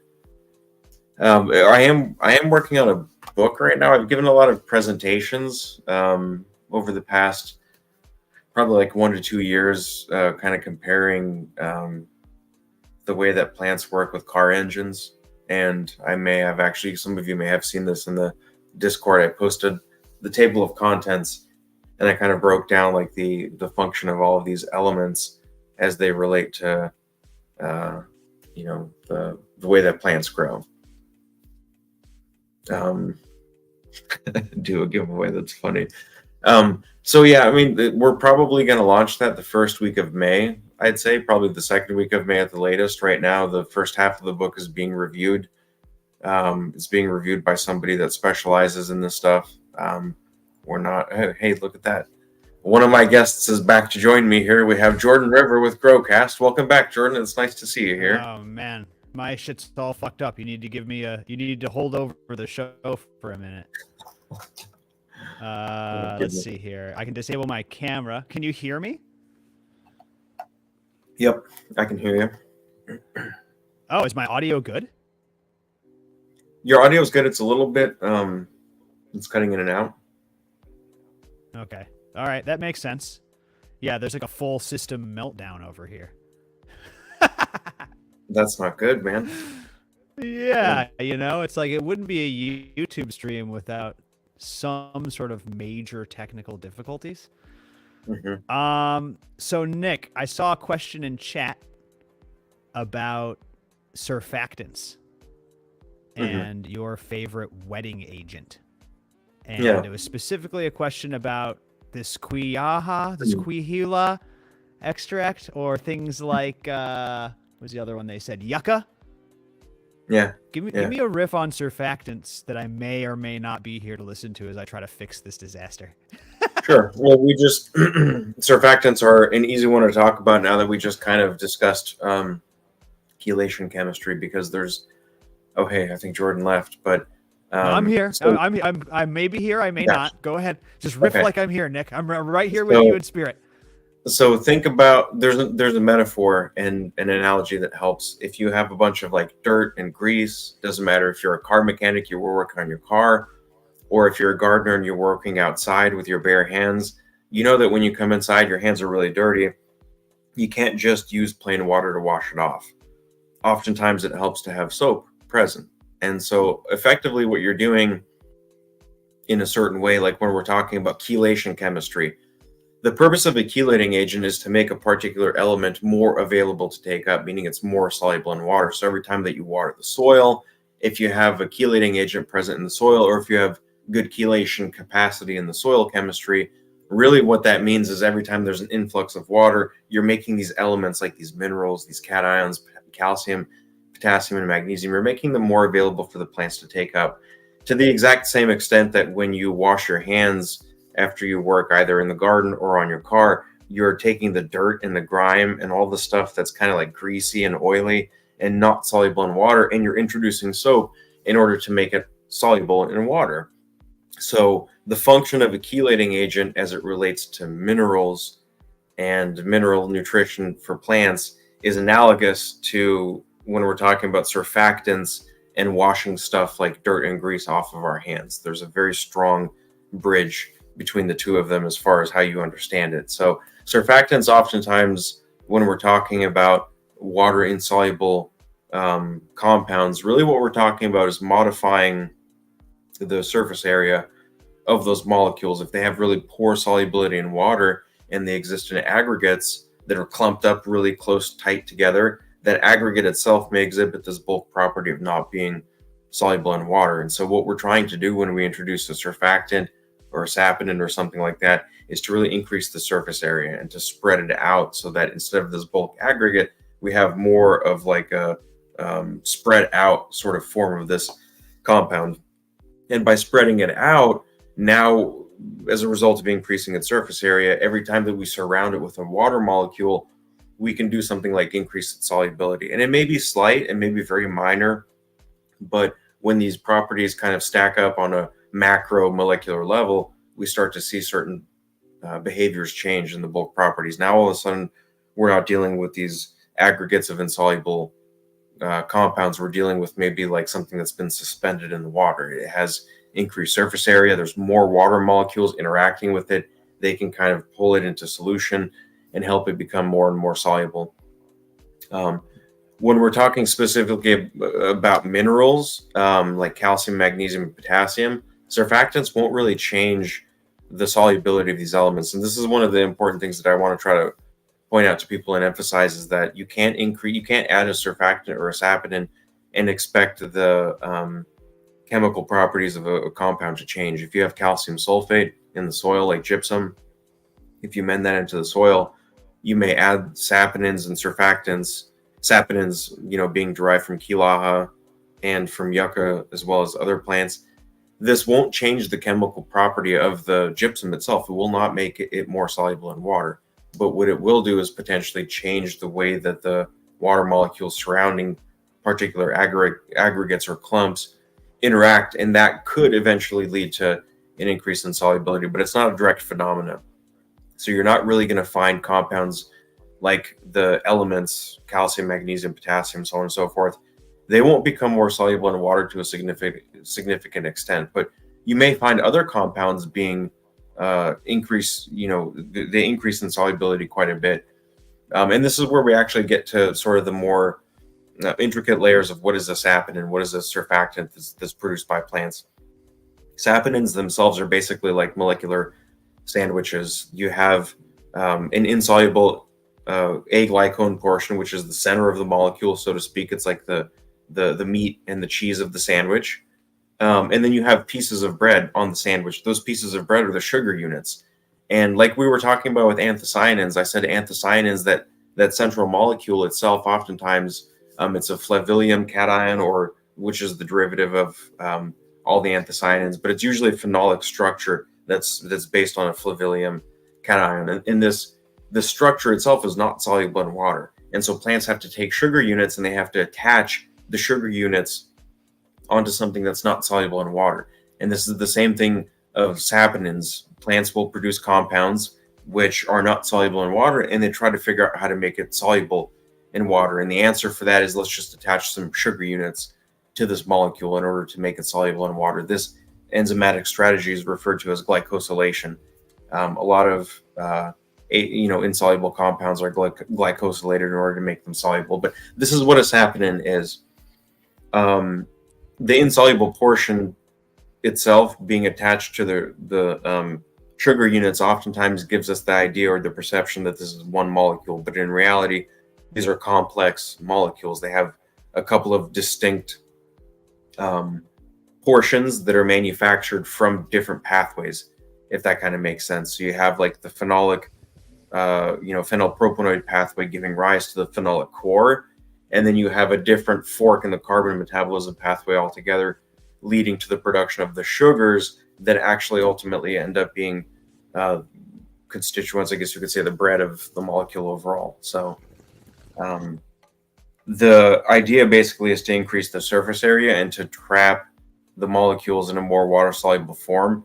So you get these like slight increases in solubility, but more, most of the time we're dealing with stuff that's inherently not soluble in water at all to begin with, rather than like the distinct properties of the elements themselves that might be present in the soil phase or in the solution phase. I don't know if that makes sense or not. I kind of went on for a while there. From what I caught, it sounded great. It sounded fantastic. So what's the consensus? Do we use surfactants with rooted leaf? Is there already surfactants in there? What's the consensus there? Yeah, there's already surfactants in there. We actually make our own surfactants from all the plants that we work with. The most obvious one is the licorice root that's in root anchor.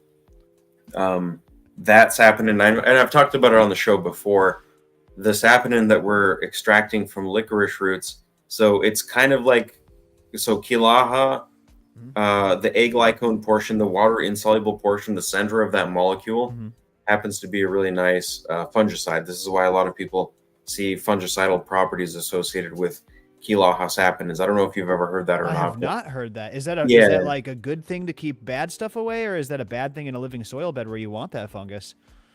That's a good question. I would say in the appropriate doses, it's not a bad thing, particularly for foliar sprays, which is where I think a lot of people would want the benefits of saponins anyways, because you don't want the water to beat up on the exterior of the leaf surface. You want it to kind of be like really thin and spread out across the exterior of the leaf. This way it kind of increases the surface area, and it can increase the nutrient availability and nutrient uptake. Yeah, I was thinking. But the aglycone portion of quilaha is a anti-fungal and antiviral compound. For yucca, which is technically a triterpenoid pentacyclic glycoside, the particular type of molecule that it is a little bit different than quilaha. It doesn't have any fungicidal qualities to it. So the way that gets metabolized in the soil is a little bit different. It can be a little bit more of a biostimulant. And then for the licorice root that we work with, it's derived, like we're actually working with the whole licorice roots. We grind them down and we extract them. And that's technically, it's referred to as a pentacyclic triterpenoid glycoside. So it has a couple of extra oxygen rings attached to it. So the molecule itself is a little bit bigger than yucca. But what this allows us to do is trap more oxygen. So if you've ever shaken root anchor in the jug and you've opened it up and you've seen these big, large foam bubbles on top, the actual foam bubbles, the structure of that foam bubble is a property of the licorice itself. Like it has the ability to trap huge amounts of oxygen. And when you water it into the soils, that's a really good thing to, expose your roots to, is a high concentration of dissolved oxygen. That way they can breathe and that way they can grow. So it's a little bit different, but there's no antifungal or fungicidal property of the licorice roots. In fact, we kind of see the opposite effect, which is that a lot of the living soil chemistry tends to explode as a result of being fed the licorice. Damn extract. Right, dude. I love that. I super love it. Yeah, I've had great results. I'm super happy to see what you're doing. People loving the episodes, man. Getting really good feedback on those episodes. So just keep it up. The audience loves it, so you can expect more. We're almost done with this 4-hour stream, you guys. That flew by. Like, it absolutely flew by. Drop more questions if you have them. Guys, just go ahead and hit like. Do me a favor. Hit that like button. I do appreciate you doing that. And drop any more last-minute questions. Nick, anything big for Rooted Leaf coming down the pike? You doing any traveling? You were just out overseas a little while ago doing consulting and stuff, or are you just stateside grinding on the company? Yeah, we're stateside for the most part, and we're still kind of grinding and expanding. And yeah, I mean, so far so good. You know, I feel like the industry itself is changing a little bit. Like people are starting to chase the high quality stuff, the craft quality stuff a little bit more. So it's nice to see. You know, our business has been very stable and growing for the past few years, but particularly this year, it seems like there's a lot more interest across the whole U.S. People are starting to realize that you can't just grow high quality stuff using the, you know, cheapest possible inputs. Particularly not at the scale that we see the stuff happening. Like there's a lot of people that are, you know, going through the motions of becoming more educated. 4 or 5 years ago across the whole US, you didn't really have an educated consumer base to begin with, as far as like the recreational side goes. Obviously on the medical side and, you know, the gray market side, it was a little bit different, but for the recreational side, at least in particular, it's nice to see the evolution in place. The consumers evolving and they're starting to chase high quality stuff a little bit more, and they're willing to pay for it. And you know, obviously with our products, it's very easy to grow high quality stuff. So it's nice to see a good little bump in demand, and it comes from the right sort of types of people, the ones that are looking to grow the highest quality stuff. And we're finding a lot of really good results with hash making in particular. Like people are getting really high quality hash, and they have been for a couple of years, but you know, the numbers are coming back stronger and stronger. People are increasing the overall yield on the wash, and the stability of the hash is pretty good. The rosin itself. So oh yeah, I love it, man. We should do an episode on that coming up here. Yeah, yeah, it's nice. 100%. Looks like we got one more last minute question here before we take care of some housekeeping and end the stream. But thoughts on blackberry syrup? Sounds delicious to me. Yeah. I mean, there's two ways to look at it. One is the sugar source that's provided for the microbes in the soil, kind of stimulates their growth, and to some extent, some of the phenolic compounds are good fungal food sources. If we're talking about the anthocyanins that give blackberries their distinct color, those may actually ultimately end up oxidizing and breaking down. For anybody that's ever done like a fermented FPJ, fermented plant juice, using a lot of berries, you may have noticed that over time the actual purple pigment itself breaks down. You start to lose the color itself, and the loss of color itself isn't necessarily a bad thing. It doesn't mean that the compound, has become irreversibly damaged. It just means, so like the anthocyanins themselves, these molecules, they have a light absorbing functional group. We call these chromophores. Like in chlorophyll, for example, which is that beautiful green pigment that absorbs sunlight and catalyzes photosynthetic reactions, like very famous pigment. The chromophore of chlorophyll is the porphyrin ring, which contains the magnesium ion. I remember that from the magnesium episode. Yeah. Yeah, so there's like distinct, it depends on how you look at it. A lot of these molecules, when we're talking about them, these molecules, we're referring to them, and there's very distinct portions of the molecule that we're actually referring to. So the chromophore is the part that absorbs the light, and it reflects the light, so we can visually identify the chromophores themselves. Not all of the flavonoid compounds have chromophores, and so you could have a flavonoid that has no color. Right. And similarly, you can have a phenolic compound that has no color. It could be a clear liquid solution, but it could still technically be a phenolic compound. It could have an aromatic ring. So there is something to be said about the way that blackberry syrup could participate in a fermented plant juice, or a compost tea, or even soil chemistry at large, just in its raw form. But again, this is like a multi-branched thing. There's like the metabolic fate of the sugar. How does the sugar get metabolized? And then there's the metabolic fate of the anthocyanins. How do they get metabolized? And, so on and so forth, a variety of different compounds. The anthocyanins could get broken down. That purple pigment may not necessarily get taken up by the plants and participate in the sort of benefits that the anthocyanins are known for intracellularly. But that's not to say that when they get broken down in the soil, they have no benefit. If they're converted back into tyrosine or phenylalanine, which is the aromatic amino acids that the phenylpropanoid pathway is derived from, then they could actually participate in secondary plant metabolism in such a way that actually helps the plant make more of its own purple pigments. But, it's kind of like starting back at square one and then working back up from there, you know? Yeah, I know what you mean. Yeah. Well, listen, man, I'm here for it. I need to get some rooted leaf in my hands. The Hawaiian pheno hunt went so well. Kevin's using the rooted leaf on all sorts of different plants on the property, tropical plants. I want to connect you to, because he's using them on stuff out there that I don't know if you like want information on or whatever. It's like a bunch of, you know, Hawaiian plants and trees and stuff. So, yeah, we're loving it out there, man. It just works really, really well. One more time, Growcast 420 saves you 40% at rootedleaf.com. Go and hit it up. That's what's up. And then take $10 from the money you save. Go to growcastpodcast.com/doggo and donate to that doggo fund. Nick, thank you for donating a starter pack for our friend's fundraiser. That really means a lot. Absolutely. Yeah. And someone's going to walk away with that big prize. So yeah, man, we're excited. Don't go anywhere, guys. We got a giveaway before we wrap this stream. But Nick, any last words? That sounds ominous. Any final thoughts before we sign off the stream? No, I mean, as always, I appreciate people tuning in, listening. Thanks for the Q&A. Stay tuned for the next episode. We have some cool stuff coming. It definitely involves the t-shirt that we talked about a little bit earlier. So, yeah, stay tuned and hope to see you guys soon. Hit me up on Discord if you guys have questions. Send me a message on Instagram, and don't forget to take advantage of our 420 sale. I love it, man. And yeah, that swag looks great. I can't wait to do that contest again for the members, guys. So jump in membership. Message me when you join. I'll refund you. If you join today, I'll refund you. Go try it out. Thank you, Nick. Appreciate you, bro. Thanks, guys. Take care. Take care. Yeah. Let's give him a round of applause, everyone. I mean, he hosted the show for a minute there.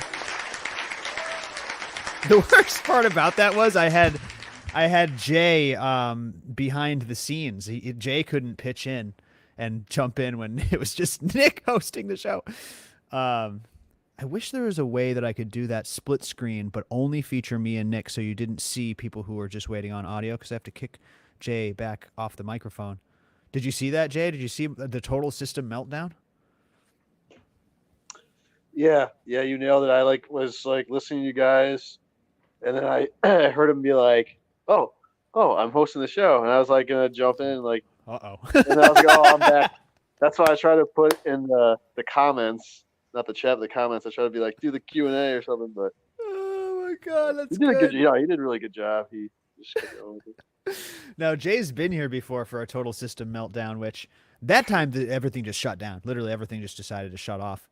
But Jay's been here before where we prep for the show, and 2 minutes before we go live, the audio just stops working. That was the craziest shit ever. So he's seen it happen before, and there's nothing. You can't have a good stream without one good meltdown. You need a solid full tilt meltdown. Flawless, exactly, Andrew. I mean, you're pushing it to the limit with this 4-hour stream, dude. Hell yeah, brother. 4 hours is nothing. System to the limit. We'll do 5 next. Yeah, you're right. You're right. You're pushing the system to the limit. You're right. TV's getting hot. I actually need to replace the main brain. The Biodome brain can't keep up with the Aquadome that I'm building. And if you don't know what that means, I don't blame you. Come and join membership and see what it's all about. Oh, yeah. We definitely go through heavy testing. This is all just a placeholder, by the way. I have some really good stuff planned for Growcast TV. We're live every week for the members at growcastpodcast.com/membership. Shout out to the members in the chat. And let me do another giveaway, guys. Post something in chat. Post up. I'm going to pick someone's name out of chat. I'm going to have producer Jay pick someone's name out of chat. And also, now's the last chance to get in on the raffle. Donate $10, growcastpodcast.com/doggo, and send me a screenshot of that, okay? It'll get you into the raffle. Someone's winning Rooted Leaf Nutrients and Growcast seeds. And then biggest donation also takes home a prize. So thank you all for supporting Doggo. Let me actually show you guys. I was hard at work before we melted down. I was hard at work pulling up some of the DMs that I received in Instagram during this stream. There's Shante. She says, Jordan, thank you so much. I literally cried happy tears. My baby boy will be getting his surgery in no time, she says. So we made her cry tears of joy. And then she shows us a shot that says that over $600, $565 just today. So that was all from you guys. Thank you so much. I love mobilizing this community for a good cause, and it's not something we do super often. Shante is a personal friend of mine, and I wanted to do this for this stream, and I wanted to reward you guys. So kick in $10, send me the screenshot, and we'll do some giveaway. I'll probably reach out to most of you and give you free membership or a prize or something. So I appreciate you all. I got another DM from somebody. I will check after the stream. Thank you to whoever donated. I did see that come through. I don't want to open my Discord now and stress the brain.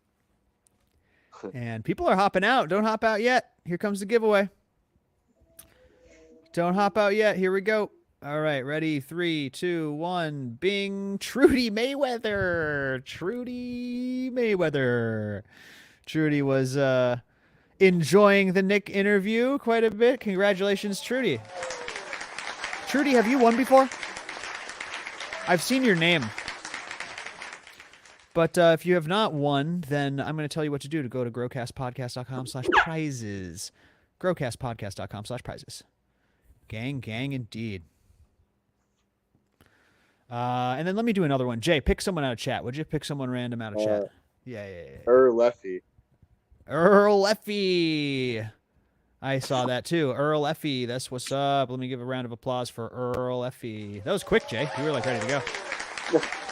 I thought you told me to pick one, so You were ready. Yeah, I had it in my back pocket. Okay, so write those ones down. And guys, again, growcastpodcast.com/prizes. That's where you find the list where you can pick from and the email to shoot your request off to, and then Jay will take care of you.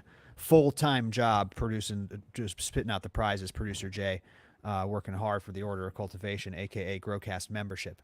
We're live. We just did a 4-hour stream. That was nothing. I could easily do 5 hours next time, guys. So we'll do this once a month. I hope you enjoy the replay. I hope you enjoyed watching it live. Congratulations to all of our winners. And yeah, that was amazing, guys. I absolutely love these public YouTube streams. Again, we're live every week for the members, so come and join, but I'll be back next month. How about we do one a month, and then how about every single year we make a point to sit down here and do the 421 recovery stream. Go drink some water, everybody.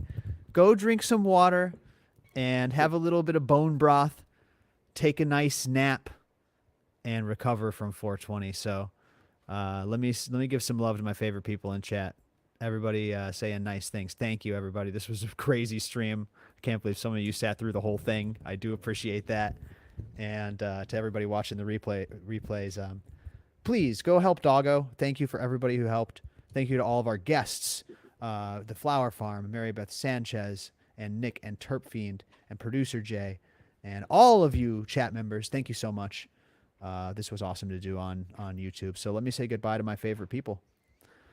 Thank you, Jay. Appreciate you, brother. No problem. It was a great stream. It's a lot of fun. That was a good one. Take care, everybody. Have a good rest of your night. Marybeth Sanchez, also martial artist. Samuel, Dank Stranger, Gypsy Lee, Philip, Green MD, Biggers Buds, Andrew, the Midnight Farmer, Rev Trav, Chris, Earlify.